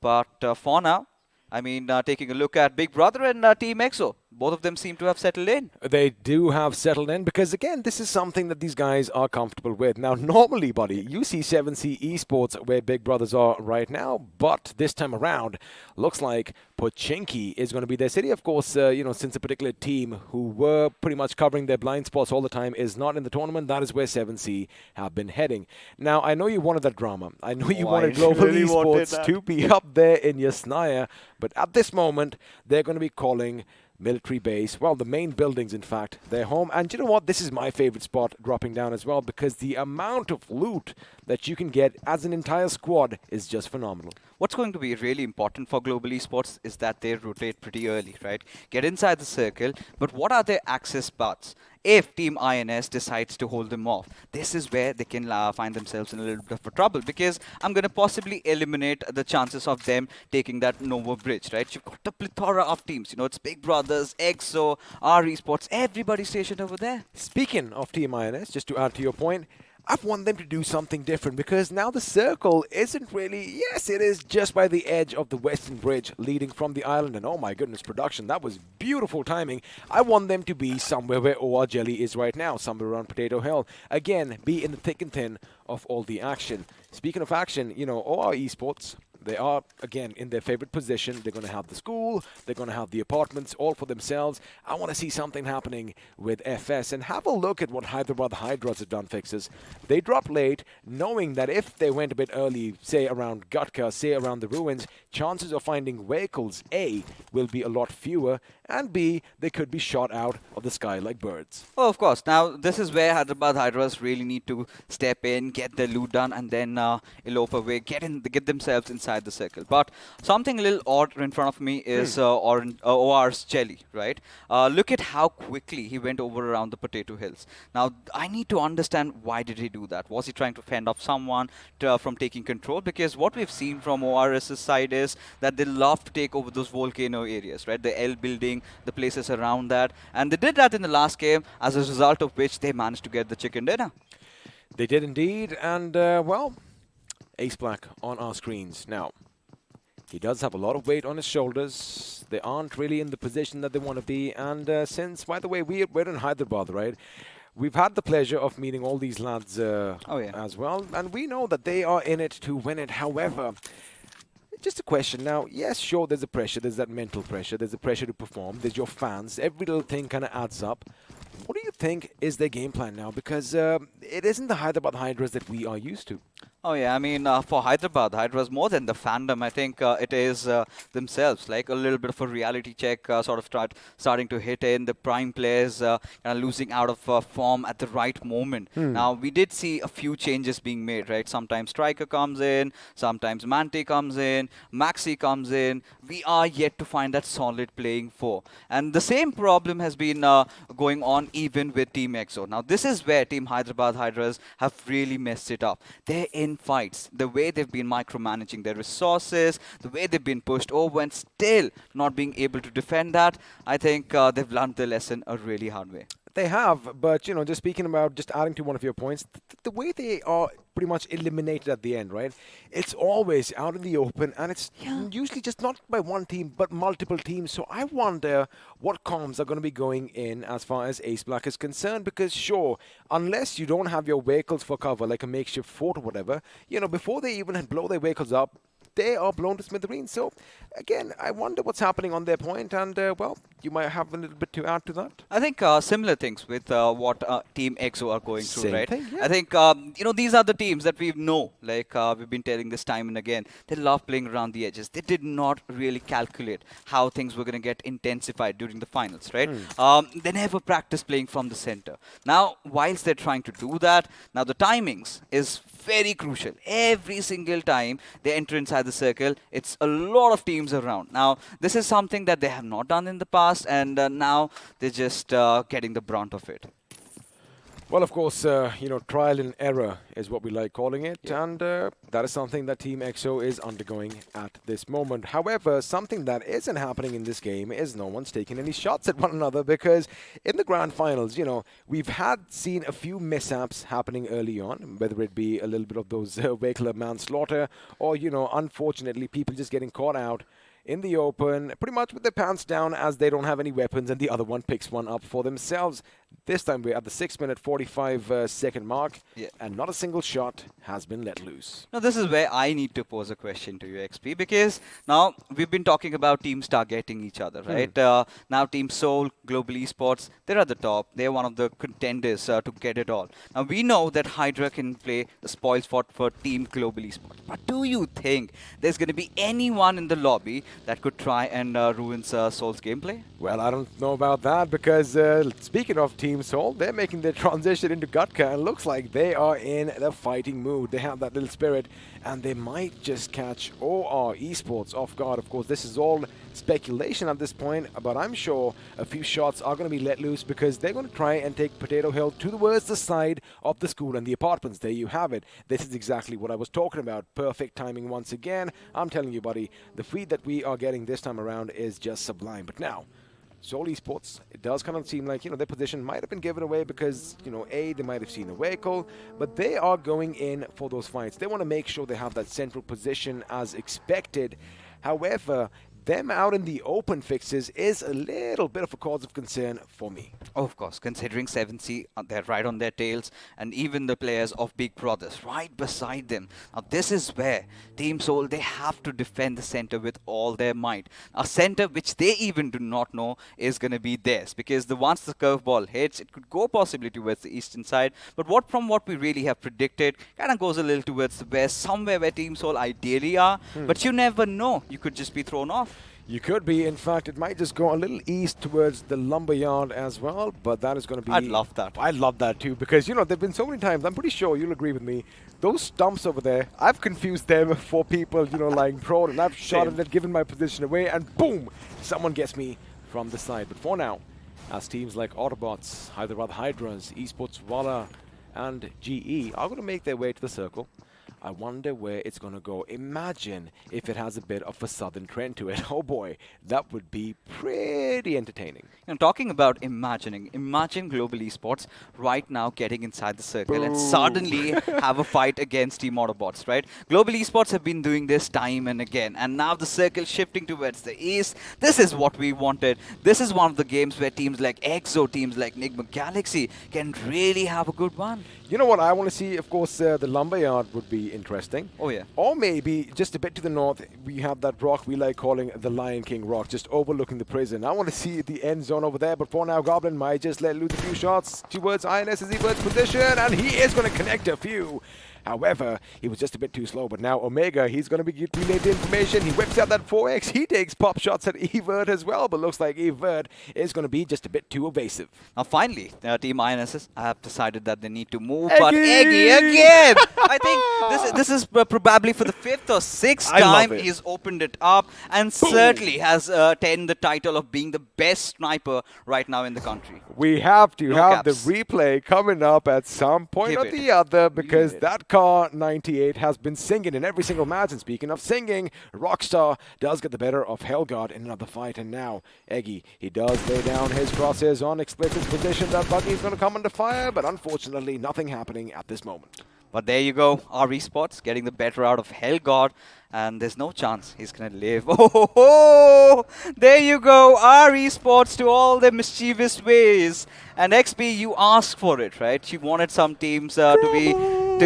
causing trouble across the lobby, and here they are. Talk about adding insult to injury. That is what our Esports just did on our screens right now. But as the teams are going to be coming in, of course, the shelter, the mountains around it are going to be prime real estate for all of them, as Hyderabad Hydras to the north might collide with Esports Wala at some point, but looks like GE might be going in for a little bit of a contingency plan, but INS's Great Soul is going to come under fire. Oh my goodness, perfect cover coming in from Joker to make sure his teammate is still alive and kicking on his feet. Now, since it's gone down from Team XO, Snacks has given his position away. Joker could be in a world of trouble. The grenade is going to go boom. Unfortunately, it's going to be a bit too long, and now Snacks takes a much-needed cover, and there you have it. He is going to be snacked upon, as Joker is going to be on a different level altogether. I mean, Snacks did everything just right, but look at Team EXO.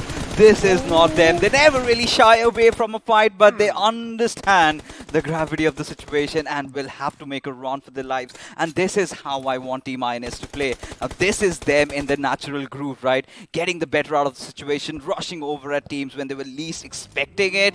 Oh, what a game it is going to be, XP. And we've seen Team INS in this position time in and time out, and they love these hills. Now, the problem is Nigma Galaxy, well, they're going to be coming up from up top, as Team EXO is going to be pushed back for now, as Sensei is going to be finished up, and Joker's going to make sure he gets what he started. Now, shots are going to be fired all around, as that Mini Kong over there might just puff his chest and beat it, because I'm pretty sure Joker feels just like that. But for now, Soul could be in the spotlight. They could be in a bit of an amber situation. Orba might switch up, but there you have it. Akshat or Hector from behind providing cover, because again, that's what Goblin's doing. He's using that buggy as a distraction. Oh yeah, and Hector providing that cover fire. That was so important over there. Now Goblin wants to pick fights. He knows he's got the players of Autobotz in the back. All he's going to do is deliver the final blows. Few more good grenades could end the things, as he spotted his head out. Hell needs to watch out, does he? He's alive. He's still alive. I like that Goblin was going for that little shock, but now he knows that Hell is going to be in trouble. Is he going to be sent down to the depths of Hell? Yes, he is. It's not going to be Goblin, but it is going to be Goblin, in fact, but it looks like his teammate got another knock as well with the grenade. Hector and Goblin, both of them just laying down the hurt of the Autobots, and now Fox is going down, which means only one man, or two rather. Well, one man is going to be left standing, and Mr. IGL himself, he's like, well, we made a bit of an oopsie. I'm sorry, boys, but I'm going to have to get the hell out of here. You poked the bear. You better be ready to fight against the Grizzlies out there as Team Soul. This is what I love about them, right? It was so well laid out. Goblin just trying to, create those noises with his vehicle. Hector knew there's someone creeping up. The moment they step out to fight, that is where he gets that knock, as Hyderabad Hydras again in a really precarious spot. But this time, they're definitely bringing in the heat. They definitely are. And right now, Ace Black, unfortunately, is going to be lost to the elements, as he is going to be shot at, I do believe, from FS in the distance. And now Manti does spot the promotion, and he is going to be shooting at the silhouettes and get the backdrop. And that is beautiful shooting coming in. And I do believe he does get FS's K47 down on his knees as Team Kinetic are going to be reduced to a one-man squad, if I'm not mistaken. Let me just check. Nope, they still have 2 alive and kicking. Oh, they certainly do. But for now, Hyderabad Hydras in a little bit of a spot. Visit, I really do not fancy the chances as Creeps almost got the better out of Manti. Will instantly patch himself up as there you go. From the power lines, he gets taken down. It is going to be FS who are seeking redemption. Now, if Nigma Galaxy are paying attention to the finish feed over here, they might just go in for those finishes. There you have it, MJ. He has an idea where the enemy are, and now Hyderabad Hydras once again, buddy, in a tough situation, as we were just talking about moments ago. Forget a rock in a hard place. They have multiple rocks and multiple hard places as K47 has patched himself up, and he is looking for revenge. There you have it. The grenade being cooked. The grenade is going to be lobbed. It is going to blow up, and Manti could be in trouble, but now it's going to be shots fired on his position by Maxi. Question is, what are the remaining members of FS Esports going to do? Because they might just come in, but no, it's K47 who's taking the fight straight to the enemy. Look at him making all these advances. Enigma Galaxy also want a piece of the pie. They've also joined the fray. It smokes everywhere. Hyderabad Hydra is trying whatever they can do to remain alive. But K47, has he overextended? That's the big question. Enigma Galaxy are on a path, are on a position to throw a few grenades to that connect. It goes boom with a second boom. It's going to make sure that Maxi's brought down in the open, and MJ is going to be happy, man. Now he is going to go for a follow-up. Grenades are going to be going every single way. In fact, the cars are going to be bouncing, just dancing a little bit as MJ comes in with this UMP, but there's so much smoke. It is going to be just a little bit confusing, and in that confusion, in that commotion, Striker is going to be going in for the revive, but something might just blow up on his left. There you have it. Another knock coming in for Maxi, and Striker is going to be lucky, but now MJ's going to come in. MJ's going to shoot. MJ's going to connect, and that is all she wrote once again for the boys from Hyderabad Hydras. It's still not done and dusted. Nigma Galaxy, their happiness could be short-lived if FS decide to charge. But I think they're not going to do that, considering how the circle has shifted towards that eastern side. Esports, while WSF have such a prime position. But take a look at Team Soul, finally trying to enter in from the peripheries of the circle. But this is where they really need to watch out. The northern area is completely jam-packed with teams anytime soon. Enigma, they're going to get that northern side. Hyderabad Hydras, or rather Hydra officials, are on the northwestern. How do they go in? Or maybe they take a fight against Team OR. Oh, they are going to have to take a fight because OR is coming up hot and heavy on their tails. In fact, they might just go down, and speaking of Team OR, there you have it. A few of them are going to be in a little bit of position, but looks like Team EXO, the last 2 members, are going to be going out in a massive explosion as their vehicle went kaboom, and with that, well, they were sent packing. Now, OR Esports, amidst all this commotion, buddy, they've made it through between the teams, not just, FS Esports, who now are going to have to face the brunt of your winners of the last game, Team Soul, as they are going to be inching closer and closer, vying to get inside the circle. They have to fight their way in, and they know they've got them battered and bruised as Hitman fights it along, takes down Goblin as Hector. It might follow suit. There he goes. Hitman gets the second one, but can he get in more? Goes in for the finish, but now Akshat really comes in handy. Again, the instrumental player for his team is going to make sure that Hitman is just going to have 2 finishes, 2 knocks for himself, as there you have it. It's going to be Nigma Galaxy's Apollo, the god himself, who comes in and steals that finish. Now, Akshat knows that he has to make some plans, right? His teammate Hector is going to be going, Omega is going to go in for the revive as far as Goblin is concerned, and I love this. The IGL does everything on its own. He's going to make sure that he's the man for the moment, as now he's going to take the fight to the remaining 2 members of FS Esports, who have to be careful, because if they budge from their position from behind Nigma Galaxy, well, they could be smacking them with some lead of their own. Doubts are settling in. Team Soul need to make a decisive move, and here they go. Akshat getting laden down with all those bullets, but FS, they also have to somehow enter inside the circle. Now with Team Hydra officials from the far off fray, look at Nigma Galaxy go. It was Apollo who got explicit down, and it all comes down to clutch it out. Can he clutch it out, though, is the question, because there you have it. Omega comes right in front of him. In fact, he could be spotted right now. He goes to the left, he goes to the right, and it's going to be Omega who gets the better of him. What? Are you kidding me right now? That was a major kerfuffle. That was a major oopsie. I'm sure the adrenaline was coursing, and he did panic just a little bit. But against all odds, I like the way that they moved to the left, he moved to the right, and Omega is the one who got the better of him. However, remember, they've lost a few members, and now the position has been given away as well.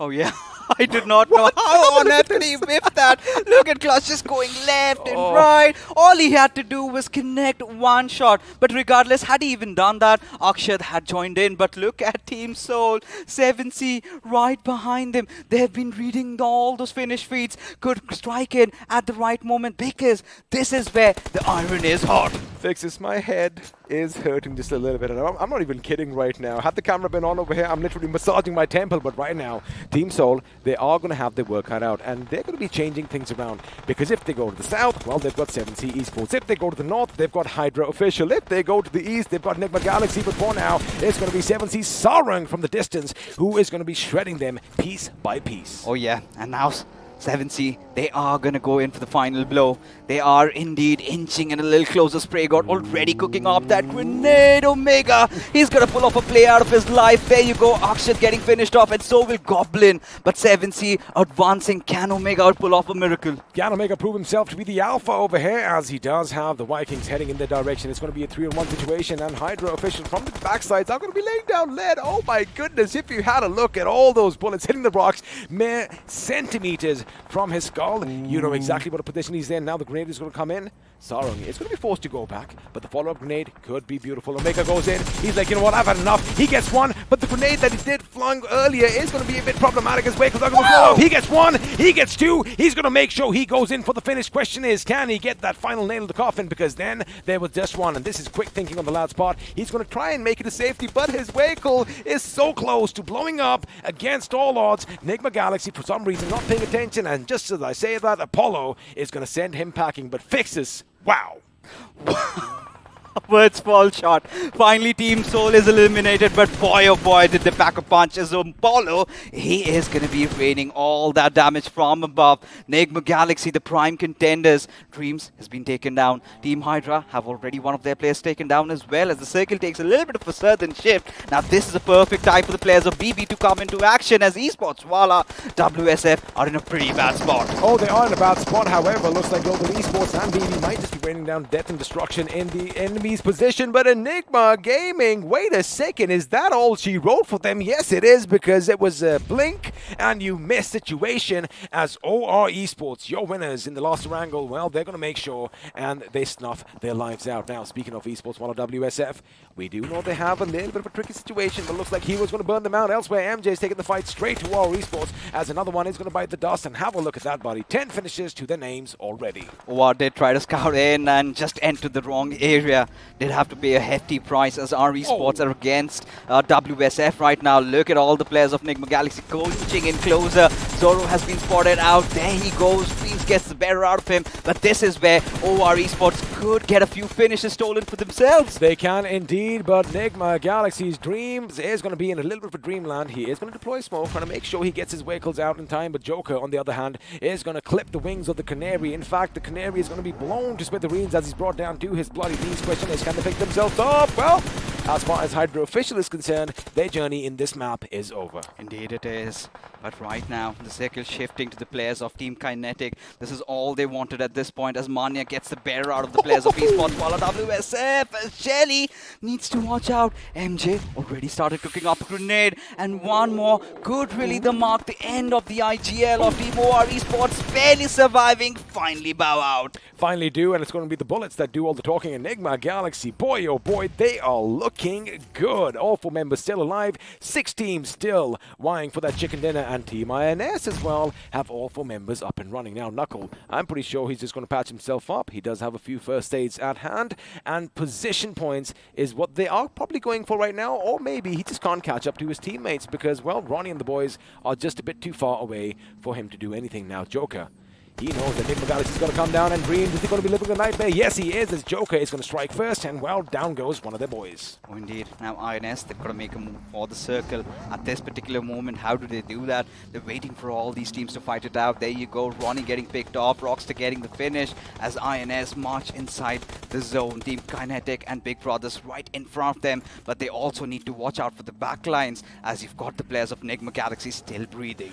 Nigma Galaxy have a few options though, right? They can still go a bit to the north and come in above each and every single team. In fact, they might just have to take the fight straight to Team Kinetic. In fact, that is exactly what's happening. And have a look at this beautiful position. They've edged out for themselves. I think Bale's position is going to be spotted out. Apollo with the daring move on there does go in, and there you have it. His teammate MJ is going to make sure he makes that M4 sing as down goes another member from Team Kinetic. Now this is where those grenades are going to be called in. This is where the artillery strike is going to be coming in. But looks like Dreams wants to go straight to the enemy, and well, that is not going to be a bad move because Team Kinetic just got reduced to a one-man squad.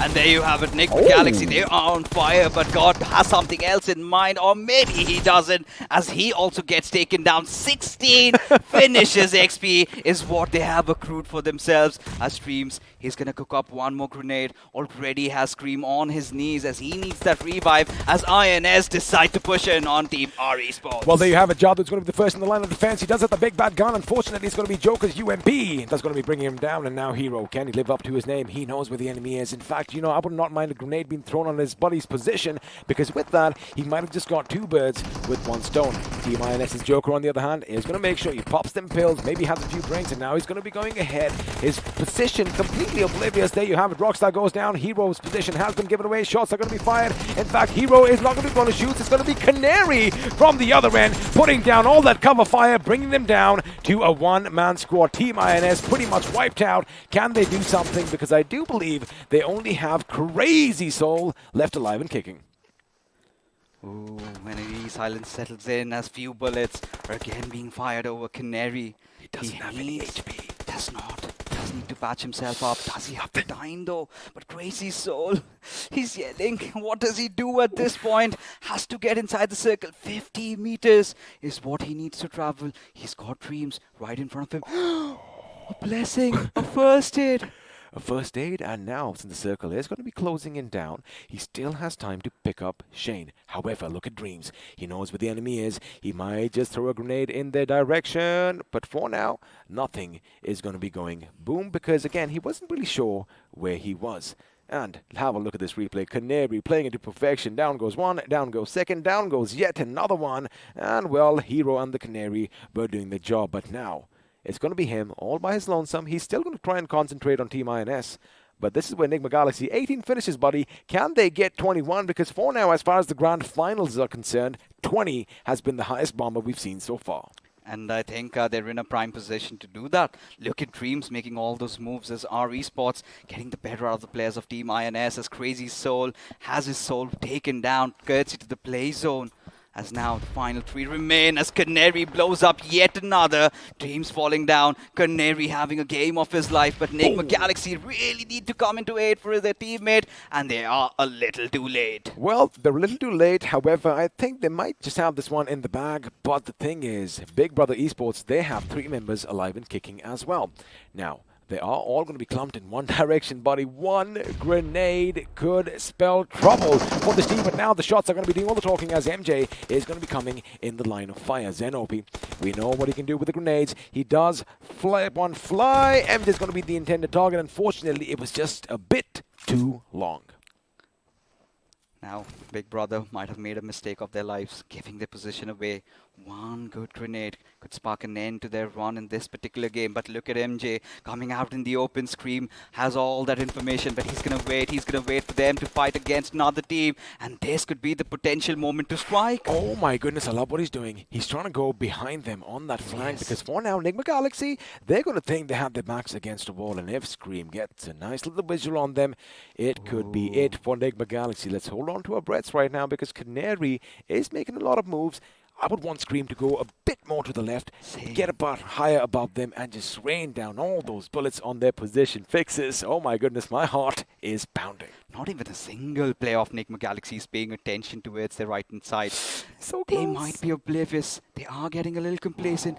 Get a sniff, maybe have an idea that someone is nearby. This time, MJ has his ADS over there, still waiting for him to open up. This is going to be really close XP. Oh, I love this. I love this. I think the only thing working in Scream's favor is that he is downwind from the opposition, so they can't really get a smell of him just yet. But now Zen OP, everyone's going to be lying in the grass. I mean, you haven't seen this many snakes in Erangel in a long, long time. But MJ does have an idea, but looks like it's going to be fixed. He's going to coming under fire. There you have it. He's going to be taken down. But MJ acts just a little bit quicker. And now one by one, Big Brothers aren't looking too good as Beast's position is going to be taken out. And there you have it. MJ is going to make sure he puts that final nail in the coffin. And Nigma Galaxy, against all odds, we kind of thought that it's going to be something different. They are still on top. And 21 finishes. We already have a new record as far as, well, pretty much the BMPS is concerned. It is a tie right now, but it does look like it is going to be the highest finishes in this game in the grand final so far. 22 to be precise. What a game. What a massive comeback from Nigma Galaxy as they get the winner chicken dinner. Just when we needed this, they strike back. As ladies and gentlemen, we head into the post-match segment powered by Loco, and the point standings, here they are, 37 points out of one single game, and this is going to be enough to propel them to the top 8. Oh, it's going to be more than enough, and they are going to be happy. And, well, another team that's going to be happy, like we said, take a few chances, do something fun, get some more money for yourselves, are the boys from our Esports. Languishing at the bottom. Well, they're going to be moving up a few places with their 22 points.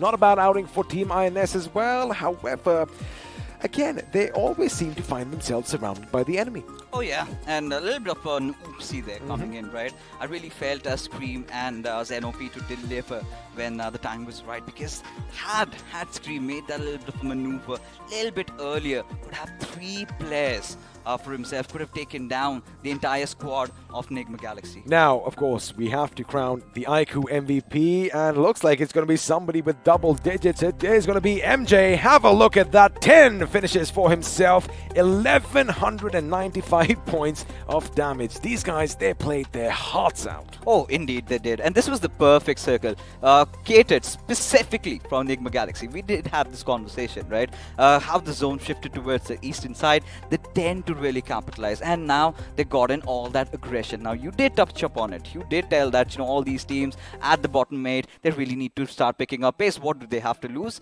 And here are the results. Well, the results speak for themselves as 3 boys from Enigma Galaxy find themselves in the top 5 lead. It's going to be MJ with 10, Apollo with 7, and Dreams finally out of that little nightmare with 4 finishes for himself. And speaking of the bottom teams, our Esports in the mix with Canary and Rockstar on this page. Canary, I mean, towards that end, those 3 finishes on the players of Team INS, that was something out of the world, just staying hidden. As we take a look at a few more facts and figures in the match summary itself, and this is where we might find something odd, something out of ordinary. The 8 grenade finishes really strike my attention. They do indeed, and a decent amount of assists coming in Erangel as well. Unfortunately, no vehicular manslaughter because, well, we didn't really have enough space. They did try, yes, we did see that they did definitely try. However, the terrain did not really permit vehicles towards the end and, after the 5th circle, in fact. But, that's, of course, for all of you guys to quickly have a look at. Now let's have a look at a visual depiction of all the damage and finishes. And there you have it, Nigma Galaxy. Of course, when you have so many finishes, the damage is going to be monstrous. Of course, and the graph's not going to be enough, right? 3,000 plus points of damage, 22 finishes to their names. Oof. I think it's high time that now we do add, instead of 2,800 plus damage, let's at least get it to 3,500 because that's where the averages are now. Oh, we would love to do that. If production can get it done for the final day, I'm pretty sure we're going to see those numbers going as high at that, considering how teams are playing, like they've got no holds barred. But this is where I've got to get the attention back to our top echelon teams, right? Team Seoul and Team Global Esports. Team Seoul, they were having a pretty perfect game up until those mid areas where Omega pulled off a play out of his lives, but that was just not enough. Well, it wasn't enough, but I did like what he did. He did manage to get 2 of the boys down, and, he could have gone for the 3rd, but then again, he thought maybe he might make it to the next zone, and again, could have, would have, should have, but a valiant effort coming. But now let's have a look at what it does to the overall standings.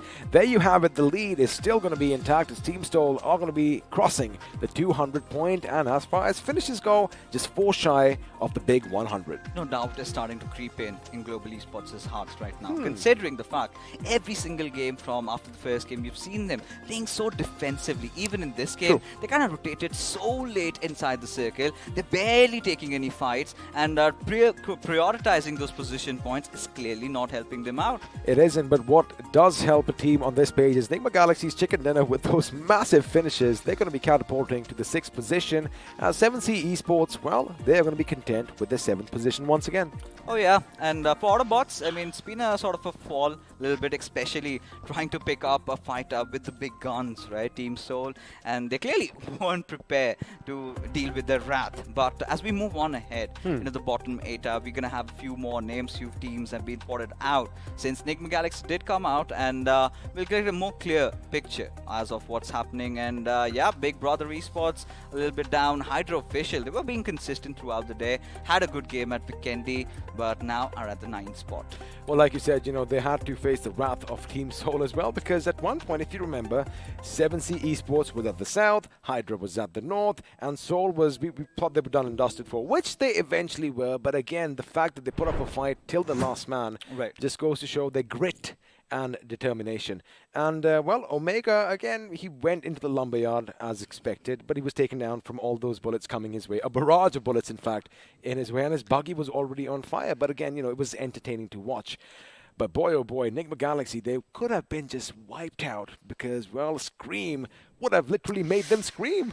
Oh, of course. Now, for a certain moment, they knew that there's a team right beside them, and then suddenly they were having all their attention focused at Canary. And that was the time where Scream needed to make that move. And a little bit of an hesitancy in that, you know, he was sort of waiting for the players of Nigma Galaxy to be firing at Canary, and that is the moment he struck, right?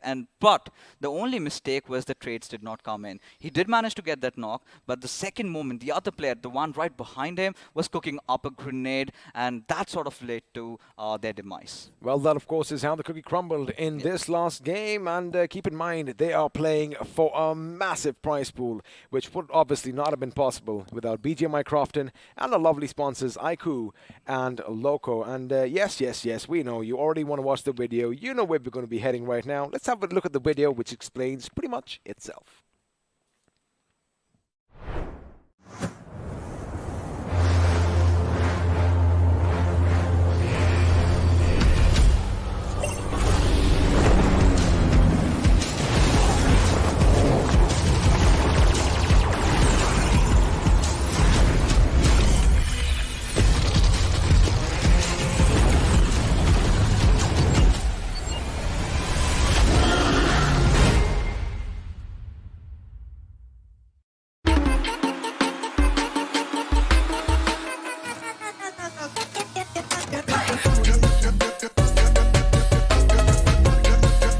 Watch it, earn it.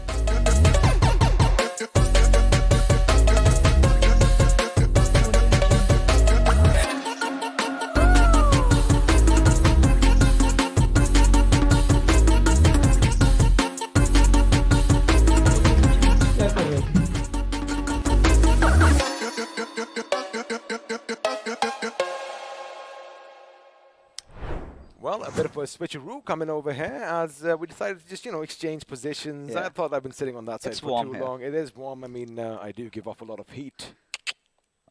It's cold. The studio is cold right now, and we want the situations to get intensified, heated up. And well, if you have this phone in your hands, you know, things are going to be pretty much chilled, right? The courtesy to the cascade cooling system we spot. But getting back now, we're done with the wrangle. We have one more game of Miramar. But before all that happens, before we get into the discussion of that, let's take a look at the highlights as to see how all those actions panned out. It was a crazy, crazy game of wrangle. Oh, it was, but it was one of those games where action, you know, did kind of start off a little slow, but talk about, like I said, adding insult to injury as, you know, 2 pounds, not one, but 2 pounds were being swung, and, well, they did the job now. Autobotz over here, they were coming under fire from Soul and the boys, and this again, Hyderabad Hydras, they had everything going for themselves, But as usual, fixes, they pretty much dug their own graves. Oh yeah, again, making all the wrong calls.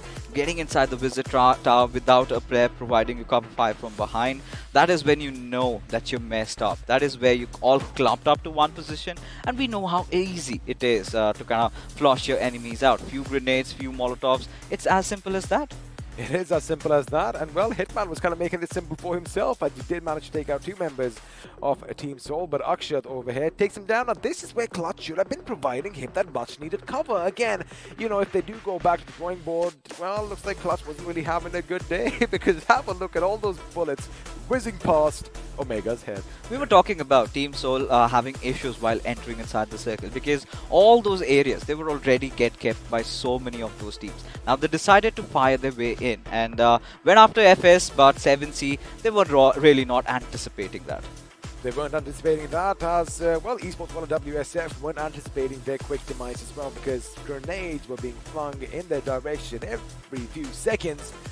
And that is all she wrote. There you have it, the final boom coming in, and with that, well, their hopes and their lights were put out. Oh yeah, and from here onwards, I really loved how Joker played in this game around, right? The kind of aggression he was getting in, and with the addition of Ivert, had they done it a little bit earlier also, had they had him play a few more games, I think Team INS certainly could have been in a better position. Could have been in a better position. However, I wonder why they, yes, they lose cannons, right? Yeah. They love taking those fights early or mid-game, but towards the end, something happens. They just put the brakes on, and as a result of that, they weren't in the best of positions.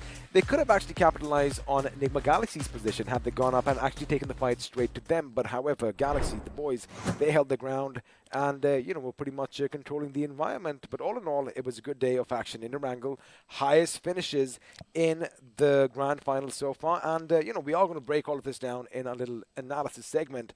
And what team are we talking about this time? I think we're going to look at Nigma Galaxy and Global Esports, especially since they dropped down south. And this is where I want to explain what's their cause of concern in trying to get those finish points. Well, it's going to be on your screens in just about a couple of seconds. Here it is. So it all started off for Global Esports. I'm going to start with them. Look at that huge split around the military base. Now, ideally, we've seen them going towards that Western Georgia. This time, the flight path trajectory, they kind of made a very late rotation inside the circle, just going from the peripheries. This shows they do not really want to partake in any of those fights. And then they decided to step in at this particular compound. I just need to circulate down in just a while.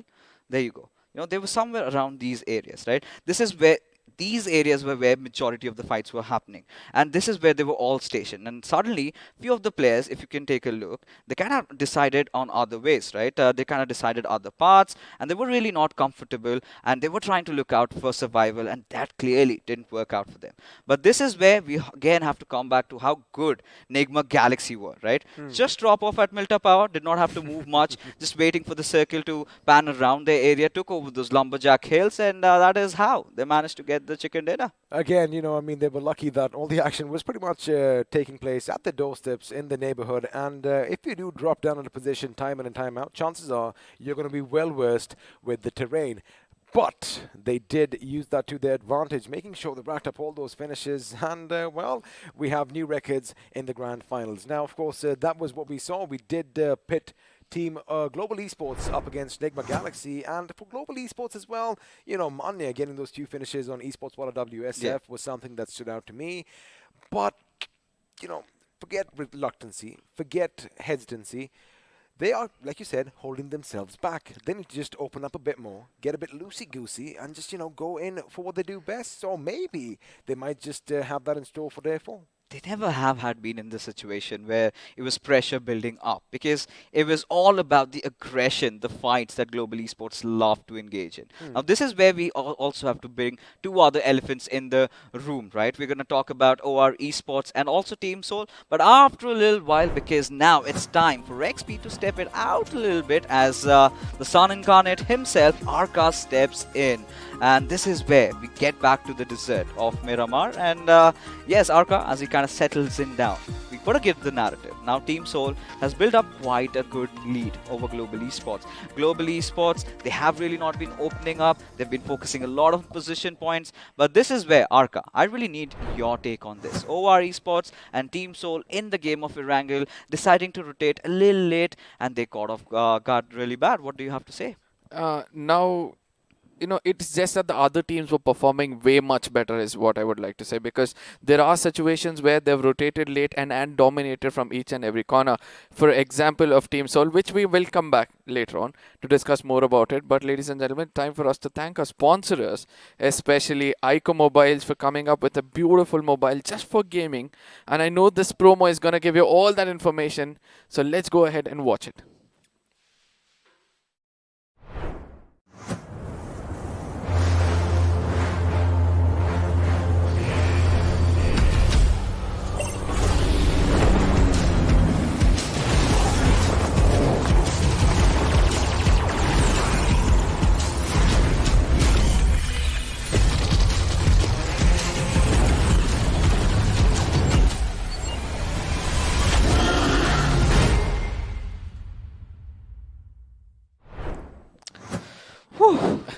And we need a little bit of those icy moments before again we get all heated up, scorched up in that sun in the map of Miramar. But yes, coming back to the one team which did perform like that man over there with that ninja skills and all those stuff was definitely Canary from Hard Esports from one side, and also Nigma Galaxy.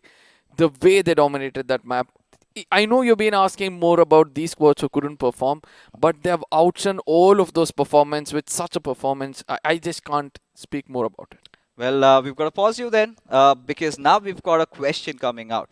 Which new strategy by a team has impressed you guys the most in BMPS? Now, this comes in from Kake Gurai 3. Huge shout out to you. And I think it's a no-brainer, right? Global Esports, undoubtedly, for what they've been trying to pull off, those huge Miramar splits that they've been engaging in, the late rotations in the circle, and now this is back. I would have expected a little bit of more panache, a little bit of more punch while they're going in after the squads, but it's okay. What do you have to say?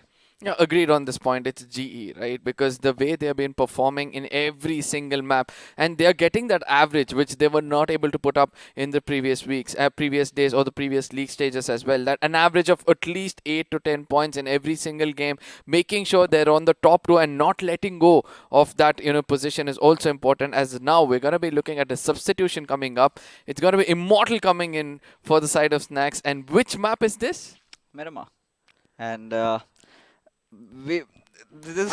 think this is where we have to say, think out of the box. Maybe that could really work out for Team EXO, because from what we've been seeing from their sides, they've been going through a serious mess. Yeah. And I think it's time. It's too late, I believe, to wash on what they've done so far. But for now, for all you guys, you've been supporting us. We love you too. And we are giving away 50 merch every single day. And Arka, enlighten us. How do we do that? Now you guys have to head on to the chat and comment or hashtag a team's name, the team which you feel is going to be there on the top of the table by the end of the day. Yeah. And if we've correctly predicted, few winners is going to be selected, and they're going to be given all these merchandises. And also 10 of these beauties are also on the giveaway, ladies and gentlemen. Head on to the comment section, and there's going to be a pinned comment which will have a specific link which you have to click on. Head on over there, follow them on the socials, and then eventually come back to the specific link or the specific page you have reached after clicking that link. Put your name, your email address and whatsoever. Wait for a phone call or an email ID coming in your way. I'm so sorry, email coming in your way. And then eventually you'll have this beauty in your hand. Oh, you certainly will. But now, let's get back to business. Yeah. This is where, this is the penultimate game of the evening, right? And just 8 more remain. And after this, 7 remain. Now, the reverse countdown has come in. Team Soul, they have a healthy lead. Yeah. Global Esports, they've started off strong, but getting few points here and there. They're surviving, especially in that game of Vikendi. Ronnie did whatever he possibly could. Now, this is where they're starting to, find answers to their question, right? Do we engage in fights or do we just hold back? But this is where where they have to let themselves lose. Otherwise, Team Soul, they are going to keep building up. And all the Soul livers, they're going to love that. And we're enjoying it because, of course, the most fan favorite team undoubtedly are Team Soul. And they're on the way to glory, right?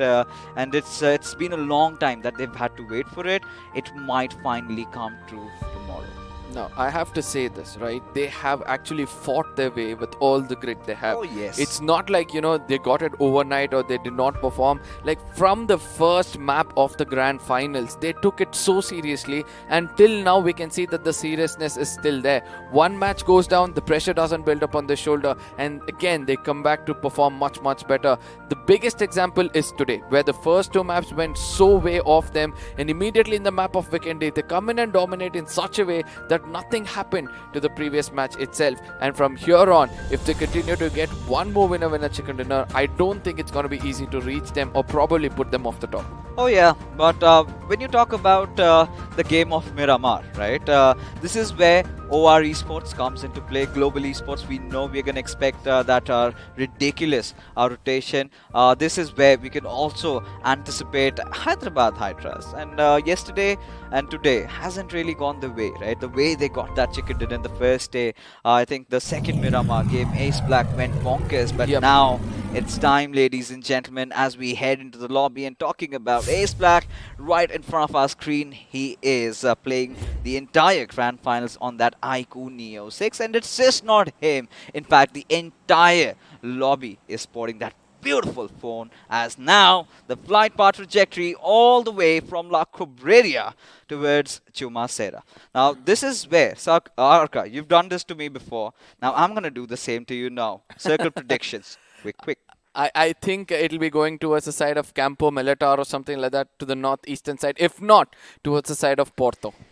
Porto Paraiso? You're talking about the home of Team OR Esports? Yep. It's going to be a long journey for them, though, considering how far they are, and could maybe engage in a little bit of a kerfuffle. But La Bendita is where two of their players tend to drop over. We've seen that even in the past. Jelly and Atanki trying to head over there, and well, on certain accounts it has, and on most of the accounts it hasn't really succeeded for them. But for now, all the teams are just dropping by. Global Esports heading towards La Cobreria. Hydra has taken over Monte Nuevo. Team Soul heading towards Picado. 7C executing that power grid split. Anything out of ordinary that you find? Nothing out of ordinary, but it's time for us to put some views or eyes on the stats which is given up over here. 7C have been the best performers in the map of Miramar, right? 71 total points is what they've gained. That means on an average they've been doing the best over here, and 3 of their players are standing out. Sarang with 9 finishes, Spray God with 13 finishes, and Savita with 10 finishes. Shows that they could be the team to watch out for. And with the circle coming right to the dead center, obviously we'll have to look out for whether the circle is going to be forming up towards the side of Picado. 7C versus Team Soul is something for the early skirmish I'll be expecting. Oh, we might. Now, this is where timings into the circle becomes really important. Now, we had an exact kind of a circle yesterday. We're going to talk a little bit more about that, but we now have a fight right in front of us. Orva, he's been one of the best players so far for Autobotz. The way he performed yesterday, annihilating the entirety of Team OR there in that little warehouse. But I think now they're out of harm's way, gives us enough time. Now, this was the exact same circle in which Global Esports pulled off a chicken yesterday, which was that ridiculous spread coming in, the 1-3 from Manya's side. And boy, oh boy, that worked out.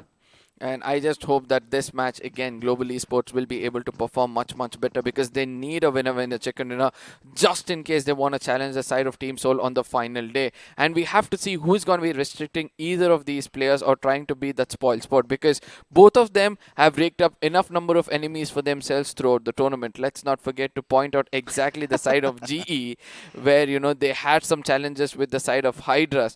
I do understand the sportsmanship will be coming into question when we speak about this, but ultimately, when you have taunted the wrong, piece of the heart, it always comes back in a very different way. Oh yeah, Angry Birds, Maxi. A little bit of a paragliding there though, and they've gone in towards Valademar, and well, Hyderabad Hydras did get enough of those beatings in last game, if you remember, the way they tried to enter in and just were obliterated But for now, this is again Team Soul. This is a game that they might be looking out for, right? Now, considering how the circle pans out, ideally it would go a little bit towards that eastern side. And they're going to take over the hills. But mind you, this time they've got Esports, they've got the players of Autobotz, there are players of OR as well. Yeah, that's where I want to keep my attention to. But at the same time, let's not forget GE back to their old style. I would say that, you know, naughty ways of getting those as many medkits as possible. Look at their complete 4 players taking out the northwestern side of the map at this point of time. ABZs. Oh, the mistake comes in from the side of Team OR. Jelly, an unwanted spray, I believe, coming in from his side, where he'll be running back to the dunes, expecting a backup to be coming in any second soon. But the shots has been fired, where he was almost saved. But let's not forget, he might not live long enough for the backup to reach him, as he's way, way far away from his teammates. He needs to buy time, but those grenades do come in.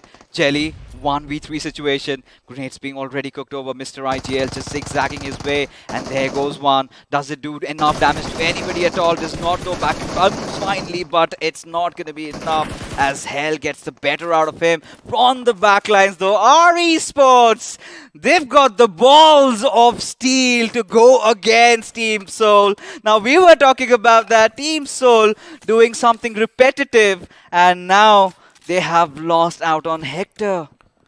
Oh my goodness. What did I say? The bottom of the table. This format which starts to come up, right? This. Yeah, the bottom of the table always tends to come in and take down the team on the top, try to challenge them out, become that spoil sport. We were speaking about spoil sport. Least did I expect the side of Esports to be coming in over here. It was Hero waiting it out in the shadows, but eventually, no matter how much Hector had to jiggle, all he had to do was hit the ground hard as retaliation comes in against him. He's going to be pushing far, far away, but those shots does connect to his vehicle. Team Soul, they are furious. They're raging at this particular moment for what really happened to them. As Autobotz going after the remainder of the players of RE, 3 out in the open. They get spotted out. Jadu way in the open, gets picked off. Fox gets the better out of him. And now he goes in as another player finally falls. The final one remains Rockstar from the backlines. Look at Orva also applying pressure on that hilltop. Now, at the same time, I love the way Autobots are playing over here. Might be this is the team which can replicate the side of Nigma Galaxy in the map of Wrangel. But let's see whether that's going to be the case. A good outing for them for now. They've got some finishers in their name, but also they're picking up their teammates as quickly as possible. They know that Rockstar is the last man standing around here, because when they saw 3 men standing, they couldn't find the 4th one, who's pretty far away. And obviously, it's going to be easy for them. But Hero from behind, lurking in the shadows, comes away but more closer. He's got that deadly scar. He knows the location right now. If he takes 1 or 2 players down from the side of Autobots, it can be very, very problematic. Oh, it certainly is. Our Esports, I mean, in a situation of life and death, Rockstar has spotted out where Mr. IGL is. There he goes swinging, gets that beautiful knock, but the nades keep coming in as Rockstar needs to hold himself, needs to hold some composure and calm as he steps out of that window, needs to switch onto his Vector, has got 19 ammo. Is it going to be enough? No is the answer as Hell just bounces over, but from the backline, Zero coming in clutch, gets that knock, but Hell, is it going to be enough? Barely on a slip of HP, he finally falls as Autobots somehow have managed to get the squad wipe. But now, Team Soul, they realize that our hero did retreat, but look at Baby, one of them already down. Now this is where Enigma Galaxy will continue the domination. They want somebody to make mistakes, come into the crosshairs, and the trigger discipline, because of the previous match, will be to the hottest at this point of time. And also, let's see, you know, how the side of Team EXO is going to take advantage of all these commotions. Oh yeah, but now, at this particular situation, Enigma Galaxy, let's see what they're up to, right? Especially Team Soul, after losing out on Hector, they have taken that central position for themselves. Zenopi lobbing a grenade over at MJ's direction.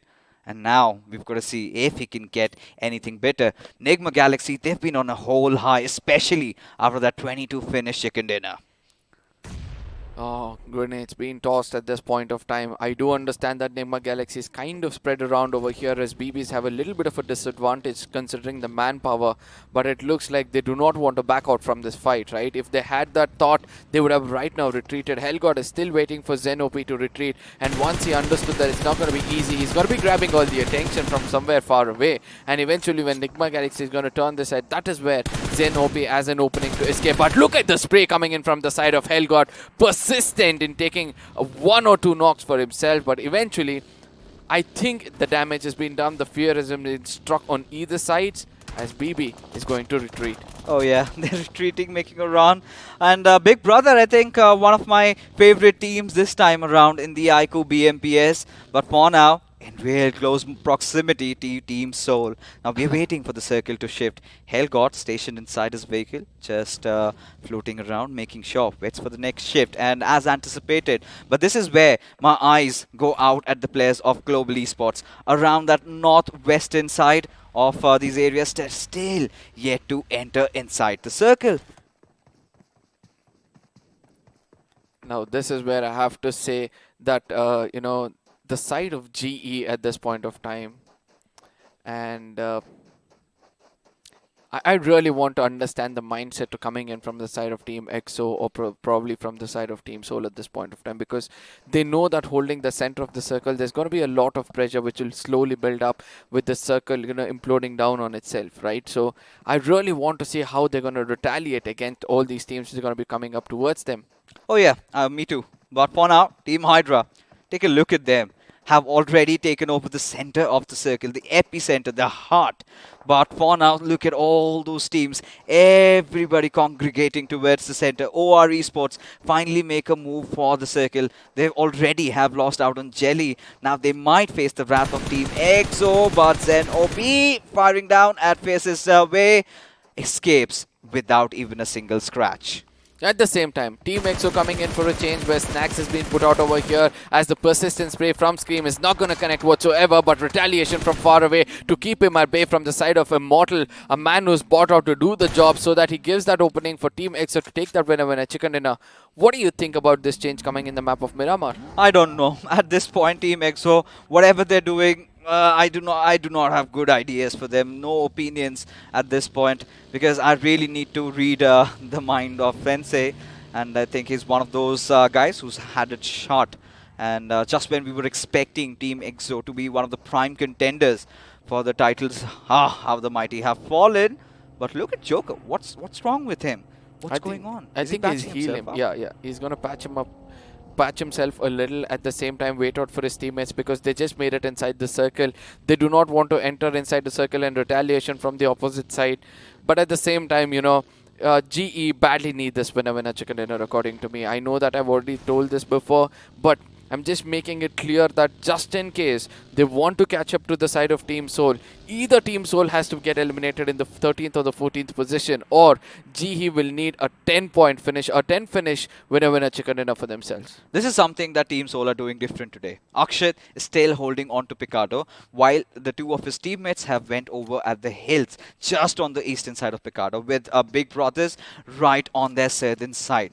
Now, this is where they're kind of having their insurance policies come in. If the circle tends to go down to the city, you've got Akshat stationed at. If it goes out to the hills, you've got Goblin and Omega well positioned. But of course, the lack of Hector, that's going to be hurting them a little bit. But now the moment of truth has come. We're still waiting for that circle, this third shift. Where is it going to implode? Is it going to go a little towards the east, or is it going to be towards the center? I wanted to go towards the side of Chumacera. You know, that is where everybody will come into panic. All those players from the side of Los Leones might be heading towards that place. Let's see where it's going to implode. At this point of time, GE in the vehicles waiting it out. No, it's going to go down to the southern side of Picardo, favoring the side of Team Soul, Hydra, HH, as well as the side of Team EXO. But amongst all these things, where is 7C on the mountains of Picardo?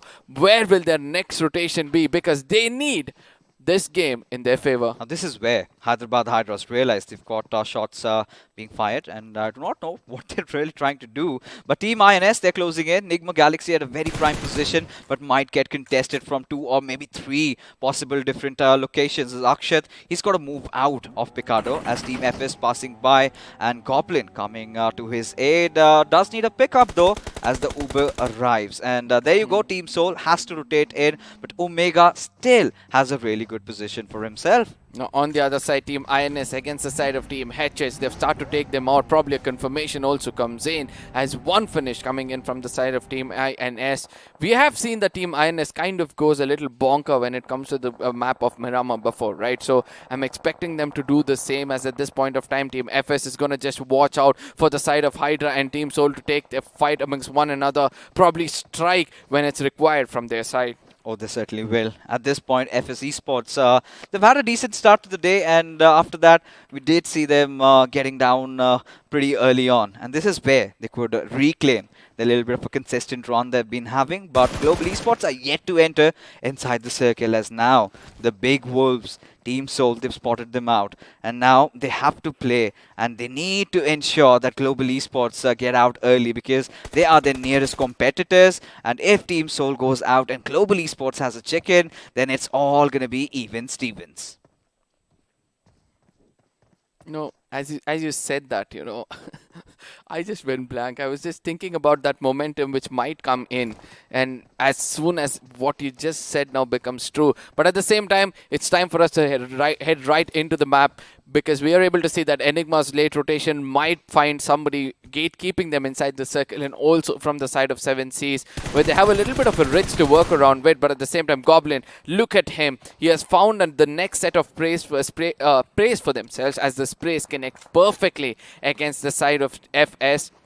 But if FS retaliate against them with 4 men standing, Team Soul is going to have a very, very hard time. Oh, they certainly are. But I'm really more concerned about 7C and Global Esports at this moment, because Hyderabad Hydras have them figured out. You know, it's not going to work for the 3rd or the 4th time, right? Someone is going to decode your strategy, as Shane opens up on the god himself. Apollo gets his head cracked out. He's awaiting a revive, as Nigma Galaxy still having a little bit of a center to themselves. But this is where Hyderabad Hydras, they're just out everywhere, shooting at every possible team. And now is the moment of truth, and the circle shifts a little towards the southeastern side. This is the game that the teams like Team EXO and OR were waiting for. Now, at the same time, I really want to see whether BB is going to gatekeep the side of Team Soul and restrict them from making it inside the circle, because ultimately that is what the other teams in the bottom will be also wanting, as GEF successfully made it inside the circle, at least holding one corner. But they have to watch out for the side of Autobotz at this point of time. Kinetic is taking on the side of WSF. That is happening way far away, but I do understand this is going to be a crucial match for either of them. Global Esports decides to strike from the southern side against Autobotz. That could be the fight that they were looking out for, or maybe could just triple them over, as Manya gets that knock on towards Orva. This is what I was talking about. But elsewhere, 7C, they're after the players of Hyderabad Hydras. Now Manti getting picked off, and well, Sarang is trying to get that finish confirmed, wants to explode him and blow him into smithereens, as now 7C, we know how aggressive they tend to get in Miramar. Nothing less expected from this time around. Now my Mad Vikings are going to be let loose from one side, but on the other, we're going to have the side of Kinetic versus the side of WSF, which is going to be crucial for both of them, as 4 men standing have just rushed in from the side of Kinetic. I do understand. Oh my god, retaliation. Look at the way they've taken down the 2 players, and this is where Kinetic would want to come in and capitalize. But let's not forget, Invader has been finished off as quickly as possible. It's going to be Molly tossed in from the side of Bajwa. If this connects, then BEO could be in huge troubles. Oh, he certainly could be, but he's not burning. Somehow has found a perfect corner where the fire did not spread. But for Esports Wala, WSF having lost out on 2 of their players, this time they wanted to bring the fight right at the faces of the players of Team Kinetic. But even from the backlines, you also have the players of Team FS that have decided to take advantage of this situation, as Clutch and K47 come chiming in. One good grenade and someone could go kaboom. Now at the same time, Team FS are also taking a fight against the side of Team Soul, where they're actually paying a very, very hefty price.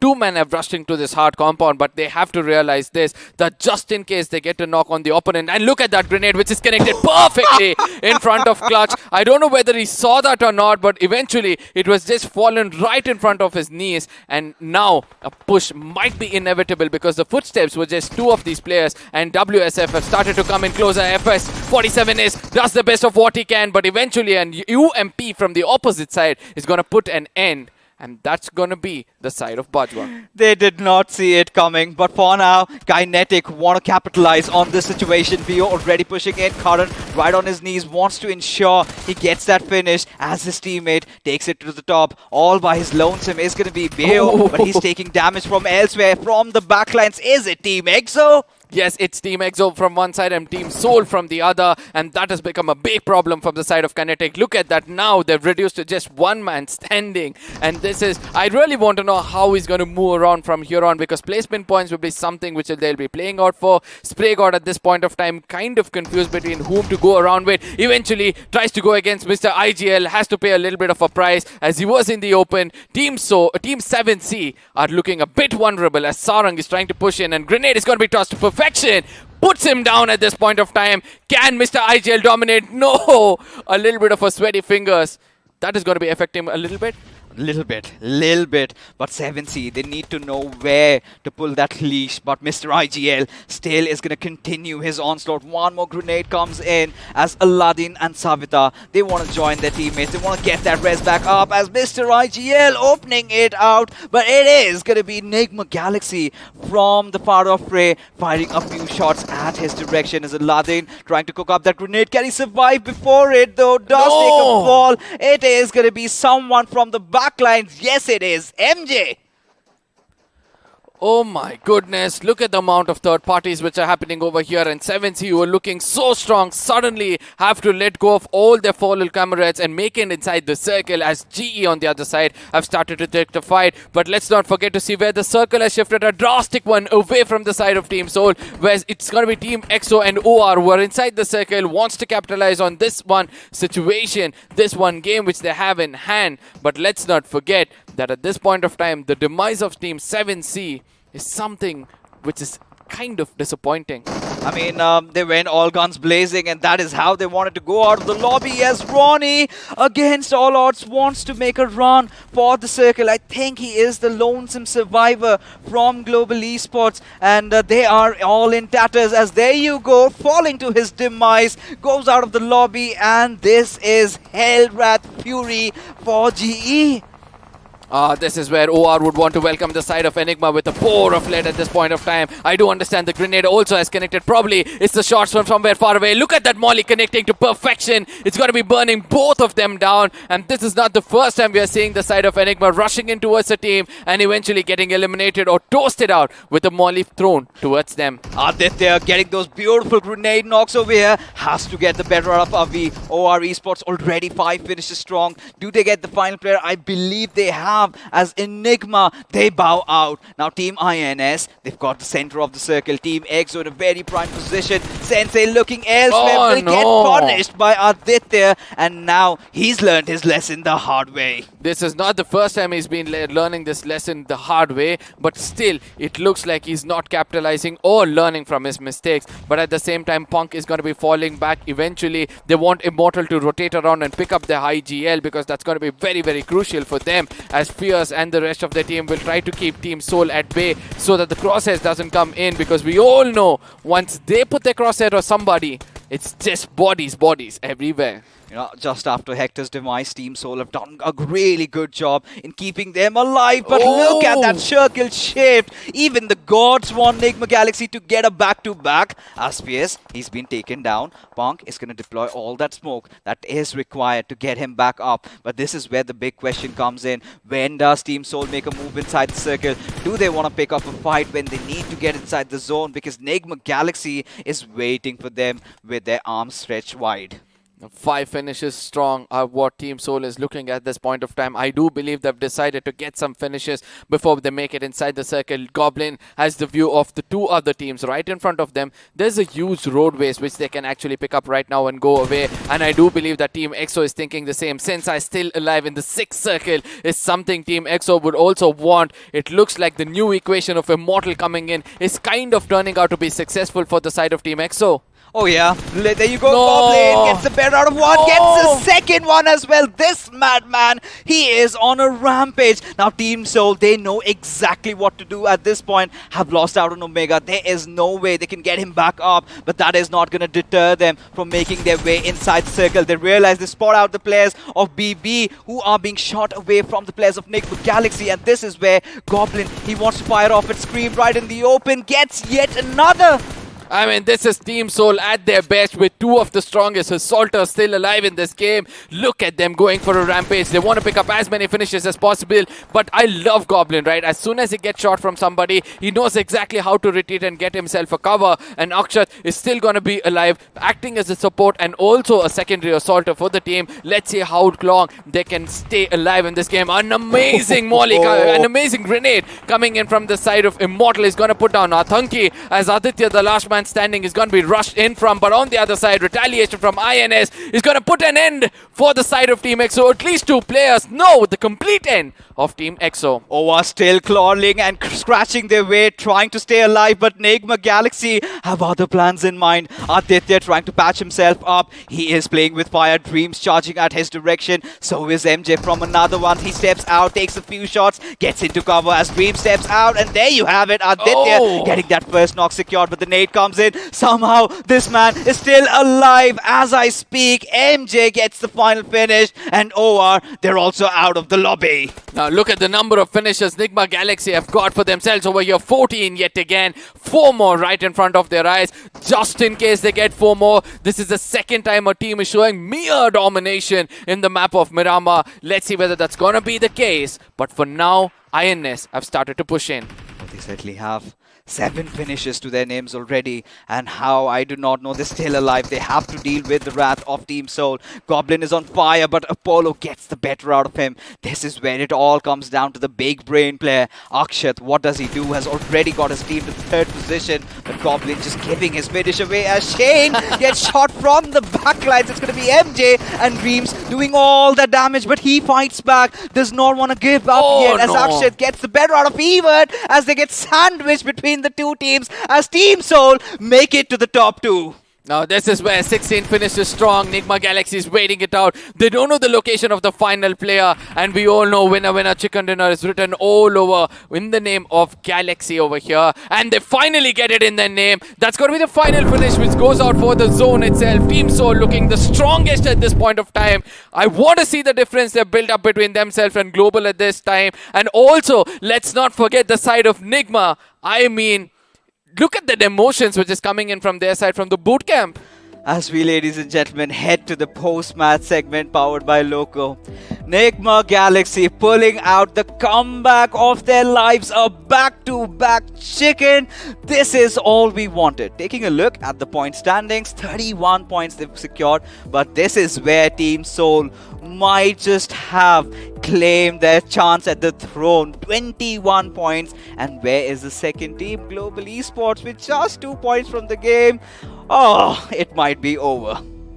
19 plus 30 is almost 50 points difference from themselves and Global Esports at this point of time. Let me remind you this. We are just left out with 7 maps left out in the grand finals itself. But again, we'll be looking at the iQOO MVP, which will be coming on our screens. Ladies and gentlemen, we all know from which team this man can be again and again and again.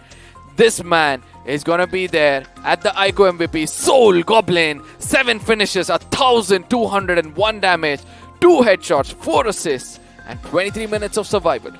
And Team Soul, they did get targeted by the players of our esports, but they were not concerned. They knew the moment they saw the circle, they knew it was theirs. But Enigma Galaxy, that final shift, really helping them, getting them that back-to-back. But now taking a look at the top 5 leaders, Dreams, MJ, they've been phenomenal. And so has been Hell, the way he started after the players of OR Esports. Yep, he did do the damage, shattered the dreams of OR Esports to an extent, and from there on, it was a little hard for them. Aditya was the only fighting man out there who did the best of what he can. 596 damage for 4 finishes for themselves as we head on to the match summary, trying to understand what all happened in this game. We'll be able to see very, very less. Oh no, 9 grenade finishes. When did that happen? It was happening all around the map, right? So much of action. It was chaos everywhere. 3 airdrops were also looted in this game. The healing We numbers. did see the gods. Yeah, we did see the gods, sir. It was on the players of Nigma Galaxy. I'm telling you, the BGMI gods have been blessing them. Now they're certainly fighting for the top 3. No caps at that. But for now, let's take a look at the FT craft, and you can see all those high-rise buildings are being formed. Enigma Galaxy, Team Soul, even INS and EXO. I mean, could have been a little bit more clinical. Now, Team EXO, the way they were not watching out for the side of Team Soul, every single time they got hit from the same angle. I don't know why that was the case, but ultimately Enigma Galaxy proving to us that you need to press the trigger only when required. 2000 damage on an average for 16 finishes. Very well done.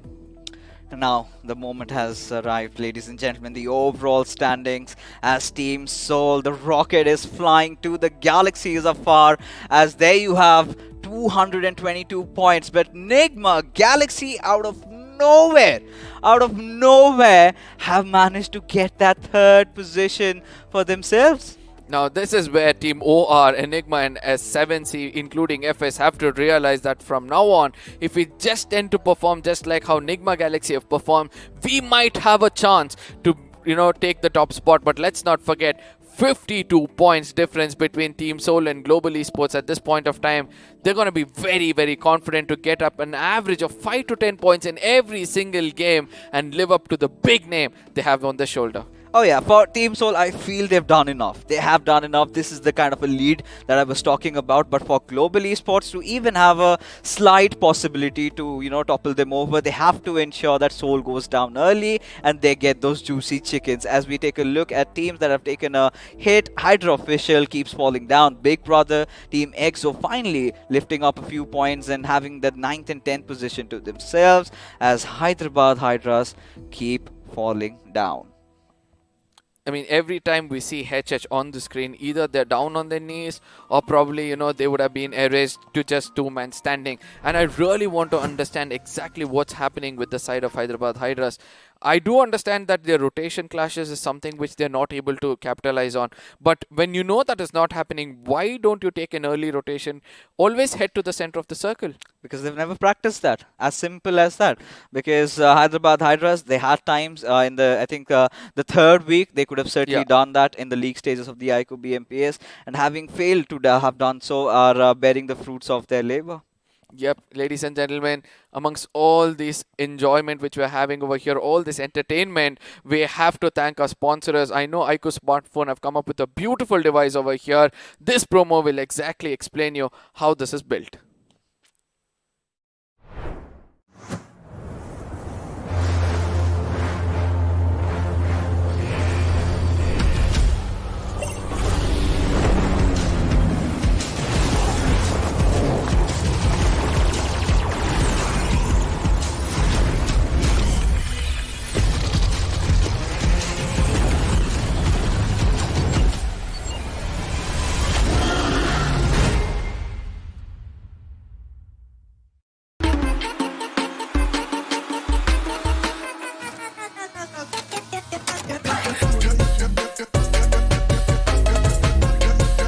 Watch it, earn it.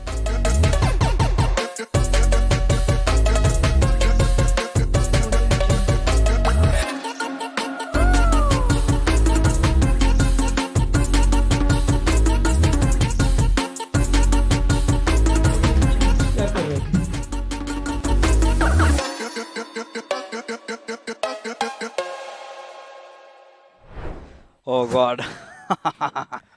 All that action, all that drama, all possible from our sponsors, the iQOO Neo 6. Do check it out on Amazon, as it is an Amazon special. Also, don't forget to check out Loco. And now, let's get back to business. Because the way the game started off, we were really anticipating it would be a circle like we had yesterday, but it was not the case, right? It kind of shifted a little down southwest. Hector went off for a little bit of a scouting and got the better out of, and he was taken down by Hero. But mind you, Autobotz came as a blessing in disguise for Team Soul, because the next moment, they annihilate the entire squad of our esports. Now, not only that, there was also Jelly out there who made the biggest mistake, getting taken down. All of this we can witness yet again as the highlights is going to be coming on our screens. Do not keep your eyes off the screen, ladies and gentlemen, because every single finish over here will show us the correct standings and what chance they have for the upcoming matches. Oh yeah, and this is where our esports wanted to mess around with the big boys, and then they suddenly realized the others are being taken down in a far-off fray, and it was all they could take. Autobotz, I think, they've also been picking up quite a lot of pace. Even yesterday, I think they were the second best team, and slowly but surely, they are creeping their way up the standings. And this is where we were telling about Team Hyderabad Hydras. Every single time we take a look at them, they're making some mistakes. Yeah, at the same time, Team 7C, an unwanted rush coming in towards the side of Autobotz, paid a lot, and Parv, oh my god, that grenade, putting an end for the whole squad. Amazing one. But OR on the other side, after losing on the top player, they were also looking a little bit shabby with just 2 men standing. But let's not forget the Team EXO's demise over here. Every single time they were getting shot from the side of Team Soul, but still they dare to stand up, not put a smoke on the other side, due to which they had to pay a very hefty price, losing most of their player, and nobody was standing to make it inside the circle. Oh yeah, I mean towards the end it was all they could do. But Aditya, I think, still a valiant effort from what he did. Yeah. And Team EXO wanted to go in for that push, but little did they know Team INS, they were just waiting. But from here onwards, Nigma Galaxy knew that this could be the second chicken dinner they were waiting for. Goblin was being a thorn for INS, wipes him down as well. And I think there was that mad spray coming in where he took down 3 players in quick succession. And eventually just to get taken down by Apollo. But overall, I mean, Nigma Galaxy, the way they've been playing, out of their minds. But Team Soul, nonetheless, I think this was the exact game that was needed. And for all the Solivers out there, this could be it. This is what makes them the champions of BMPS. Or am I, talking too quickly? I don't think so, but I would like to say this, that, there are chances for the others still. It's like a miracle which has to come out.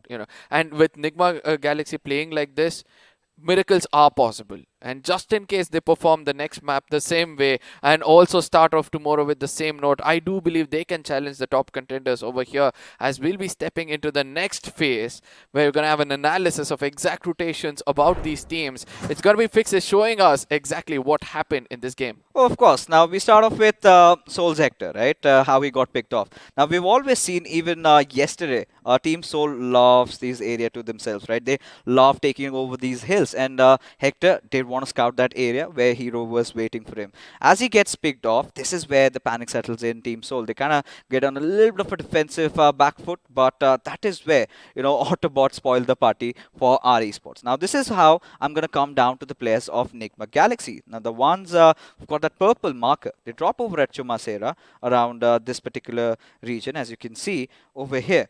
And just a second, technology is something that I need to get adjusted to. But yeah, there you can see they were holding off. They dropped off at Chumasera. They went over these particular hills, and that is how the circle shifted. The moment this shift comes over here, they realize this game is theirs to win, and they never let it go.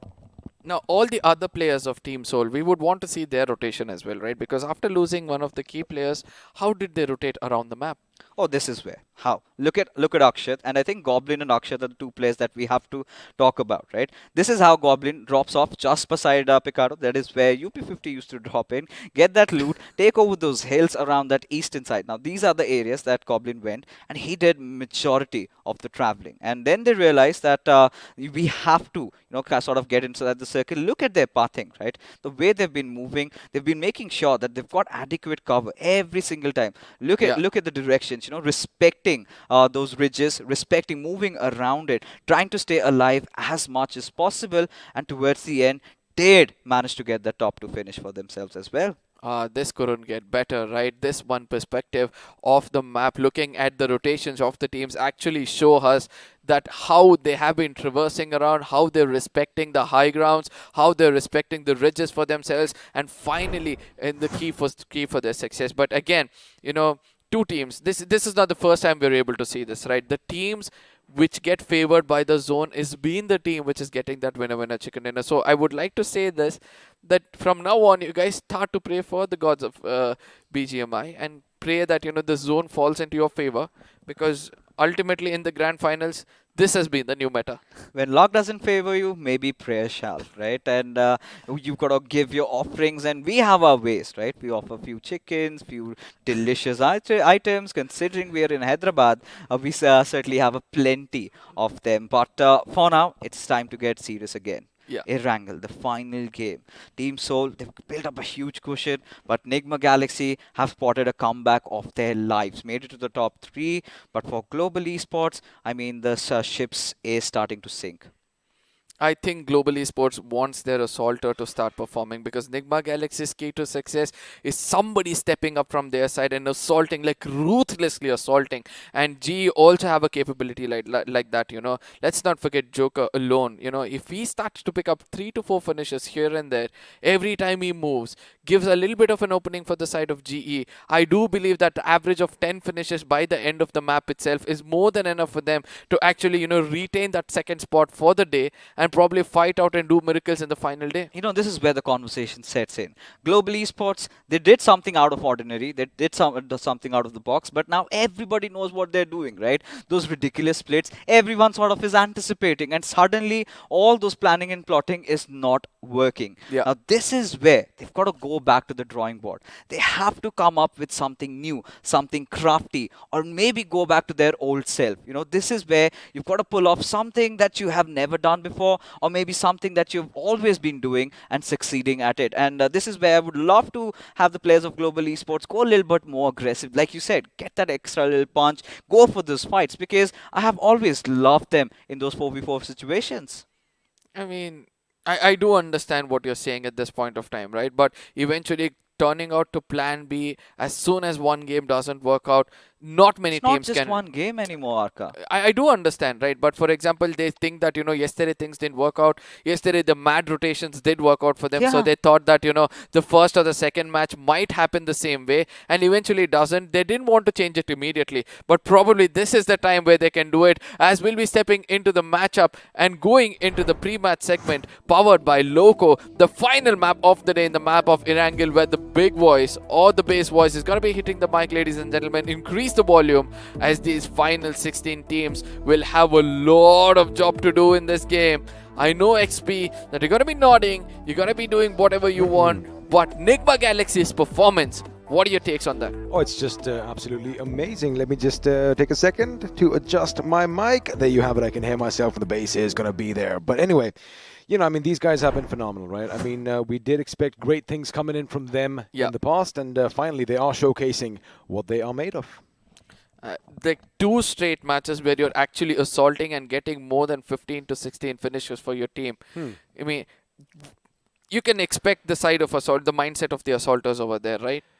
68 points coming in from 2 games is what they have done. Yeah. And again, you know, they're showcasing their prowess, because the pros are definitely on the prowl, and that is the whole essence of the iQOO BMPS. So once again, a massive shout out to BGMI Crofton for giving us such a lovely game, and our sponsors, iQOO and Loco, for making this all possible, which means one last time before the final game of the day, let's have a look and see how to slay your dragon.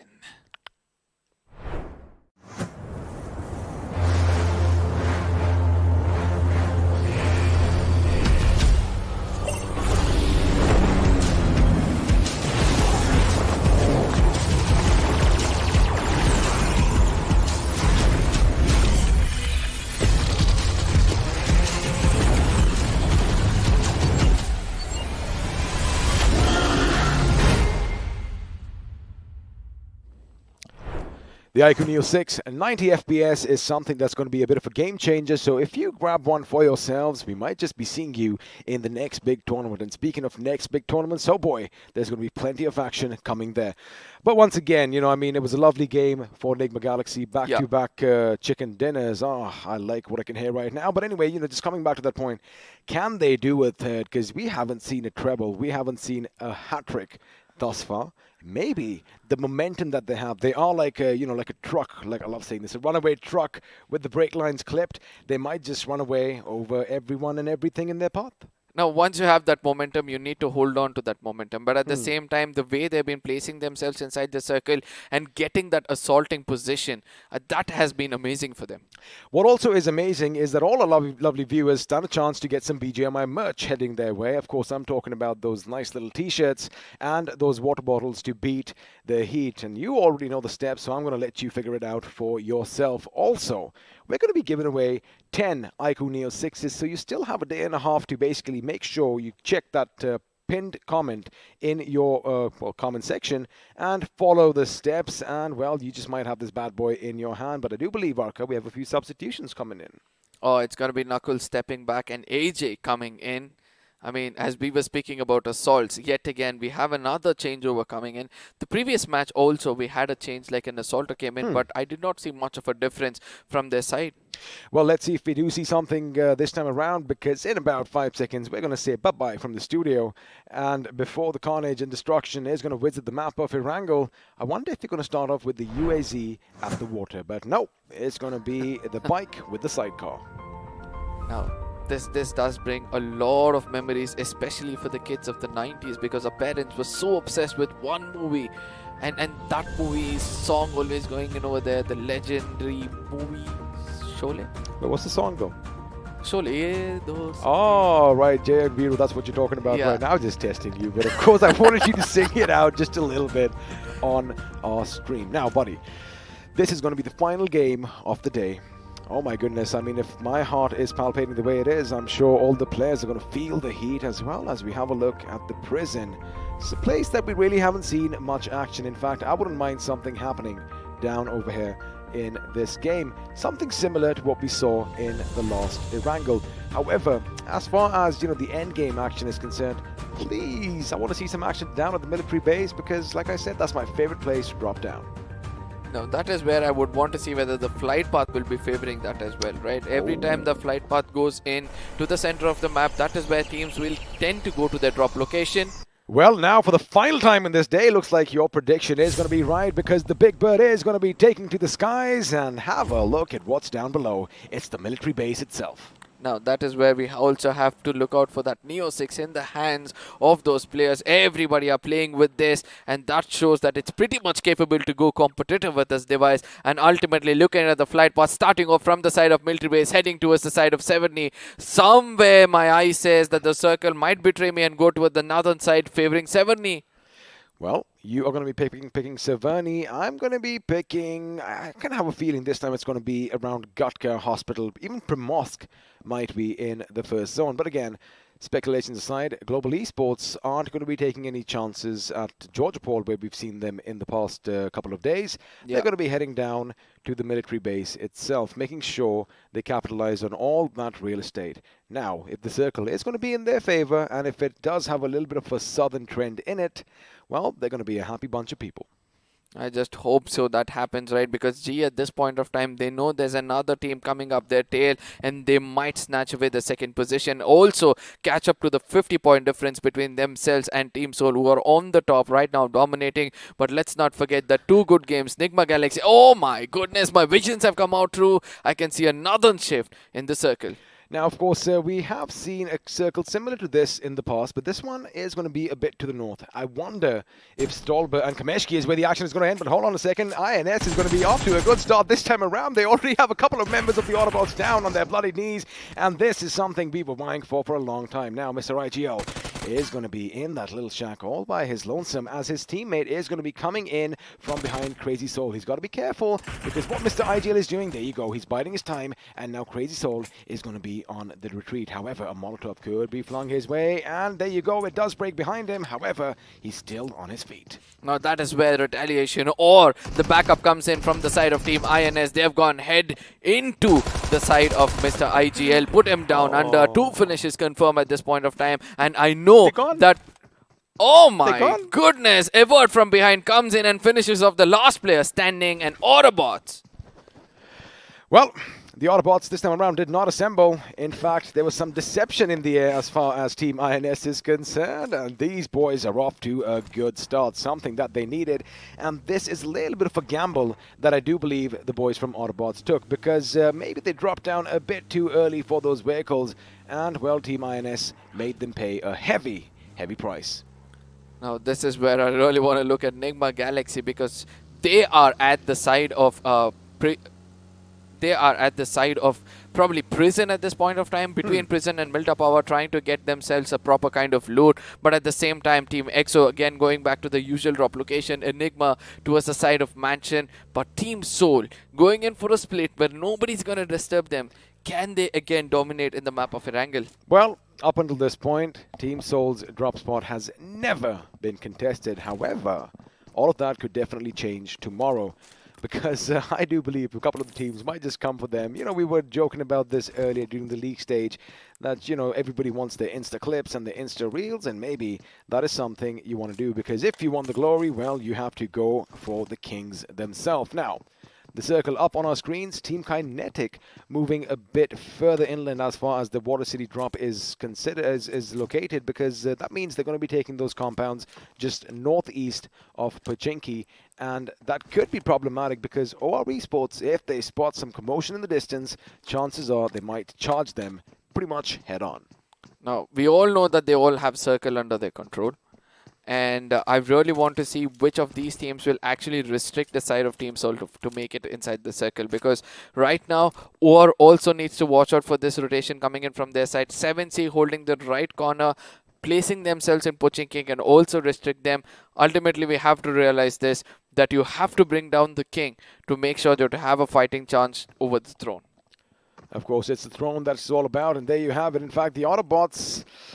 Oh boy, a little bit of a mistake coming in from their part, because they did realize one of the members was caught off guard, but that vehicle came in so quick, and they weren't anticipating that Crazy Soul would have had a weapon in his hands already, because I do believe it was the gas station where he did touch ground in the first place. And you got to keep another thing in mind. Normally, they love heading to Primorsk. However, if you kept an eye on the direction, they were heading in the opposite side. So again, a little miscommunication coming in, or they didn't anticipate that anyone was going to be so close by. The circle at this point of time, you know, this I do understand it might be favoring the side of Team Hydra, but in case the circle shift way towards the side of Stolber, which we have been asking from the beginning of the finale itself, right to the death center of Stolber, where everybody will have to go in for a Huppel battle, you know, trying to take out one another when they're climbing up the hills. That is something which we have not witnessed so far. Well, we haven't seen that so far, but I do believe one of the members from Team EXO, in fact, a couple of them, Punk and Immortal, are getting dangerously close to MJ from Nigma Galaxy. Now, Nigma Galaxy's MJ is going to be in the backdrop. We might, in fact, just have a little POV of his. There you have it. Dreams is going to be close by. MJ is going to be close by, as Immortal and Punk came dangerously close. However, I do believe they sensed something was wrong in the air, and they had a quick U-turn and are going to get out of harm's way. Now, Team EXO, buddy, we've been talking about that comeback. Even in the last couple of games, you know, they were in a good position, but I don't think, you know, taking fights head-on against teams individually is the call of the day. Now, we have not seen Team EXO being surrounded by 3 to 4 different directions and shots being fired from all 4 directions before, right? Because nobody was playing for the center of the circle, just like how teams are playing lately. So I do understand that, you know, it's a little bit hard for them, but at the same time, not watching out, not sticking to your basics and watching out in all 4 different directions for somebody to fire at you, that is something which we not expect from the side of Team EXO. Well, we haven't expected this so far, but let's see if things do change, because they definitely need a couple of big games to, you know, not maybe vie for the throne, because, you know, with 6 games left after this, it is going to be difficult as long as Team Soul, they keep holding on to that lead and, well, slowly and steadily keep adding points and, you know, make it insurmountable. But for now, 7C Esports, they had a good day yesterday. They were going out, you know, getting a lot of finishes. However, they seem to have kind of slowed down in their tracks at this moment. And, of course, another team that has kind of fizzled, not fizzled out, not hesitant, not reluctant. I don't know what the game plan is. Of course, I'm talking about Global Esports. And, well, what are your thoughts on this team so far? Because Fix and I were having an animated argument or discussion earlier. But what do you think is happening with them? I am sorry that I did not, you know, listen to the argument between you and Fixes at that point. Blasphemy. I'm just kidding. I mean, I had to use the washroom, right? So I was bet Nature away. calls, buddy. Nature calls. Yeah, but eventually I do feel that they become a little hesitant to take those frontal battles because they're wanting to have that old four-man standing, and they've relied on this heal battle every single time. And as we speak about it, look at the count of medkits which Joker is carrying at this point of time. 8 for himself. Being an assaulter, his concentration will always want to be taking down enemies or in front of him. But right now, the IGL is making him run around, pick up as many medkits as possible, try to play for an average of 10 to 12 in this game. But the hidden strategy, which I can read from the side of GE, is that today, let's not be that offensive because somebody can read our strategy. Somebody can become, oblivious of our strategy, and tomorrow they might retaliate. So they're going to be very, very careful today. But tomorrow, they'll be playing like how Nigma Galaxy is playing and challenging this side of Team Soul. Also, just a point that I wonder if anybody picked up when the map is coming on. Oh my goodness, perfect timing. Have a look at the hospital towards the top left. Global Esports' AJ is going to be there all by his lonesome. And what's happening right now as far as the other members are concerned is that they're going to take their sweet time coming into the circle, which means they need to be able to take on the brunt of the blue zone, which means, of course, they're going to have all those first aids. But now the circle is going to implode in on itself, and well, it's going to be fairly obvious and fairly simple right now.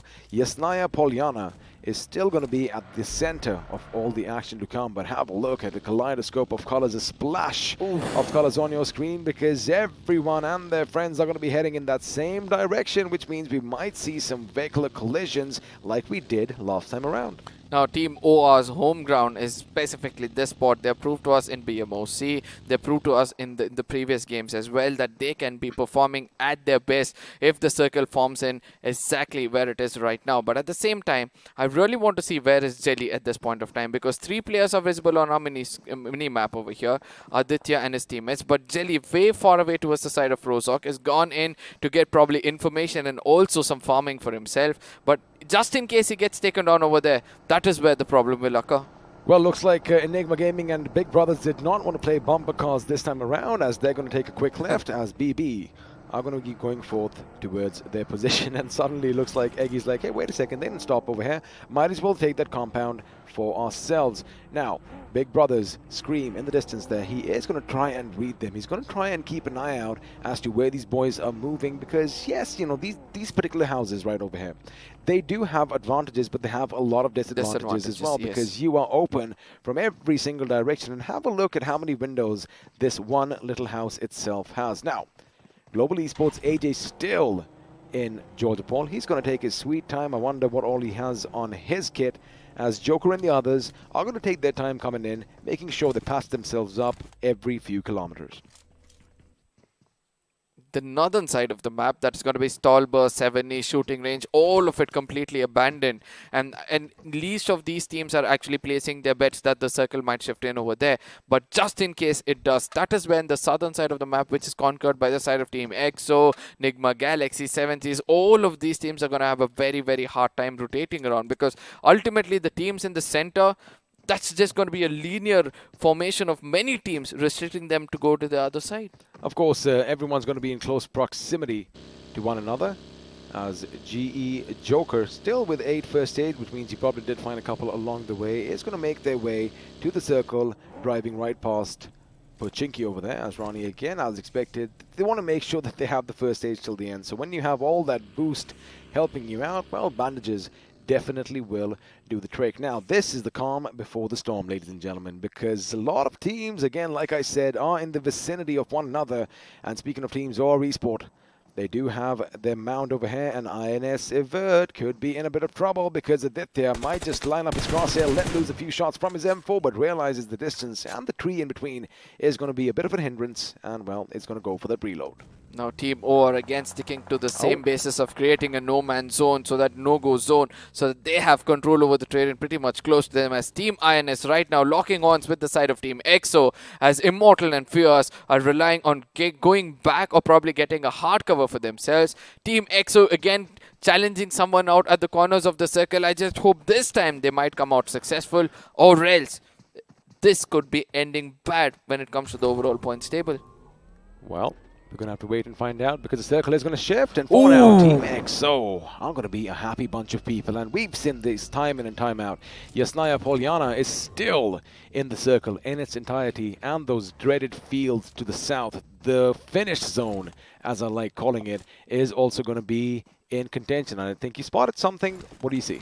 The rotation coming in from the side of Team Soul to the northern side of the map, you know, where they're going to be rotating around, coming in from the side of Yasnaya, probably heading towards the side of Mansion and taking control, where they knew that there's going to be a hefty lot of teams right to the map, right to the corner of the circle. And I do believe this rotation coming in from the side of Team Soul can be very, very beneficial for them. Well, looks like you got to stop reading my mind, buddy, because I was just going to get to that. But right now it's going to be GE Manya from Global Esports who's going to be making sure that Spray God is going to be brought down to the ground. And, well, just as I say that, Ronnie is going to finish what his teammates started. Now, Beast OP from Big Brothers, he does see some movement in the distance. Ooh, he's got to be a bit careful because Enigma is going to be to the right of his position at this point. And if he gets up and shoots FS, well, it's going to be problematic. We're talking about shooting Soul Goblin all by his lonesome. Well, he does have his teammates backing him up. Have a look at Omega's flank. That is going to be pretty instrumental as Striker is trying to strike from the distance. But for now, Ace Black is going to be lost and, well, he's going to be put 6 feet under. Now this is where we have to see how many of the other teams are actually looking out to third party this fight, because Team Soul is one of those teams you do not want to take on. Team Soul is one of those teams you do want to eradicate or eliminate from the lobby itself. So both of these, you know, perspectives, when we look at the side of Team Soul, the daring team will be the only team to put them down. Well, of course, you know, like they say, the higher the risk, the higher the reward. And, well, Team Soul, they have the highest reward to give. But again, it's going to be just a little bit too risky. Now, Team Soul, they're going to be moving up the mountains and probably coming down somewhere north of Yasnaya, anticipating that the circle is going to shift possibly towards the south. And, well, it is not going to be a bad idea after all, because pretty much the northern part of the city, as you can have a look from that little overlook over there, is going to be theirs for the taking. Team Kinetic, however, are going to be a little bit of a problem because they are going to be in their wake. Looks like they might just spot something down in the distance, but for now, the boys from Team Soul are going to make it to the safety of that concrete jungle first. And, well, Team Kinetic could now be in a bit of a pickle.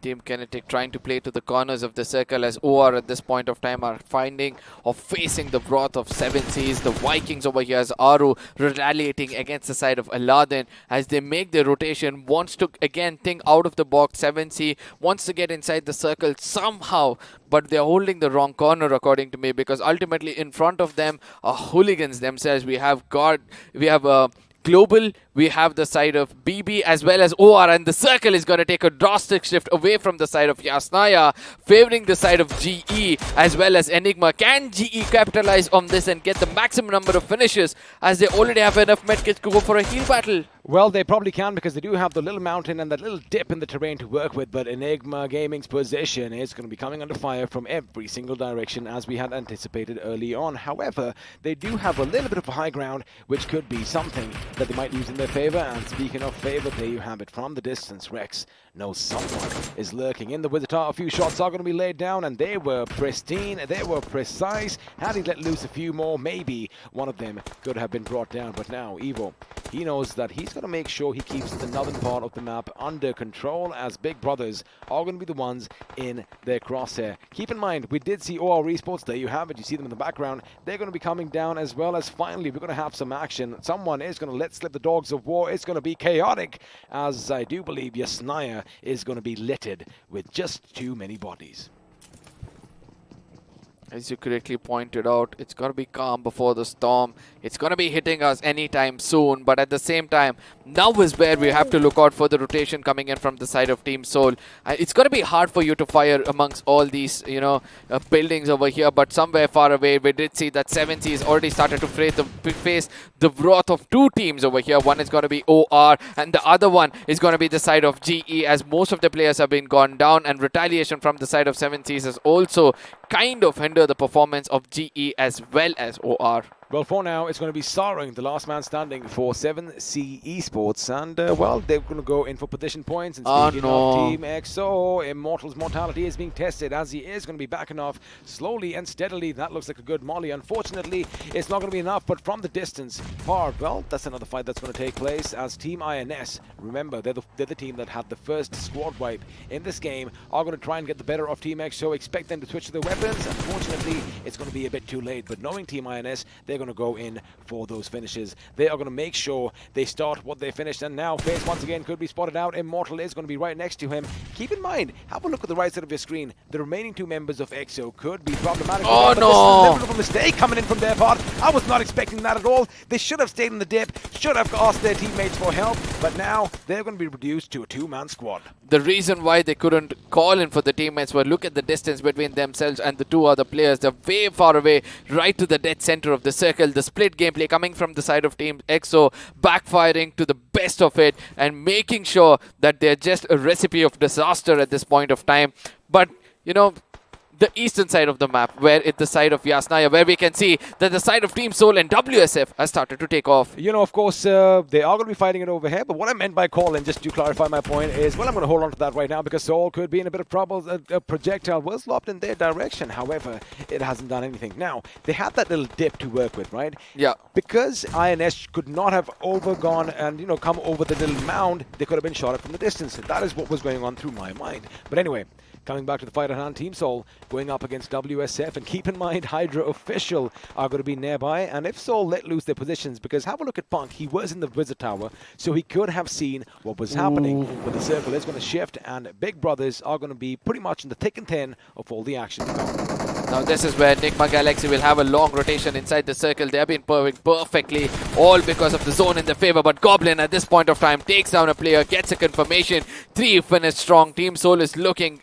really hard, really hot at this point of time. And I do believe that their rotation has to pick up immediately, and they have to make it inside the circle. And a grenade. Beautiful grenade comes in through that little slit in the wall, and well, down goes the Goblin himself. But the problem is, none of the teams are going to be moving in on their position just yet, because Hydra official, they're like, you know what, we're just going to move out as Esports while at WSF.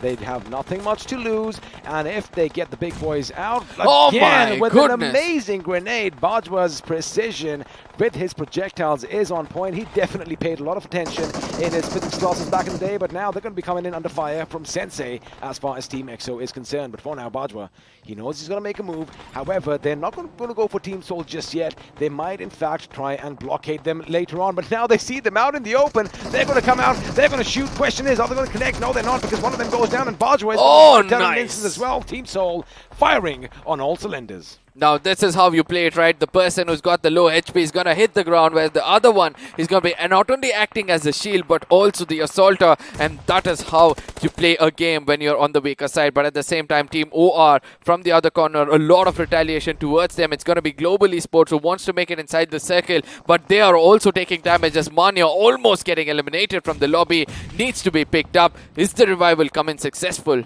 Well, speaking of eliminations, Team EXO on the verge of elimination. There's only one man standing, but now Joker, he knows what the enemy is. He wants to get in as close as he can, and, well, he is going to deploy some smoke to obscure the vision. Now he hears the vehicles moving past him. Expect him to get through the smoke and, well, put the enemies at a little bit of a issue. A grenade is going to be flung, but it's going to be on the other side as Sensei walks right into that one. And, well, that is all she wrote for Team EXO. Oh, this is where Atanki has got taken down. GE are looking pretty strong with this fight. 2 finishes strong, and they're pushing in towards the side of Team OR. The third one also comes in. The final man standing for the side of Team OR will have a lot of job to do. I'm sorry if I made a mistake over there, but I do believe that, no, 3 men standing from the side of Team OR, because the 2 other finishes had come in early from the side of GE as Crazy Soul is starting to open up over here. Take down the side of Enigma. Could this be the beginning of the end for the side of Enigma? Well, right now, Enigma, they're going to be depleted to a one-man squad. It's going to be a one-man army. Question is, can Navi do something? Because he's going to get shot at from the left side, and now he suddenly realizes where the enemy is coming from. Team INS go around this house, and, well, 2 guns are going to be better than 1. As Enigma Gaming, they're going to bid us adieu, and Team INS are looking good with 10 finishes. Coming back to the fight between GE and OR, Aditya might just spot Ronnie. He does have an idea where he is. However, all that smoke is going to keep the enemy confused, as Global Esports are taking shots at Kinetic as well, but there you have it. is brought down. Aditya's running around. The trees aren't going to be enough for him as Joker hits the deck. And well, OR Esports out in the blink of an eye. Now this is where we have to say that Gia is looking the strongest from one corner as the circle shift way far away. And look at the position of Team Soul controlling the circle at this point of time to another corner where we thought that they might get eliminated from the side of WSF. They're still looking strong. Somebody had 23 medkits in his name if I'm not wrong. Well, you aren't wrong there, but Soul and INS, they have exactly the same number of finishes, 11 to be precise, and all 4 members still alive and kicking. As Kinetic, we did kind of anticipate there might just be a little bit of a blockade as far as Global Esports is concerned. However, they still have to make it to the circle themselves. Nigma Galaxy on the other side after having 2 amazing games. It looks like they're kind of crawling into the circle. They exactly don't know how to make it inside. But on the other side, it's going to be 2 teams facing off. And INS are going to be again coming out colorful with that, with more finishes for themselves. But the problem is this. They have others looking out for them. That's Big Brothers who are having the hard compound and looking out for them as Team Soul is slowly the slithering snakes making to the center of the circle. Well, they are going to try and make sure they deploy enough smoke, make a smoke screen, and pretty much blind the enemy, but that was a massive grenade coming in from Goblin as Joker goes down, Shane goes down, and now Crazy Soul, he has his work cut out. Another follow-up grenade is going to be it. Nope, this time it's going to be just a bit too long as Soul Goblin's teammate Omega is taking the fight with Kinetic on the other end. Now, Crazy Soul, he's going to try and wait to deploy some smoke because Team INS, well, they better watch out for flying cars because if they get hit, that could be problematic as Omega is brought down courtesy of BB's scream. Now this is where Team Soul is going to get a divided attention. They're going to be going in 2 different teams. One is going to be BB. The other one is going to be the side of Team INS. And how well can these 2 retaliate against the big dogs themselves as INS somehow have 2 men standing. They've got 15 finishes for themselves. They're looking the strongest. And on the other side, Team Soul is also following up. And this grenade can be very, very fatal for Evert as the follow-up grenade from them can be really, really crucial. Well, they're trying to flush Crazy Soul now. That Molotov might just do the trick because he is going to be on fire right now, but Evert is going to be taking a few shots. No. Oh my goodness, Goblin hits the ground, he goes prone, and well, it was Hector who put the final name in the coffin for Team INS. Not a bad game, 15 finishes, and well, the 6th position exit for them at this moment. Now, Team Soul, they can capitalize on this. In fact, they're going to go straight up to the enemy, and Goblin is a man who has no fear because even though the enemies are going to be slinking on their bellies, well, he knows he has to make the most of the situation. Time is going to be of the essence, and this is it for Global Esports. They only might just be survived by a couple of members, Ronnie at one side and AJ still out in the blue. Now this is where they'll be going in for the heal battle, but who is going to stop the side of Team Soul at this point of time? It's going to be BB, Beast, OP as we speak about them. They're going to be forming up, making sure they take them down. 19 finishes strong. Team Soul is looking. It looks like they want to create history over here. They want to cross over the 21-pointer as AJ Faraway is left out with just 9 medkits for themselves. Well, I do believe 37 was what Enigma Galaxy had, so 22 is the mark they need to beat. And Buddy, looking at the amount of bodies in the ground right now, that is definitely going to be a possibility. Wait a second, Beast with the crossbow. That is going to be interesting to see if he can get a few sneaky finishes at this moment. But for now, Big Brothers, their position is going to be contested by Team Kinetic as they're going to be moving in. Zen OP over here, trying to just outflank the enemy, but it's going to be Onyx who's brought down courtesy of Scream's grenade, and there you have it. Zen OP finishing what his teammates started. It is going to be a 3-on-2 situation, if I'm not wrong, because, well, their numbers are going to be slowly and steadily dwindling now.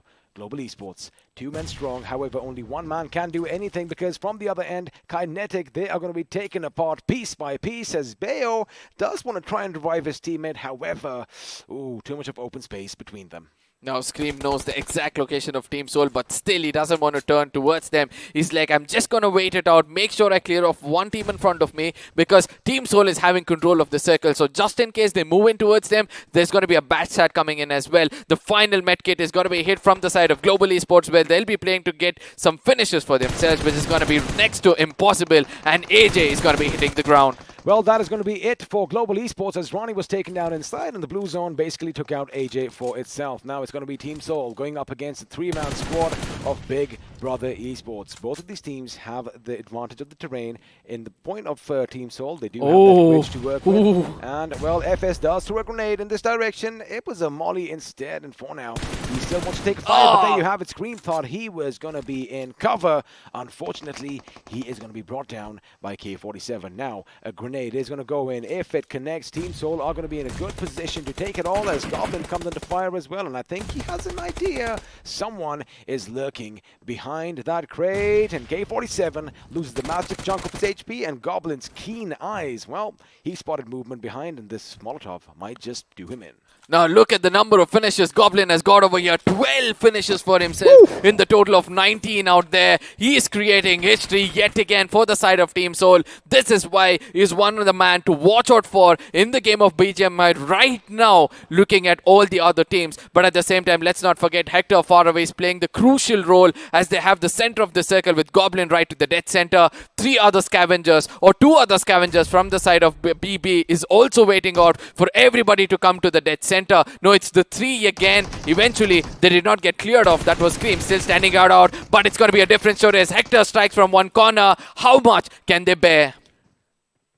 Well, right now, Team Soul, all they have to do is wait for the enemy to come towards them because they have the circle off themselves. And looks like Goblin again. This reaction is amazing. He goes, he shoots, he gets him. And that is what champions are made of. 12 finishes now become 13. It is going to be a 2v3 situation. But again, like I said, you know, Big Brothers, they are at the edge. The only problem is they're going to be clumped in on one particular position. Now, this is where Goblin and his teammate Hector can make up that little crossfire. 20 finishes is what they have. They're going to go for some more. He's going to be shooting randomly in the smoke. Now he gets out. No, he goes back in because he realizes he was out of cover. And now the UMP is going to be reloaded. 35 bullets. Can he get them both? He's going to zig. He's going to zag. He's going to shoot. Unfortunately, it's going to be Beast who brings him down to his bloody knees. Now Hector is in full HP at this point of time. Can they do wonders over here as Scream is trying to take all the attention? But I love the way BB played this out. Eventually, they were like, we're going to make sure we create a diversion on one side, and every single time the crosshairs moves, the other guy is going to come out and make sure they put them down. But least do they realize that Team Soul has already done the damage in this tournament, has got 20 plus finishes for themselves, and they might be on the top with the maximum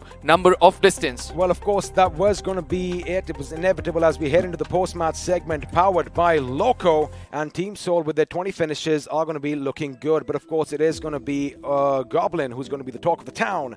13 finishes, buddy. I'm pretty sure new records are definitely being set. But a valiant effort coming in by Big Brother Esports, getting that chicken, getting those position points. 25, not a bad outing.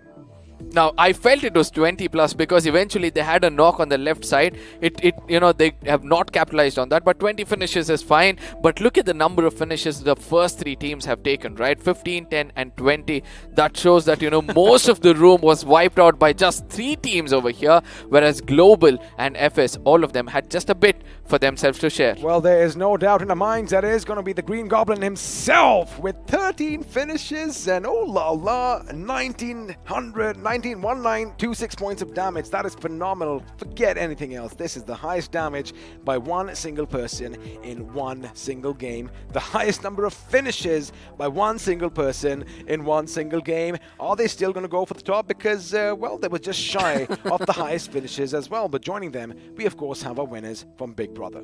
Now, Big Brother still did hold on to their nerve, right? They did play it really, really well in the final moments of the game. They've got 7 finishes in total, but we have to give it to Scream 1,083 damage to be specific for just 3 finishes for himself, and also 753 damage for 4 finishes, whereas IG, Joker and Crazy Soul coming in from the side of Team INS have done a little bit over there. The healings on the other side. Well, of course, 10,185 is going to be high considering the fact that, Global Esports, as you mentioned, they did have a tremendous amount of first aids in their kitty. But of course, you can have a look at the match summary, all the facts and figures on your screen. But now the FD graph is going to be popping up, and Team Soul, well, they are going to be head and shoulders above everybody else. 3,190 points of damage, but I like what BB did, and Team INS, oh la la, right from the beginning, they were pretty much wiping out teams left, right and center, unfortunately finding themselves in that usual spot, pretty much the thick and thin of all the action. Now I have to tell you this, right? Goblin's damage alone was 1,900, which is way better than all the teams over here. Just 2 teams are having better damage than Goblin himself. So I would say that, the lone man coming in from their side, look at the difference between the first and second position. You have been the best when it comes to the match. Would you please put out the number? Well, of course, Team Seoul, 253 points for them. They are going to have a 71-point lead, and that is just cray-cray if you actually think about it. And, well, looks like they might just have run away with the entire show. However, this is where things are going to get interesting on the last day of action in the iQOO BMPS Grand Finals, because they might have to come up with something new. Some of the teams at the bottom, they might just, group up and be like, hey, let's do one thing. All right, Team Seoul, I see you guys. And of course, they are the most well-known, probably one of the pioneers of this game. So they might want to take them out. And if that happens, maybe, just maybe, again, it's a speculation, things could go awry for them. Now, I don't know whether that is going to happen, because the kind of domination showed by Team Seoul over here, even if two spots come in towards them to, ruin the party, they might pick up shooting 5. Practice. They might be shooting practice, pick up all those 8 finishes and be 8 more points stronger when it comes to the overall points table. But the bottoms is where the teams are already shattered, especially for the 14 to the 16 position. Well, I mean, the dreams could be shattered as far as winning the tournament is concerned. However, they can still get a few more points and climb up and get a little bit more of that chunk of that amazing 2 crore rupees prize pool. And at the end of the day, of course, it's not always about the money. It is about so many other things. But let me tell you one thing, buddy. Money definitely helps too. Like how Fixer says, right? You need to put the bread on the table over here. So that is how things are going to be. And I don't know whether it is quick for us to say this, but Team Seoul almost on the verge of lifting that trophy. They just have 1 finger on it. They need to put 4 more fingers, which might be happening every single map they play. They need an average of 5, and that is what they need. An average of 5 in every single game. But in case Global wants to challenge them out, they need to perform all 4 maps, which they have amongst the 6. 4 maps, just like how Nigma Galaxy have performed today with 2 maps. Well, I guess what they have to do is pretty much push the pedal to that metal and just, basically take all those fights and basically bring it as far as the opponents are concerned. But again, like I love saying, that is the beauty of this tournament. It will still come down to the last game. Who knows? But we are going to be thanking BGMI Crofton for giving us this wonderful game, and our sponsors iQOO and Loco, which means one last time, let's have a look at the video which says it all.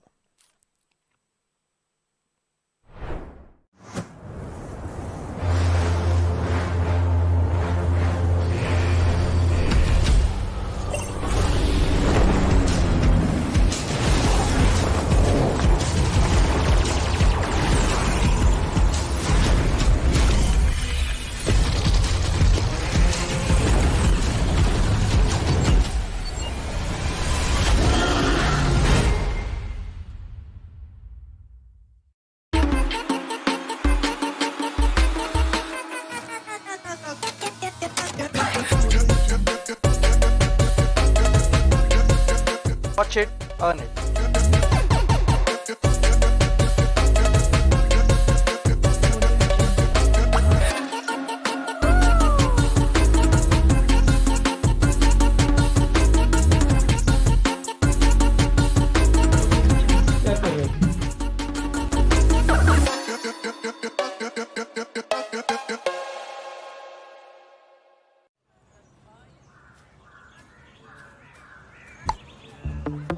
चलो boys, एक match और हो जाए। बस 2 circle बाकी है यार, इसको निपटा के खेलते हैं ना।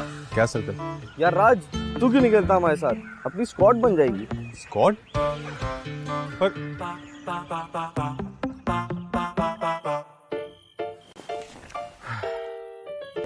पता नहीं यार, इसमें स्कोप है भी क्या? हाँ देखना भाई, 2x लगा हुआ है। 2x? तुझे चाहिए तो 6x मुझसे ले ले, मेरे पास एक्स्ट्रा है?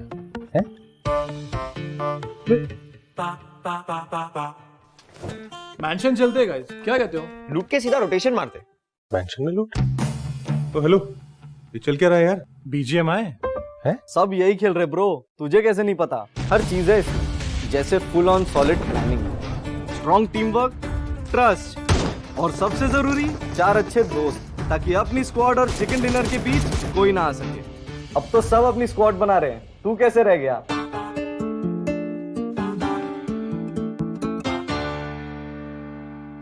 चल यार राज, अब एक मैच हो जाए। क्यों नहीं, अपनी स्क्वाड बना ले। हमारी बीजीएमआई स्क्वाड तो रेडी है, आप अपनी कब बना रहे हो? I love how, BGMI is pretty much part and parcel of our lives now, especially for us. I mean, we're speaking about it for a living. But oh my goodness, what an amazing end to the day. And, well, Team Soul almost just wiping everything out once again. But Big Brothers this time did manage to get the better of them. Now, this is where I would like to say that there's got to be a lot of preparations coming in the boot camp of Team Soul already.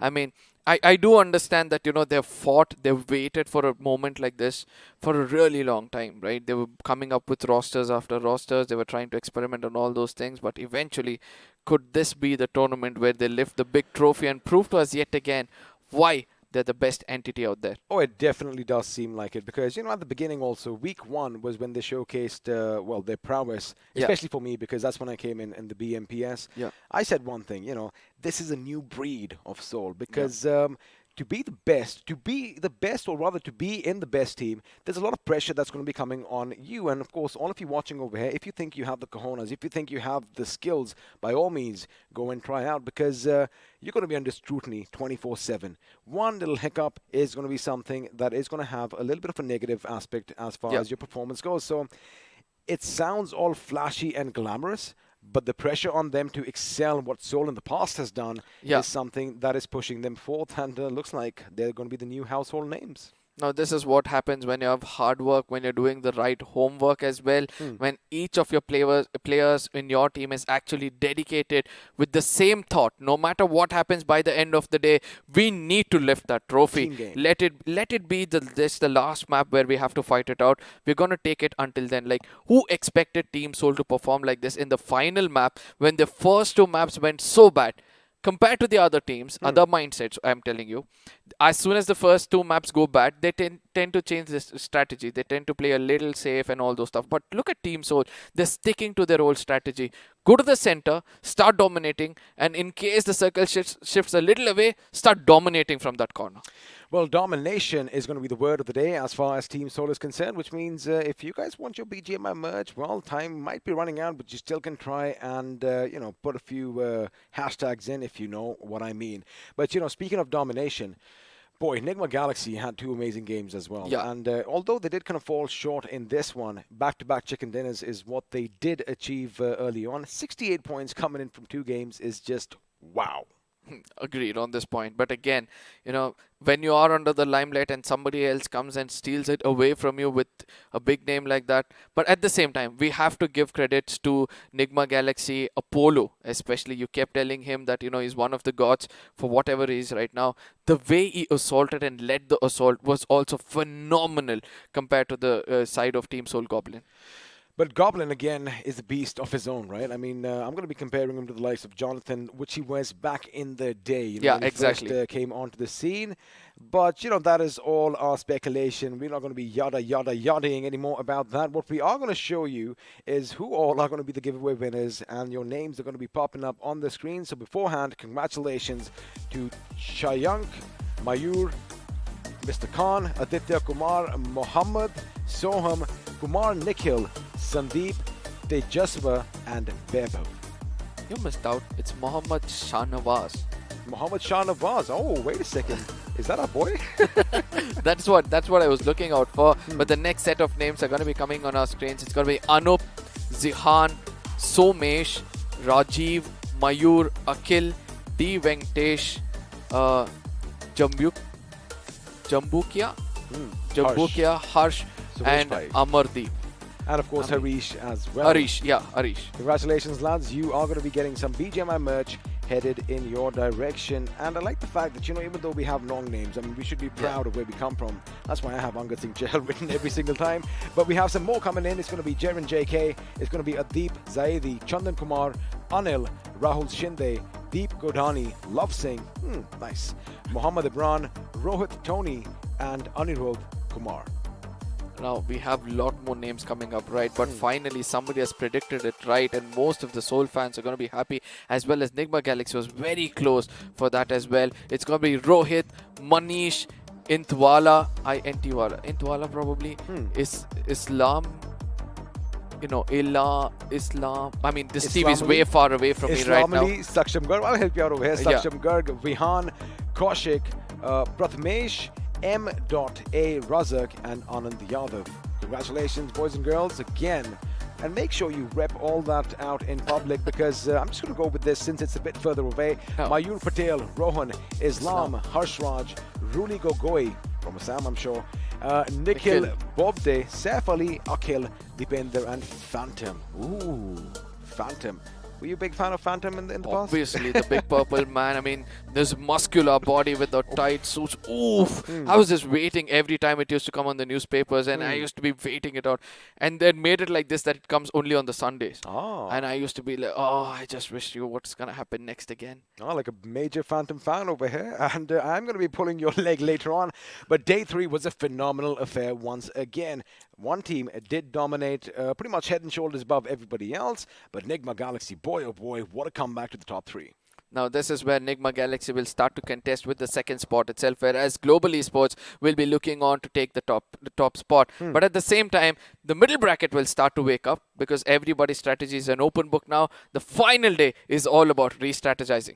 It is going to be amazing. There's going to be a lot of chaos tomorrow, and I'm pretty sure, you know, like me, you all are going to be pretty much predicting a few drop clashes and teams just going after the big dogs. But it was a wonderful affair. Make sure you do tune in tomorrow. But for the last time tonight, from BGMI Crofton, all our sponsors, iQOO, Arca, Fixes, and we're going to be wishing you a good night. But be sure to be here tomorrow. We'll see you then. Good night.